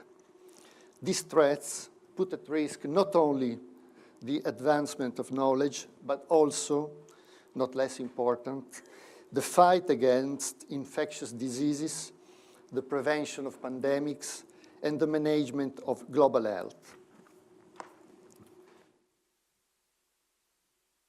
If journalism and science, I do believe, share a common fate, they both need to remain grounded in their core mission, to inform the public, hold power accountable, and foster understanding on one hand, and to pursue and spread knowledge while being open, ethical, and resilient of their social responsibilities on the other hand. They both depend not just on evidence-based research and responsible use of technology, but also on moral values, integrity, vision, and a relentless willingness of investigating the world. As a scientific reporter, I learned that journalism is the art, and I would say science, of asking thoughtful questions and looking for reliable answers. Questions and answers should not be seen as definitive and permanent, but rather as the result of a continuous accumulation and unending analysis of data. This network of information is evolving, just like the word it seeks to describe. This very characteristic is one of the reasons journalism is so captivating. A complex dimension as the quantum world represents a challenge for reporters. The questions we ask in order to understand and communicate it can contribute to public debate that must involve every scientific discipline and every technology. I have therefore envisioned a series of 6 key questions to help developing possible answer and, as a consequence, sharing tools to spark public attention and involvement. So the first key question for me is as follows. What's the public knowledge about the quantum revolution, and what about the attitudes of public opinion toward quantum computing? The data collected by the Responsible Technology Institute at the University of Oxford highlights that only 5% of the respondents claimed a substantial knowledge of the issue, while the majority of respondents stated that they knew little about quantum world and their understanding remains very limited. Curiosity emerges as the prevailing attitude alongside concerns about a technology that could both manageable and disruptive. There are specific reasons for this public attention. At the heart of everything lies an extraordinary machine, the quantum computer, and the international race to build the first one. I'd like to quote the book, The Impossible Computer, How the Quantum Computer Will Change the World, written by the three physicists, Giuliano Benenti, Giulio Casati, and Simone Montangero. It is plausible, they write, that the development of quantum computers will increasingly intertwine in the future with the development of artificial intelligence, paving the way for major new opportunities, along with potential ethical issues related to the distinction between the natural and the artificial, which forms the foundation of the values upon which our society is built. We believe it is the responsibility of men and women of science to present the meaning of such discoveries in a way that is understandable to everyone. And I close quotes. News about quantum technologies has recently expanded to cover different topics. Alongside scientific breakthrough, economic and geopolitical narratives have come to the forefront. In media coverage, they involve scenarios of both opportunities and risk in many areas. Birth of innovative companies and widespread loss of workforce, increase of disarray of cybersecurity and national defense, creation of digital avatars to prevent diseases and spreading of sensors to boost individual surveillance. Media discussions also involve US, China, and Europe relationships and tensions. And last but not least, overhyped expectations about the evolution of quantum computing in shaping both society and individual attitudes. Understanding this narrative is crucial, I think, because each of them influences how the stakeholders, so policymakers, industry leaders, and public opinions, perceive the benefits and the dangers associated with quantum technology in economy and culture, while fostering policies and investments. There is still much work to be done. It's a matter of informing the public, while also facilitating public debate. We cannot ignore the fact that many initiatives, for example, the quantum flagship promoted by the European Union, are still limited to a specialized audience. So now we are at the second quick question that is as follows. What kind of transformations will the quantum revolution generate, and how widespread will be? Quantum computing is no longer just a theoretical marvel discussed in academic circles. It's a fast becoming technological force, poised to reshape the world. Its rise promises profound impacts across scientific research, societal structures, and cultural perspectives. The most immediate and revolutionary changes will be likely felt in many scientific areas and disciplines. In material science, quantum computers mean faster discovery of advanced materials and also clean energy solutions. In physics and cosmology, quantum computing offers the ability to simulate high-energy particle interactions or early universe conditions. These insights could deepen our understanding of the universe, possibly unlocking new laws of nature. Then climate science is another field that could benefit significantly. Quantum computers will be able, we think, to model complex environmental systems with far greater precision, helping scientists predict weather patterns, investigating climate change, and exploring mitigation strategies. But let me emphasize the impact of quantum computing in medicine and in drug and vaccine discovery. Identifying how a drug interacts with the target protein requires simulating molecular behavior, a computationally demanding task that becomes exponentially more difficult as molecular complexity increases. So classical computers often rely on approximations, limiting the accuracy of predictions. Quantum computers, however, should be well suited for modeling quantum mechanical systems, such as molecules. Therefore, they could significantly shorten the drug discovery cycle, reduce costs, and reveal novel compounds. Quantum computing could also supercharge precision medicine, where treatments are tailored to an individual's genetic makeup, environment, and lifestyle.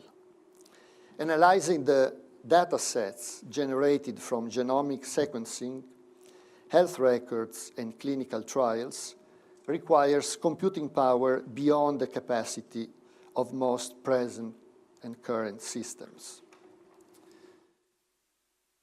Quantum algorithms have the potential to detect subtle patterns in this data, correlations that may be invisible to classical methods, enabling earlier disease detection, more accurate diagnostics, and personalized treatment strategies for conditions like cancer, Alzheimer's, and rare genetic disorders.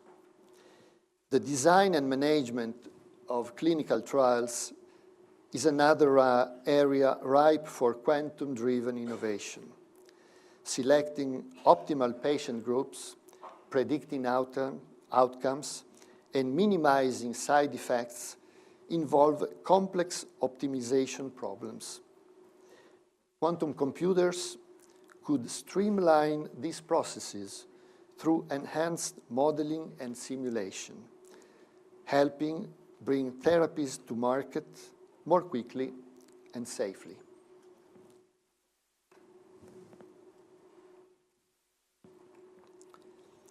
As quantum computing matures, it may reshape also industries and economies. Areas like finance, logistics, cybersecurity, and artificial intelligence stand to gain significantly. The economic implications are, as we know, immense. Countries leading in quantum research could dominate future tech economies, creating new geopolitical dynamics. And all these scenarios raise concerns about a quantum divide, where access to powerful computing technologies may not be evenly distributed, potentially exacerbating global inequalities. Job markets may shift. While new opportunities will arise in quantum software development, hardware engineering, and quantum algorithm design, many existing roles may need to adapt. upskilling and educational reform will be essential to prepare the workforce for this future and incoming landscape.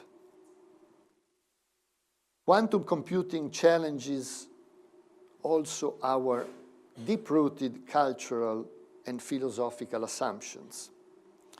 The quantum realm is governed by principles like superposition and entanglement, and these ideas defy many classical concepts, while prompting us to rethink causality and certainty, and fundamental questions about reality and consciousness as well. The transformative power of quantum computing brings ethical and governance challenges. Who will control access to these powerful tools? How will we ensure transparency, accountability, and fairness in their use? There is a pressing need for international cooperation to establish regulations guiding quantum research and applications. As with the AI, there is a danger that quantum technologies, according to many specialists, could be misused for mass surveillance or cyber warfare and other malicious purposes. Establishing ethical guidelines now could prevent future misuses and foster responsible innovation. Public awareness and involvement are and will be absolutely crucial. Citizens should be informed about quantum technology's implications so that they can participate in democratic decision-making about its development and deployment. All these considerations arise the third key question. What are the means to understand the quantum revolution and to manage it properly? The ability to imagine the future is considered, in technical jargon, an existential challenge. From AI to genetic manipulation, every branch of scientific knowledge and technology represents both a set of opportunities and a set of problems. Scientists have the privilege of living in a time that is not the same as that of ordinary people. They are like time travelers, playing a leading role in the construction of a future that will involve all of us and transform our lives as individuals and as part of the society. The quantum revolution is a symbol of this foretold future, one whose many outcomes we can already envision, both utopian and dystopian. However, scientists are not always willing to discuss the consequences of their research. The question they consider fundamental is not if something can be done, but when, question point. The competition among research groups and institutions is so intense that the debate on how to manage new discoveries and technologies is often postponed or underestimated. A polymath of the 20th century, the mathematician and computer scientist John von Neumann, 80 years ago, wrote on Fortune magazine a famous article whose headline sounded like this: "Can we survive a technology?" Von Neumann discussed how rapidly accelerating technological progress is creating a crisis as human capabilities outgrow the limited size of the planet. While exploring potential future technologies like nuclear energy, automation, and climate control, he warned that, while beneficial, they could cause global instability and conflict without proper governance. The march of ideas, in his analysis, cannot be stopped. he wrote, quote, "There's no cure for progress. The only possible security lies in the intelligent day-to-day exercise of our discernment." Close. Von Neumann advocated 3 required qualities: patience, flexibility, and intelligence. Today, 80 years later, these qualities, I think, are more necessary than ever. But they are not as consistently applied as we would hope. In 2018, former US Secretary of State Henry Kissinger published an article in the Atlantic magazine with the following telling title, "How the Enlightenment Ends." And he analyzed the impact of artificial intelligence and highlighted 3 areas of concern. First, AI might achieve unintended results due to the misinterpretation of human instructions. Second, AI might change human thought processes and values due to the inability of humans to fully understand the cognitive outcomes of neural networks. Third, AI might reach intended goals, but humans could be unable to explain the rationale of its conclusions.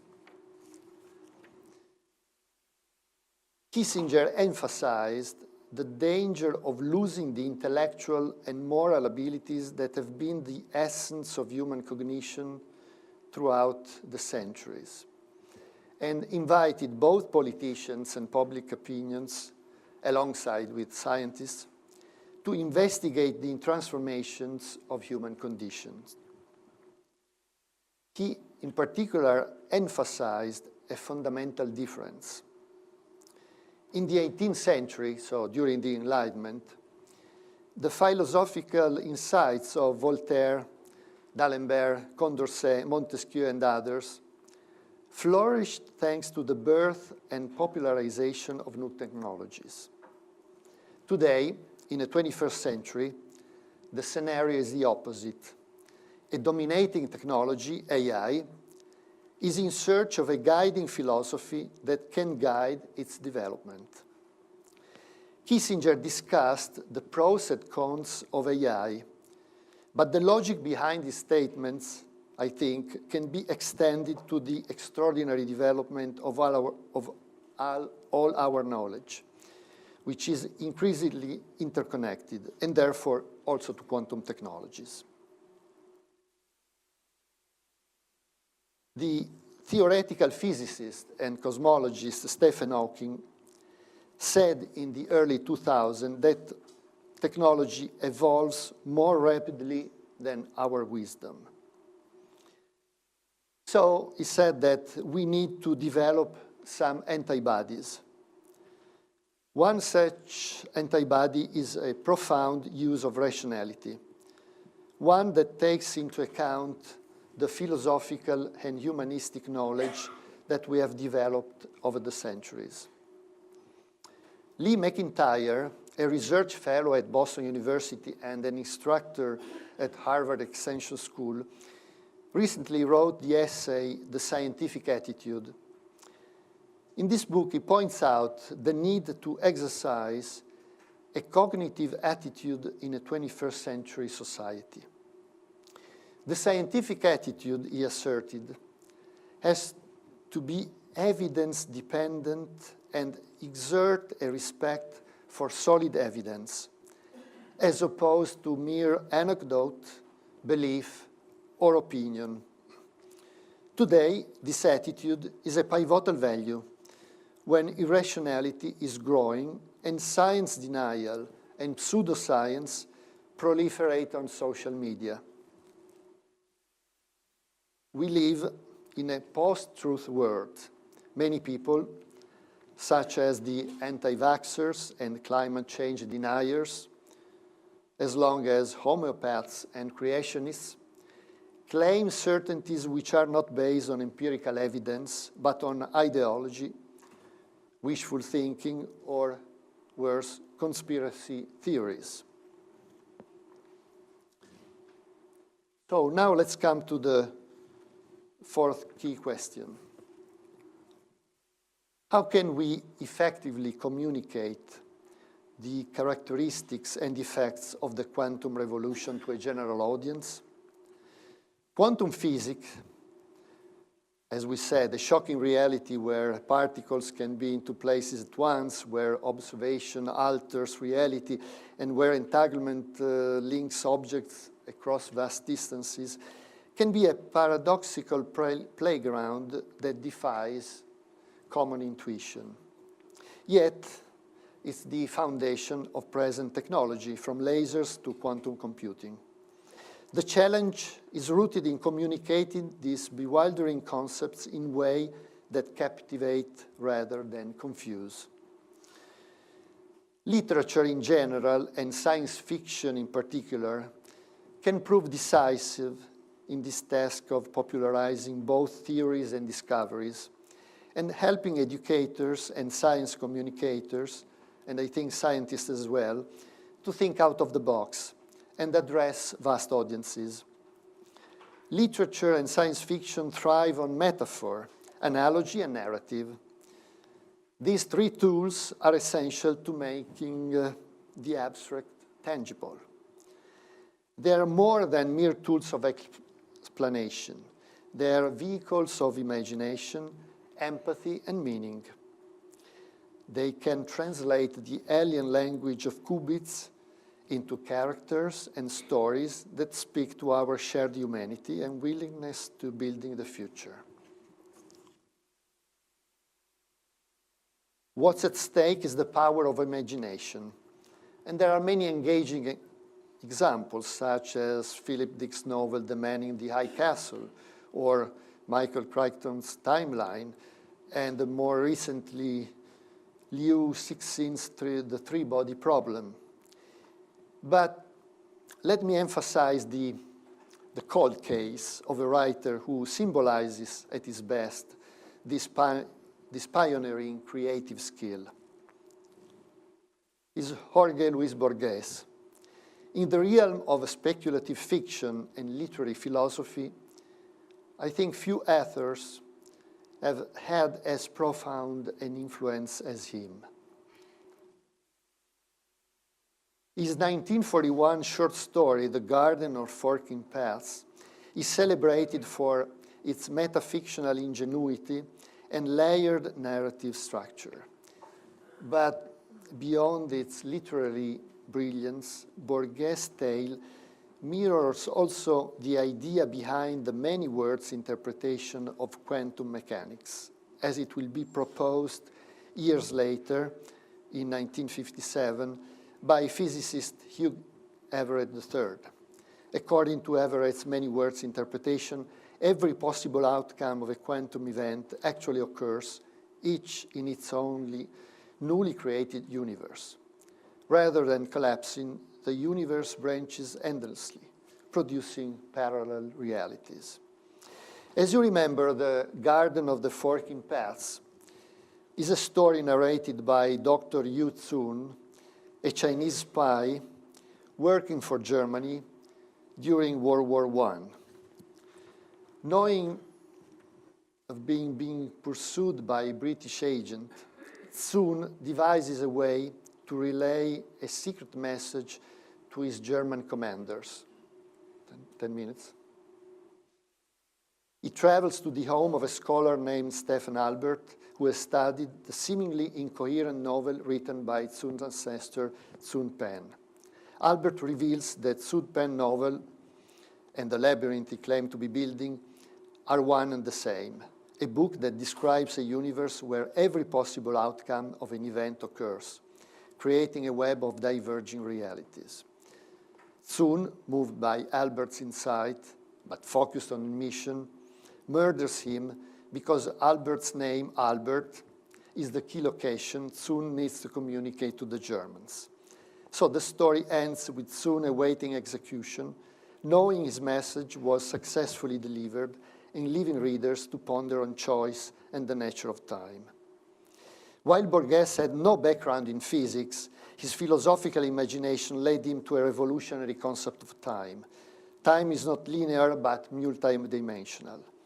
Whether viewed as prophecy or coincidence, Borges' story is a testament to the power of literature to explore and predict the mysteries of reality and to foster the wonder that fuels both debate and creativity in society. So now it's time for a fifth key question. Is it possible to democratize the access to quantum knowledge? Beyond literature, quantum physics has already had a profound impact on science fiction cinema. Movies like Interstellar use quantum phenomena to explain wormholes and the manipulation of time through gravitational forces. The Marvel Cinematic Universe has embraced quantum theory in Ant-Man and the Wasp, and in Avengers Endgame, where time travel occurs alongside the exploration of alternate realities. In television, shows like Stranger Things portrays quantum ideas in the concept of the upside down, an alternate dimension with eerie parallels to our world, while Devs is a TV series which delves into quantum computing and determinism. Quantum mechanics has influenced video games and music too. Games like BioShock Infinite incorporates quantum theories to explain parallel dimension and multiple versions of the same characters, and the game Half-Life references quantum mechanics in its teleportation technology and multidimensional themes. And in music also, several artists have been drawing inspiration from quantum physics to craft lyrics and album concepts. So, for example, British rock band Muse references quantum theory in their song The Second Law, Unsustainable, while electronic artist Jean-Michel Jarre has explored quantum themes in his album Electronica 2, The Heart of Noise. All these examples show how quantum mechanics exerts a fascination on a vast audience, which is not limited to scientists, and pushes people to flirt with stories that go beyond the ordinary flow of everyday life.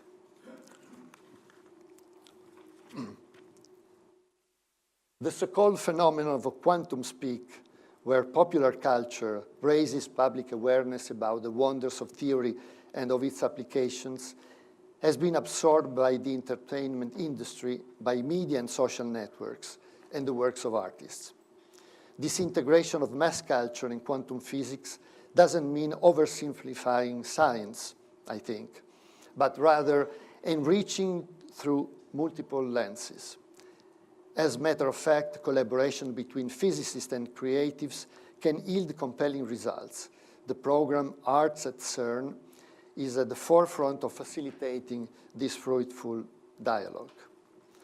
To mark the International Year of Quantum Science and Technology, Arts at CERN has presented the exhibition Quantum Visions. Hosted in San Sebastian, Spain, the project features the works of 11 artists who explore the quantum realm through a kaleidoscope of perspectives and techniques. Among these works, let me remember Alice Bucknell's Small Void, which is a video game conceived in dialogue with CERN physicists. It invites players to explore the boundaries of earthbound life forms like lichens. This resilient ecosystem, in the artist's view, exists outside the binary perception of life, and aliveness in the game aims to spark a new perspective about microcosmic intelligence. We have other artists like Johan Hemskerk and artist Laure Provost, which is another example of the dialogue between art and science. And their latest installation is giving visual form to concepts that could otherwise become tangled in baffling abstraction. Thus, we have reached the final question, the sixth one. Who will own ownership and consequently control this technology?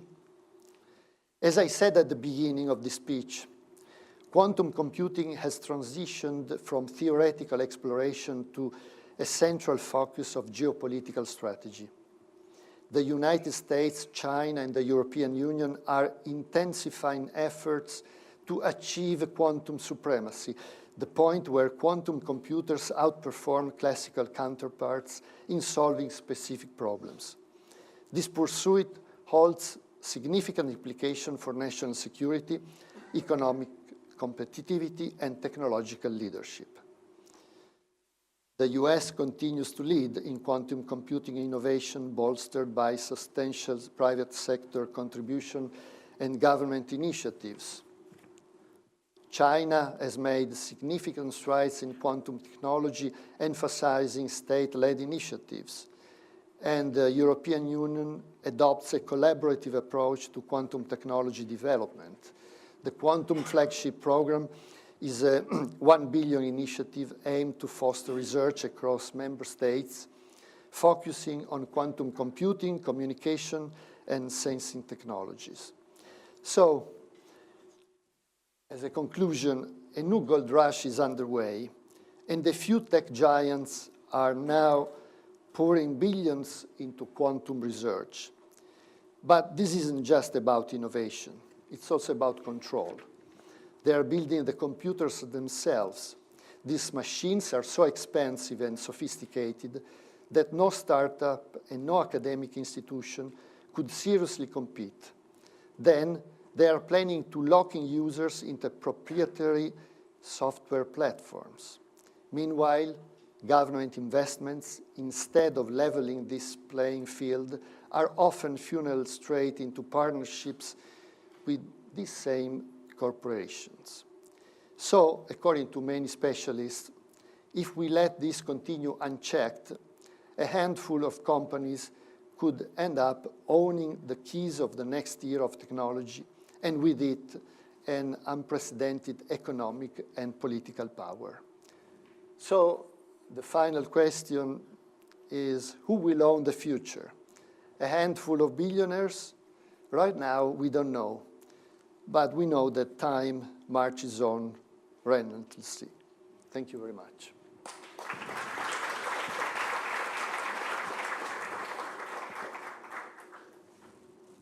So, thank you very much, Gabriele. So we can raise some questions.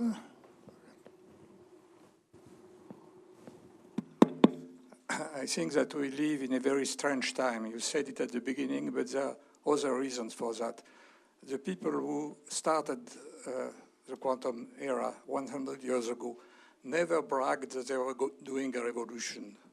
When Maxwell discovered the laws of electromagnetism, he never bragged that he was doing the electric revolution. And I could keep giving example of that.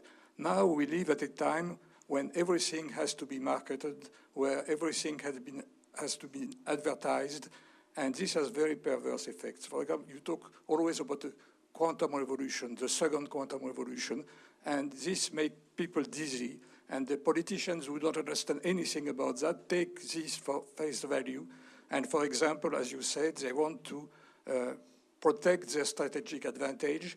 They start to raise barriers between countries, and this is very, very bad. And I think this has to be changed, and I think journalists have to play a role in that, because they have a tendency to just blow out things which should not be. You talk about the quantum computer, but the quantum computer does not exist today. It's just research. It's just a keyword to describe very interesting strategies research. And nobody knows what will be the machine which will come out from that. If we follow what you said, the fact that the quantum computer will solve all the problems related to the climate, to chemistry, and to health issues, then you should not put 1 billion euros in this program. You should put 1 trillion euro right now. Right. So I think it makes no sense. We have to come back to reality, and I'm sure that even the people who work on quantum research today agree with me. I think there is a kind of schizophrenia between the researchers who are serious and the startup companies which try to do money on this research, and on their websites they advertise things they don't believe in themselves, because they know that the people they're talking to are people who want to invest more money or politicians who don't understand this, and I think this is very important. Now, I liked what you said about the Borges, and I knew this novel, but these are just metaphors. It's just, so it's not... No. It's not relevant for... Not just a metaphor to help us in some way to explore the quantum world. But I think it's very serious. I think the overblowing of this kind of research is the other side of the same coin. What you said about Trump, about the fact that Trump fake news is true, but one should not have fake news on the other side, which is trying to oversell what should be serious research and which is very interesting by itself. And I want to add that when you say, can everybody understand quantum physics? To some level, yes, but can we make quantum physics democratic? I think it makes no sense.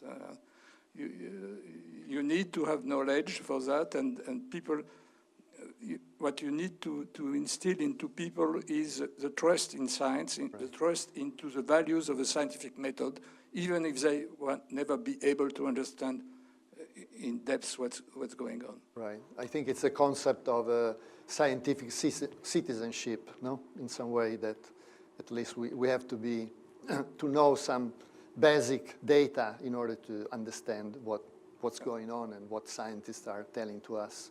Very often people tell me, I don't understand anything to quantum physics, bragging about this, like other people say, I was never good in mathematics, and they're very proud of this.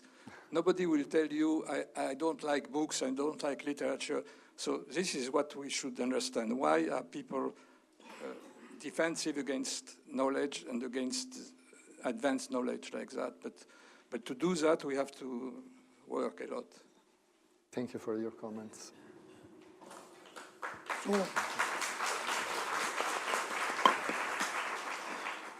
So I think with this important comments by Professor Roche, we can close this discussion now, and then there will remain many open problems to be discussed more among us and not only among us. So the final talk of this afternoon session is by Professor Ludwig, who is a specialist of quantum mechanics applied also to developing ideas related to quantum computing. And we will hear from him about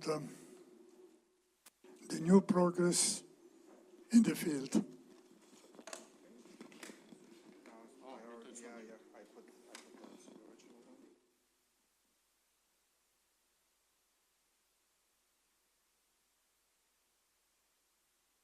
All right.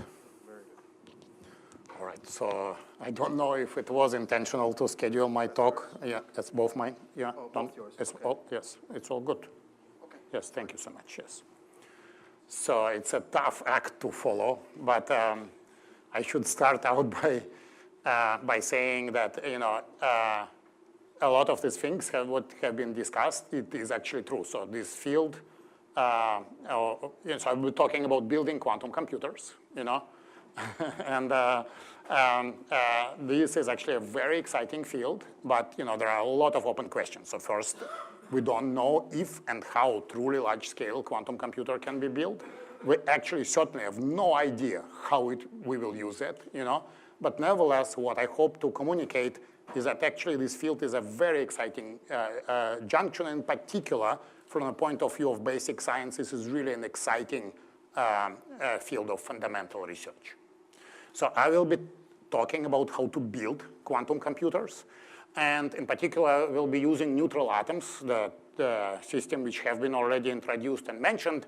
And this photograph basically illustrates how all of these experiments start. So this is a picture of something which is called magneto-optical trap, which contains 10 million atoms. And these atoms at this point are nearly brought to the standstill. They're nearly motionless by using laser cooling techniques, which have been nicely illustrated, discussed by Serge. And if you want to now ask, can you use all of these atoms as qubits? The answer is yes in principle. But because you have basically essentially unlimited source of cold identical qubits. But the key challenge is really how to control them. And you need to control these atoms by one and do it at scale. So we will be using optical techniques to control these atoms. And in particular, we'll be using optical tweezers. And this is also the method which have been mentioned by a couple of speakers already. So we will be focusing these tweezers very, very tightly, such that each of these tweezers can contain at most one atom. But we won't do it one tweezer at a time. We will start with now thousands of tweezers and try to capture these atoms. So when we do this capture initially, this process will be probabilistic. So the system will have entropy. Entropy will be a major feature of my talk. But so at this point, to get rid of the entropy, what you can do, literally, you can just take a picture of atoms, figure out which traps are full and which are empty, and then basically rearrange the atoms, in any desired configuration. So with that, the atoms will be sitting a couple of micrometers away. So we'll be not talking to each other, not interacting. So to make them interact, we will excite these atoms with lasers into the Rydberg states. And this is the approach which we have been now exploring for over a decade in a wonderful collaboration with two of my colleagues, Vlad Vuletic and Markus Greiner at Harvard and MIT. So in particular, we will be using something which is called Rydberg blockade. It was already introduced by both Peter and Serge. So we like Rydberg atoms because they have long lifetime and very strong interactions. These interactions in particular enable van der Waal coupling, which is 14 orders of magnitude. For example, for n equals 100, then 14 orders of magnitude larger than the van der Waal interaction between ground state atoms. We can use this strong interaction in a wide variety of ways. And one way how we can use it is this idea of Rydberg blockade. So to enable this blockade, so what we'll be doing is exciting atoms resonantly to the specific Rydberg state.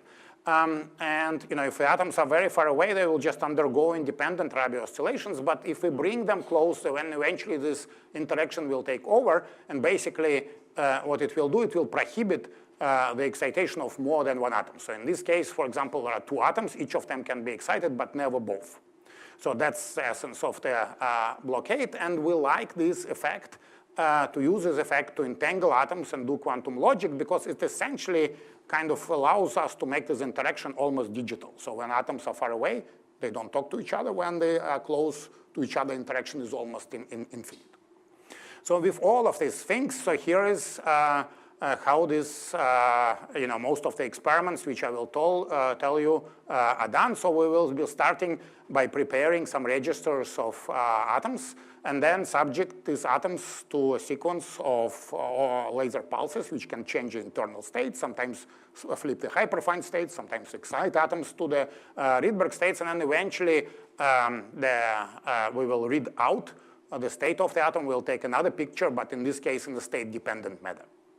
And so this kind of simple concept resulted recently in an explosion of interest in the field. There are a couple of hundred of experiments which are being around the world, and there are at least 12 companies which are trying to commercialize the technology. As you will see towards the end of my talk, this approach is by now becoming outdated approach. So there are new ways to do these experiments, and this is, I hope, get to that. But nevertheless, even now there is a wide variety of systems which take these basic elements and use them in creative ways. So, for example, alkaline earth atoms have been now used to do various type of things like quantum logic, quantum simulations, quantum metrology. These systems are also extended to molecules with the idea of also going maybe eventually towards precision measurements, as discussed, briefly mentioned by Eric. And some of these systems become very exotic. So these are some recent pictures of these are two species array in Hannes Bernian lab and in Chicago. Still, this is an array of over 5,000 trapped atoms in the Manuel Endres lab in Caltech, and this is an array of over 2,000 sorted atoms in Zhang Wei's group in China. And so this is really an exciting frontier because we can now use this system to study many-body dynamics, to build quantum computers, to quantum metrology, and it's very complementary. In fact, can be combined with the techniques of optical lattices, which also have been mentioned. So in our lab, for the last couple of years, we operated what we called a third generation of the atom array. So the key element of this is this device called special light modulator, which can basically, it's a computer-generated hologram, which can project basically an arbitrary tweezer array in a vacuum chamber. One drawback of the special light modulator, it's relatively slow. So to move atoms around, which is actually very important, we use a second channel, and we use typically this device of 2 crossed acousto-optic deflectors, where you can, for example, move columns and rows of the atoms. And so in this third generation, we had larger systems, higher fidelities, and more advanced control. In fact, we've done experiments now with over 400 atoms. And as already mentioned, this system can be now used for very different purposes.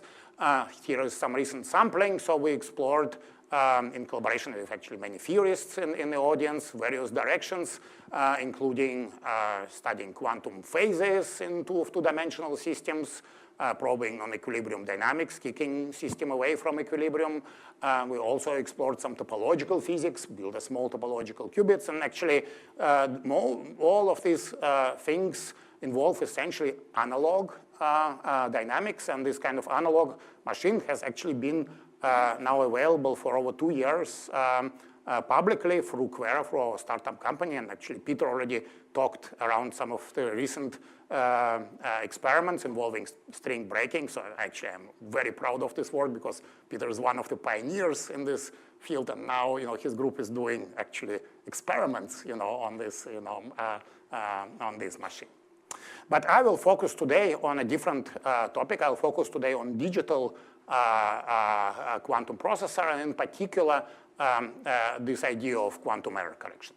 So what is this about? So the key challenge in this field involves controlling errors.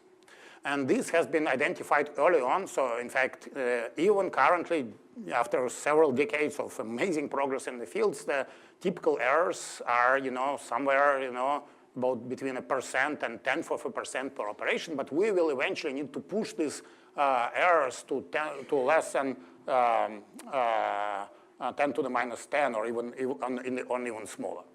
So people have identified this problem already, 30 years ago. And the question at the time emerged: can we use something like error correction to, protect quantum operations, protect qubits?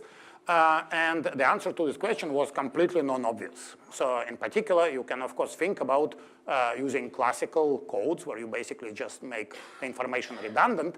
But in quantum mechanics, there is something which is called no-cloning theorem. You cannot duplicate quantum information. Moreover, to correct errors, you typically need to measure the state. And once you measure the state, you collapse it.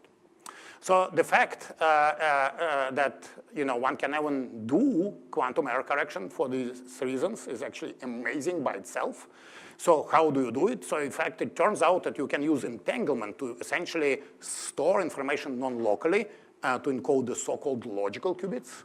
And then what you do is you basically can devise certain types of measurements. They're called stabilizer measurements to detect local errors while preserving this information encoded into this delocalized state. And by being delocalized, this so-called logical degrees of freedom becomes hard to accidentally manipulate. And of course, it means that it's also hard to manipulate deterministically. But I mean, that's the idea. So in the spirit of this a little bit, going back in history, I would like to actually maybe double down on the fact that this quantum error correction is really, really non-trivial result. And to that, so 30 years ago, there was actually a kind of a big debate in this field, and it involved several famous people, including Ralph Landauer, who basically, was pointing out that, this kind of idea of quantum computing is fundamentally very challenging because quantum computing is essentially analog evolution. And what he pointed out at the time is that, the reason why, classical computer is so powerful is the notion of transistor, and transistor is fundamentally nonlinear device. In fact, he said that errors, if you don't have this kind of nonlinearity associated with transistor, errors will pile up and computation will go off track. And you need to basically, this type of nonlinearity, and in fact, it requires erasure to kind of, remove these errors, and erasure requires in terms of dissipation, which is fundamentally contradicted to this kind of Hamiltonian system dynamics. And Peter Shor actually was the one who, was on the other side of this debate. And here is the summary a few years later, his rebuttal in retrospect. Just like quantum objects are both waves and particles, you can devise, quantum computers which will be both analog and digital, and the underlying insight for that is this idea of quantum error correction. And so you will see, how this now starts to work in practice. So just to make it a little bit more specific, perhaps the most famous example of quantum error correcting code is something which is called toric, or sometimes called surface code, developed by Alexei Kitaev. So basically, this is a product, essentially of two classical repetition code. One corrects bit flip errors, and another one corrects phase errors. And they're arranged on this kind of grids. And basically, what you can do to correct for errors, you need to measure this kind of checks. They are this so-called stabilizer measurements. One is a product of Z operators, another one a product of X operators. So basically, if you make one error, for example here, then if you measure these checks, then both of them, they should be +1 if you have no errors. If you make an error, they are -1. So that way you can actually identify where they are occurred and corrected. So now the key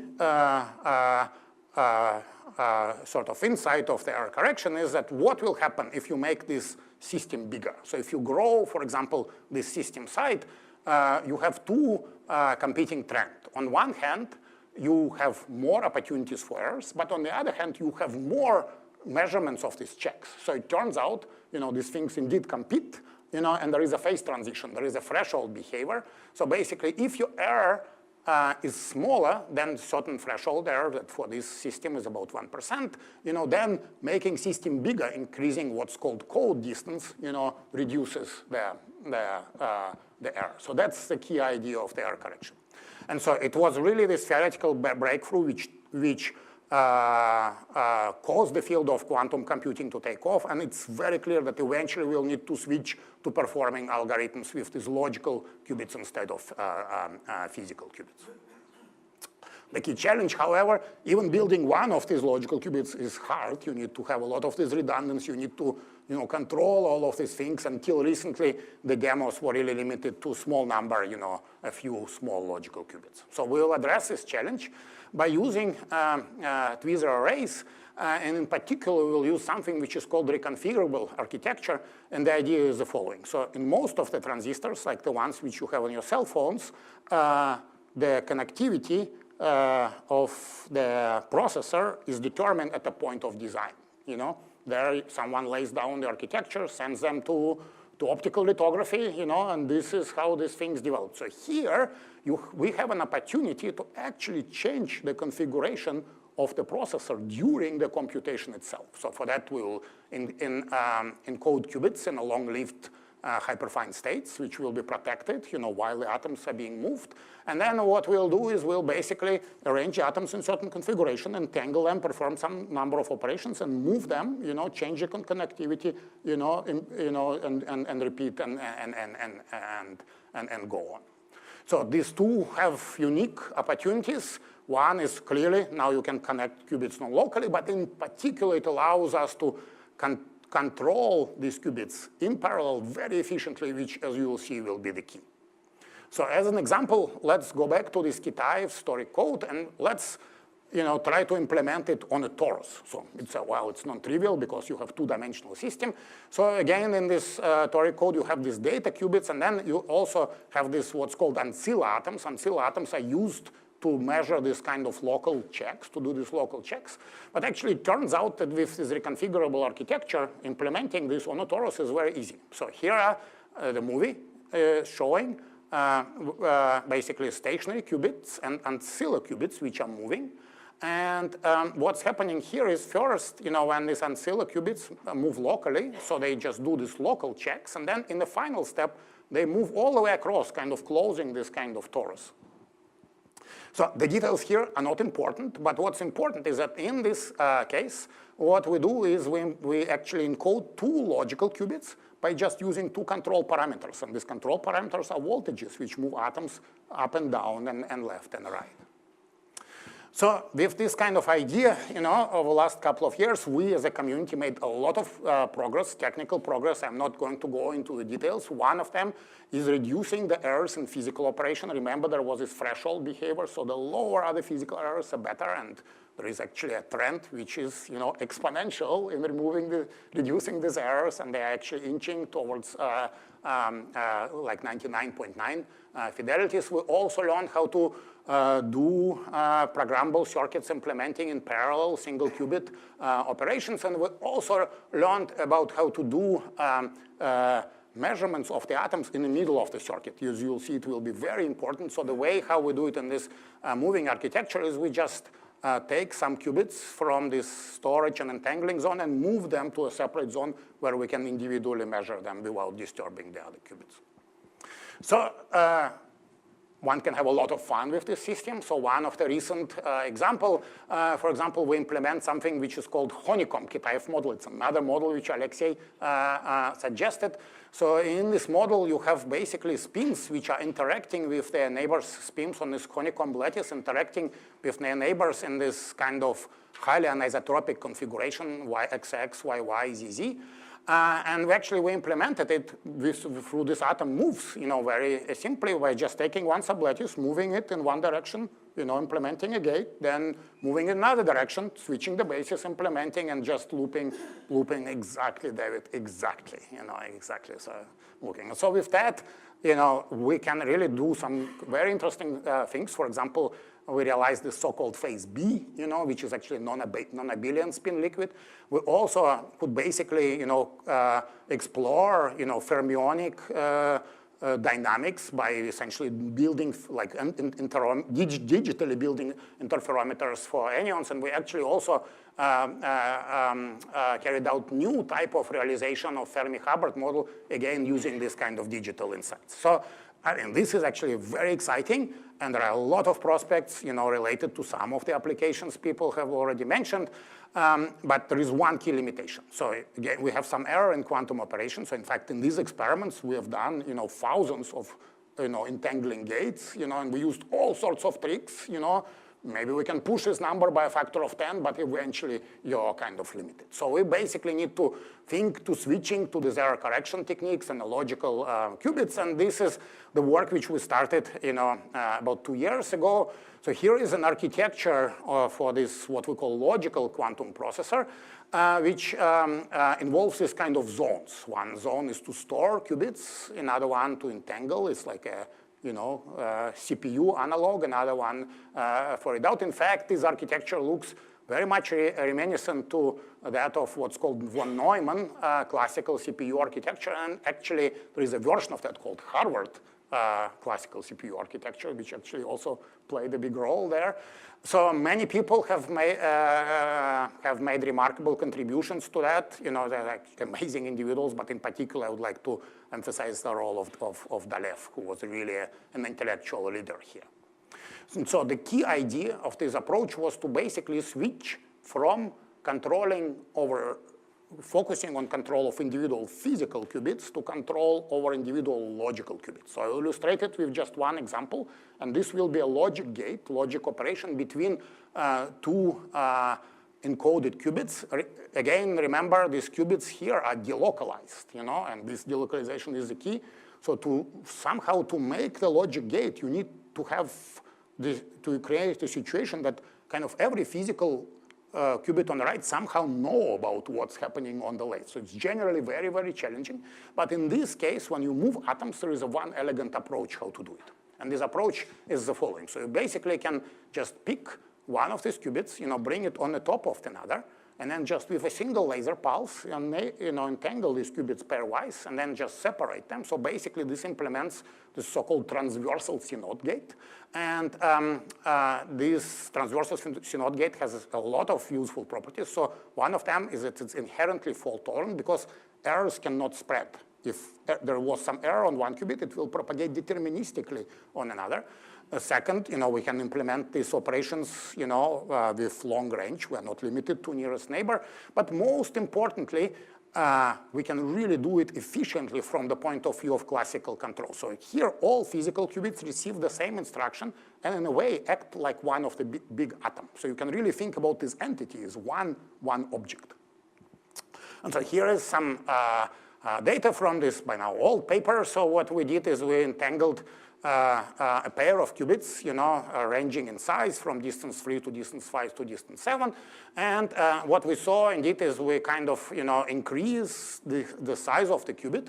The error in this entangling operation, decreases. And this is remarkable because here what is happening is we create larger and larger entangled state. Normally these entangled states are more and more fragile, but actually here, because we have done it right, it really drops down. So there is wide variety of kind of caveats here, an important kind of consideration. So it turns out that to get this result, what we had to do, we had to design a new decoder, which does not just look at these qubits individually, it looks at them jointly. It's connected to this error propagation, because error propagation here is deterministic, so you can use this information to actually decode better. But and there are also other considerations, but the key is that basically this entanglement and quantum operation improves with code distance, and the fact that you have to use correlated decoding actually indicates that doing these experiments is actually very useful because you really make some discoveries. And in fact, this observation now became a basis for like a subsequent theoretical work, basically, which is now called algorithmic fault tolerance. So you basically, what it indicates, you should not, when you do this logical computation, you should not look at qubits one at a time. You should really look at the algorithm as a whole.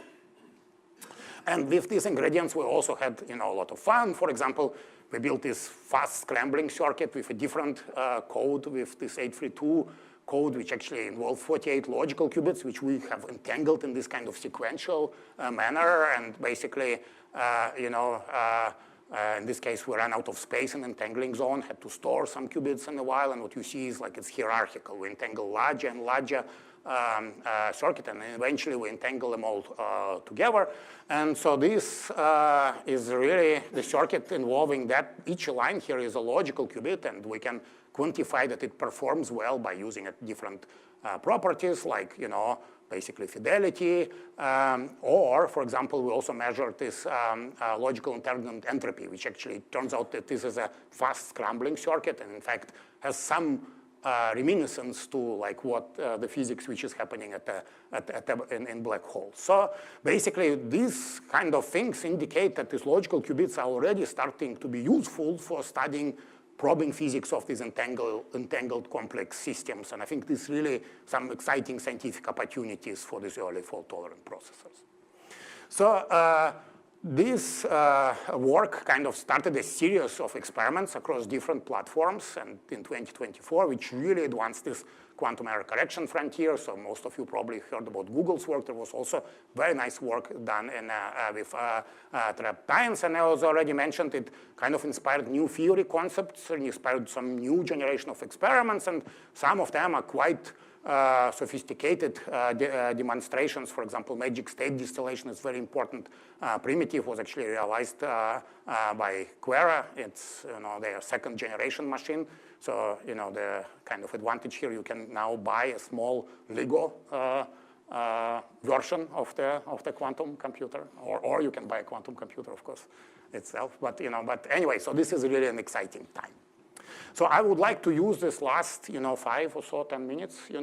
I have to now look ahead and kind of emphasize again that this kind of quantum error correction and fault-tolerant quantum computing is really fundamentally exciting physics frontier. And the question one can ask is, what would it require starting from these ingredients to really to build the system which would execute deep circuit, complex algorithms? So there are a few things which are required. So one of them, clearly, you need to operate below threshold to suppress error. The second, this machine has to be universal. And remember I told you that this basically quantum error correction makes this computation digital. So wait a second, you need to do arbitrary rotation. How are you going to do it?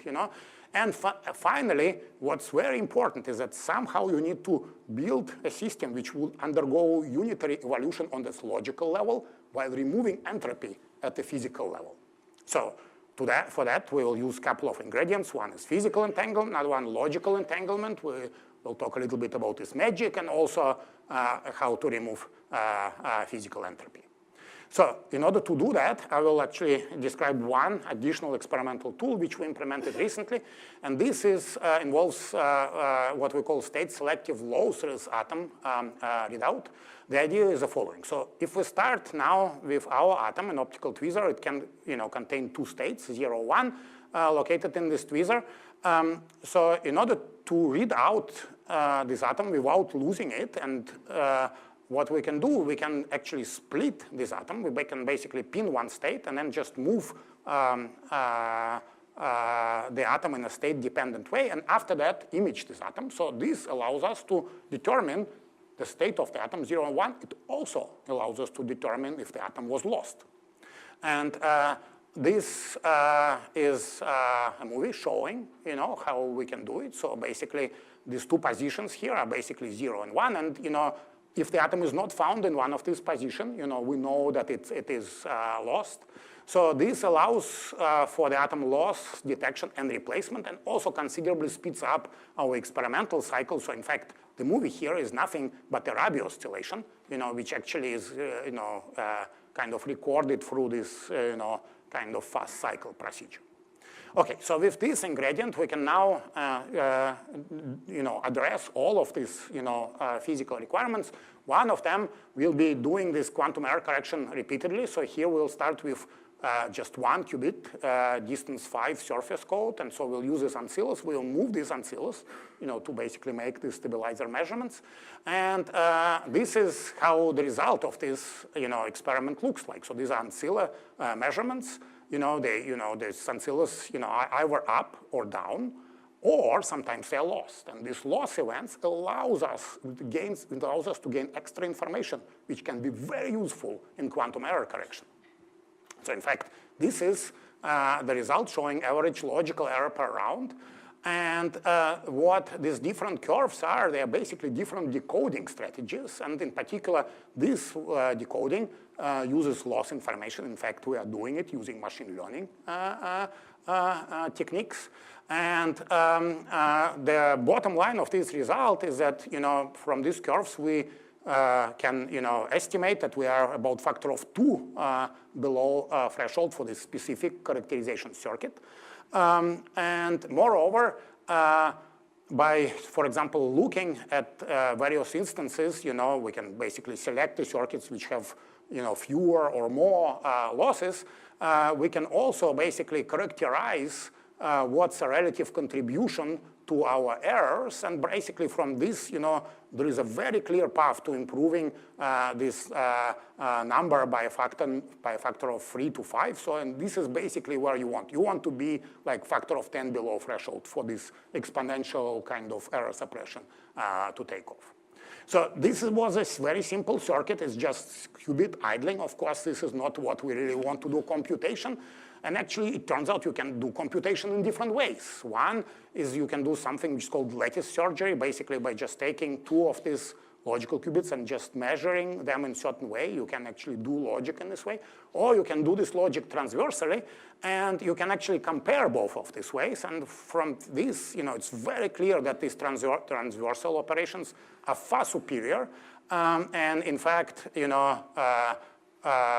you can also find the optimal number of these error-corrected operations that you need to do, to keep this, kind of entangling and disentangling going. So in fact, from here, we see that about 3 C-nodes per 1 round of error correction is sufficient, as opposed to this lattice surgery, which actually needs D rounds of error correction every time you try to do it. And this really shows that there is a very different role that this quantum error correction can play in different ways, how you do the computation.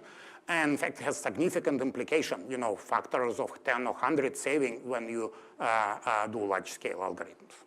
But this C-node operation, even though it can create entanglement, it's actually limited. And it's limited in the fact that it belongs to the so-called Clifford group. And so it turns out that all of these Clifford operations, even though they can create large entanglement, the output can be simulated classically.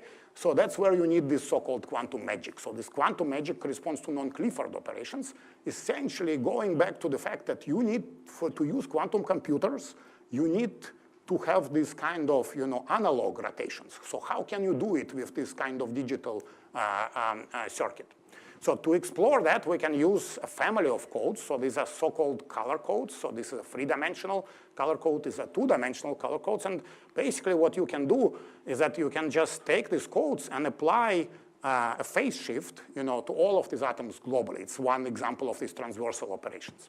And what you see here is the result of that for all of these different codes, basically, for example, for this 2D code, so if you apply small phase shift, at either when the value is -1 or +1, you have this kind of plateau. There is this robustness.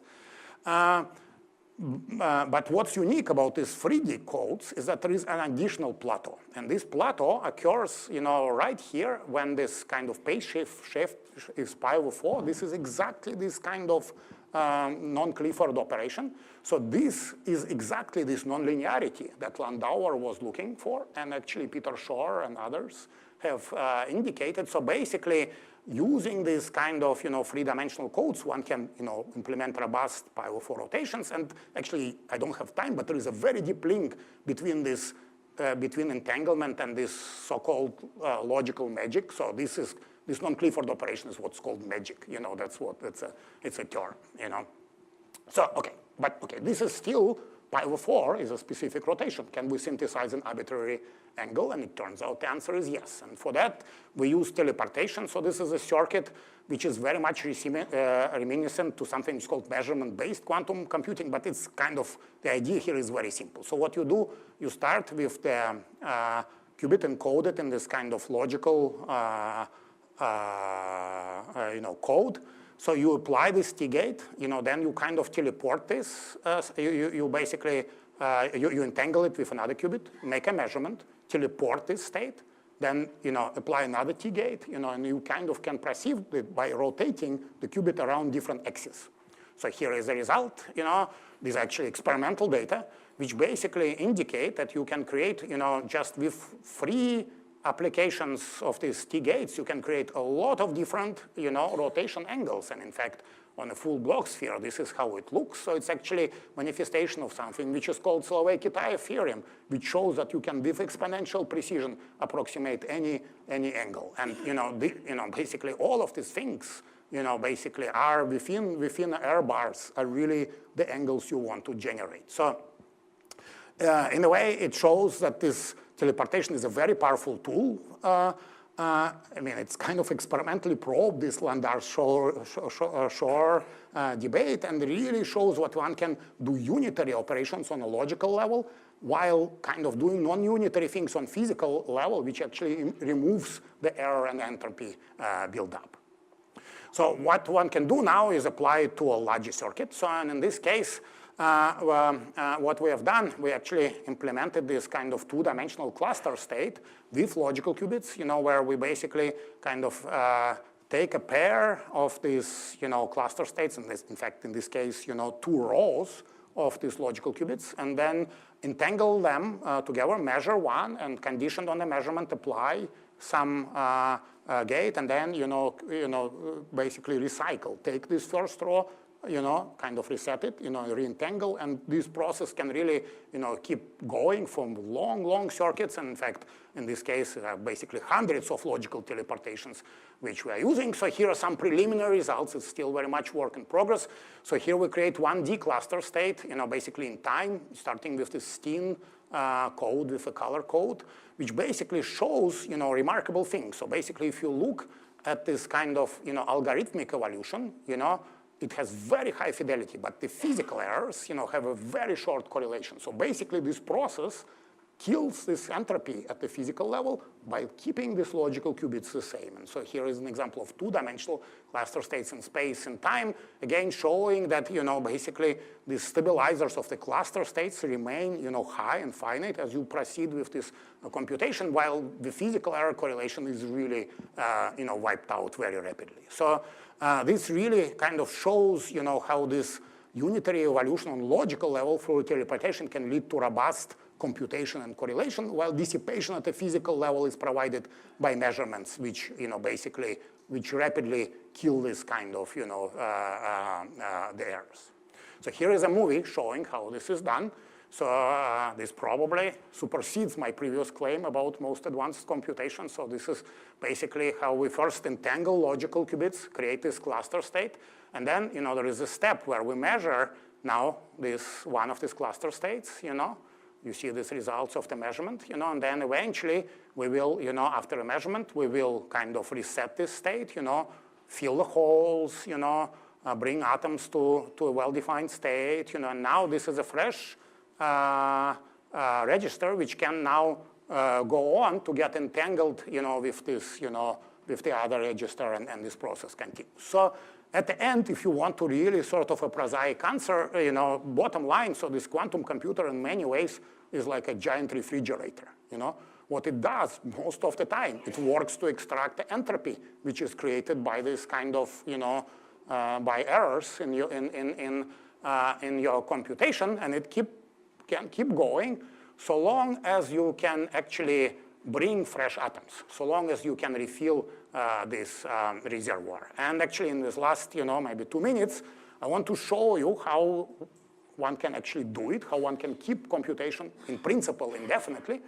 And it goes back to this very first slide. Remember I showed you that we always start the experiments with this creating this magneto-optic traps, which has this million of atoms. Eventually, we'll go through this million. We'll make use of all of them. So what happens then? So to solve this problem, what we have done, we basically we developed a new system which separates this processing from this atom creation zone. And what we do is we use a pair of optical lattices to bring the atoms into this processing zone. And this is how the system looks like. So basically, we move atomic reservoir from which we extract atoms and prepare, and then basically move it to this qubit storage zone. And we can do it quite well. So actually, we can, bring, tens of thousands of fresh atoms per second, and using these maintain arrays, which is basically at this point just limited by laser power. So these are some of the results from this. So basically, you can preserve the atom number, in this case over 3,000 qubits almost indefinitely. So by kind of measuring and replacing atoms, we can also keep them polarized indefinitely. So here is also an attempt to kind of preserve the coherence indefinitely. So at this point, it's classical, right? So what we do, we just, we take the atoms which decohere and throw them away and bring, a few atoms. But clearly, this shows that this is working remarkably well. So this is a movie slowed by a factor of, close to 1,000, how we create and maintain this array of, over 3,000, qubits, and basically it just, goes on. So with that, I think I come close to the end of my talk. I hope I convinced you that building quantum computers is a very exciting scientific frontier where many new discoveries, remain to be made. So the first application of quantum computers, by the way, will almost certainly, scientific. I mean, quantum computer in some ways is not even a computer, it's it's a new scientific instrument, and whenever you have scientific instrument, the first application will be scientific discovery. So with that, I would like to thank all people whose blood and sweat resulted in this work. It is actually kind of intense time back in Cambridge, Massachusetts, I should say. But I would like to thank all of these people, and also mention that we have now collaboration with our startup company, and I would like to thank you for your attention. So.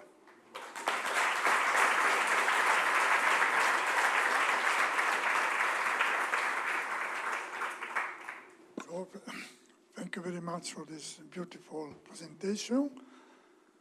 Questions? There are questions? I can speak loud.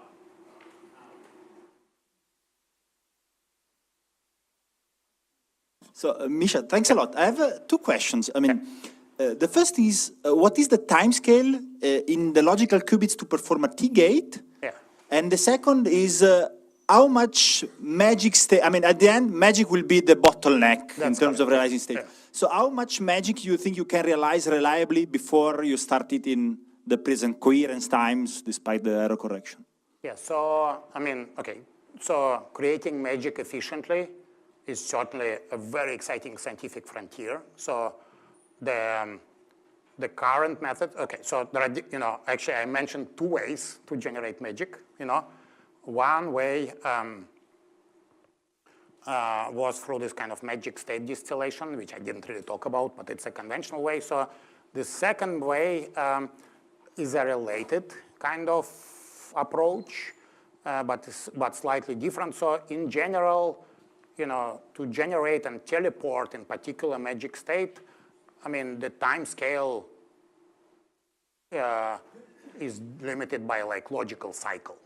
Right, and this logical cycle here is, few milliseconds. So you need to make at least one measurement, So, and this is kind of a bottleneck. So, yeah. So as I told you, I agree completely that at the end, how much magic you can generate will be a limiting step.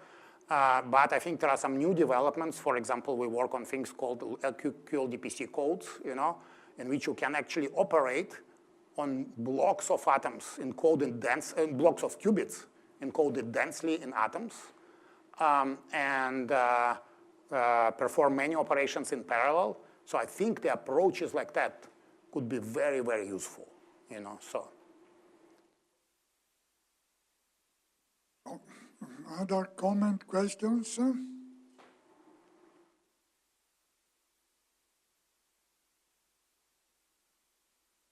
So if not, we are a little late, and so we thank again Mikkel.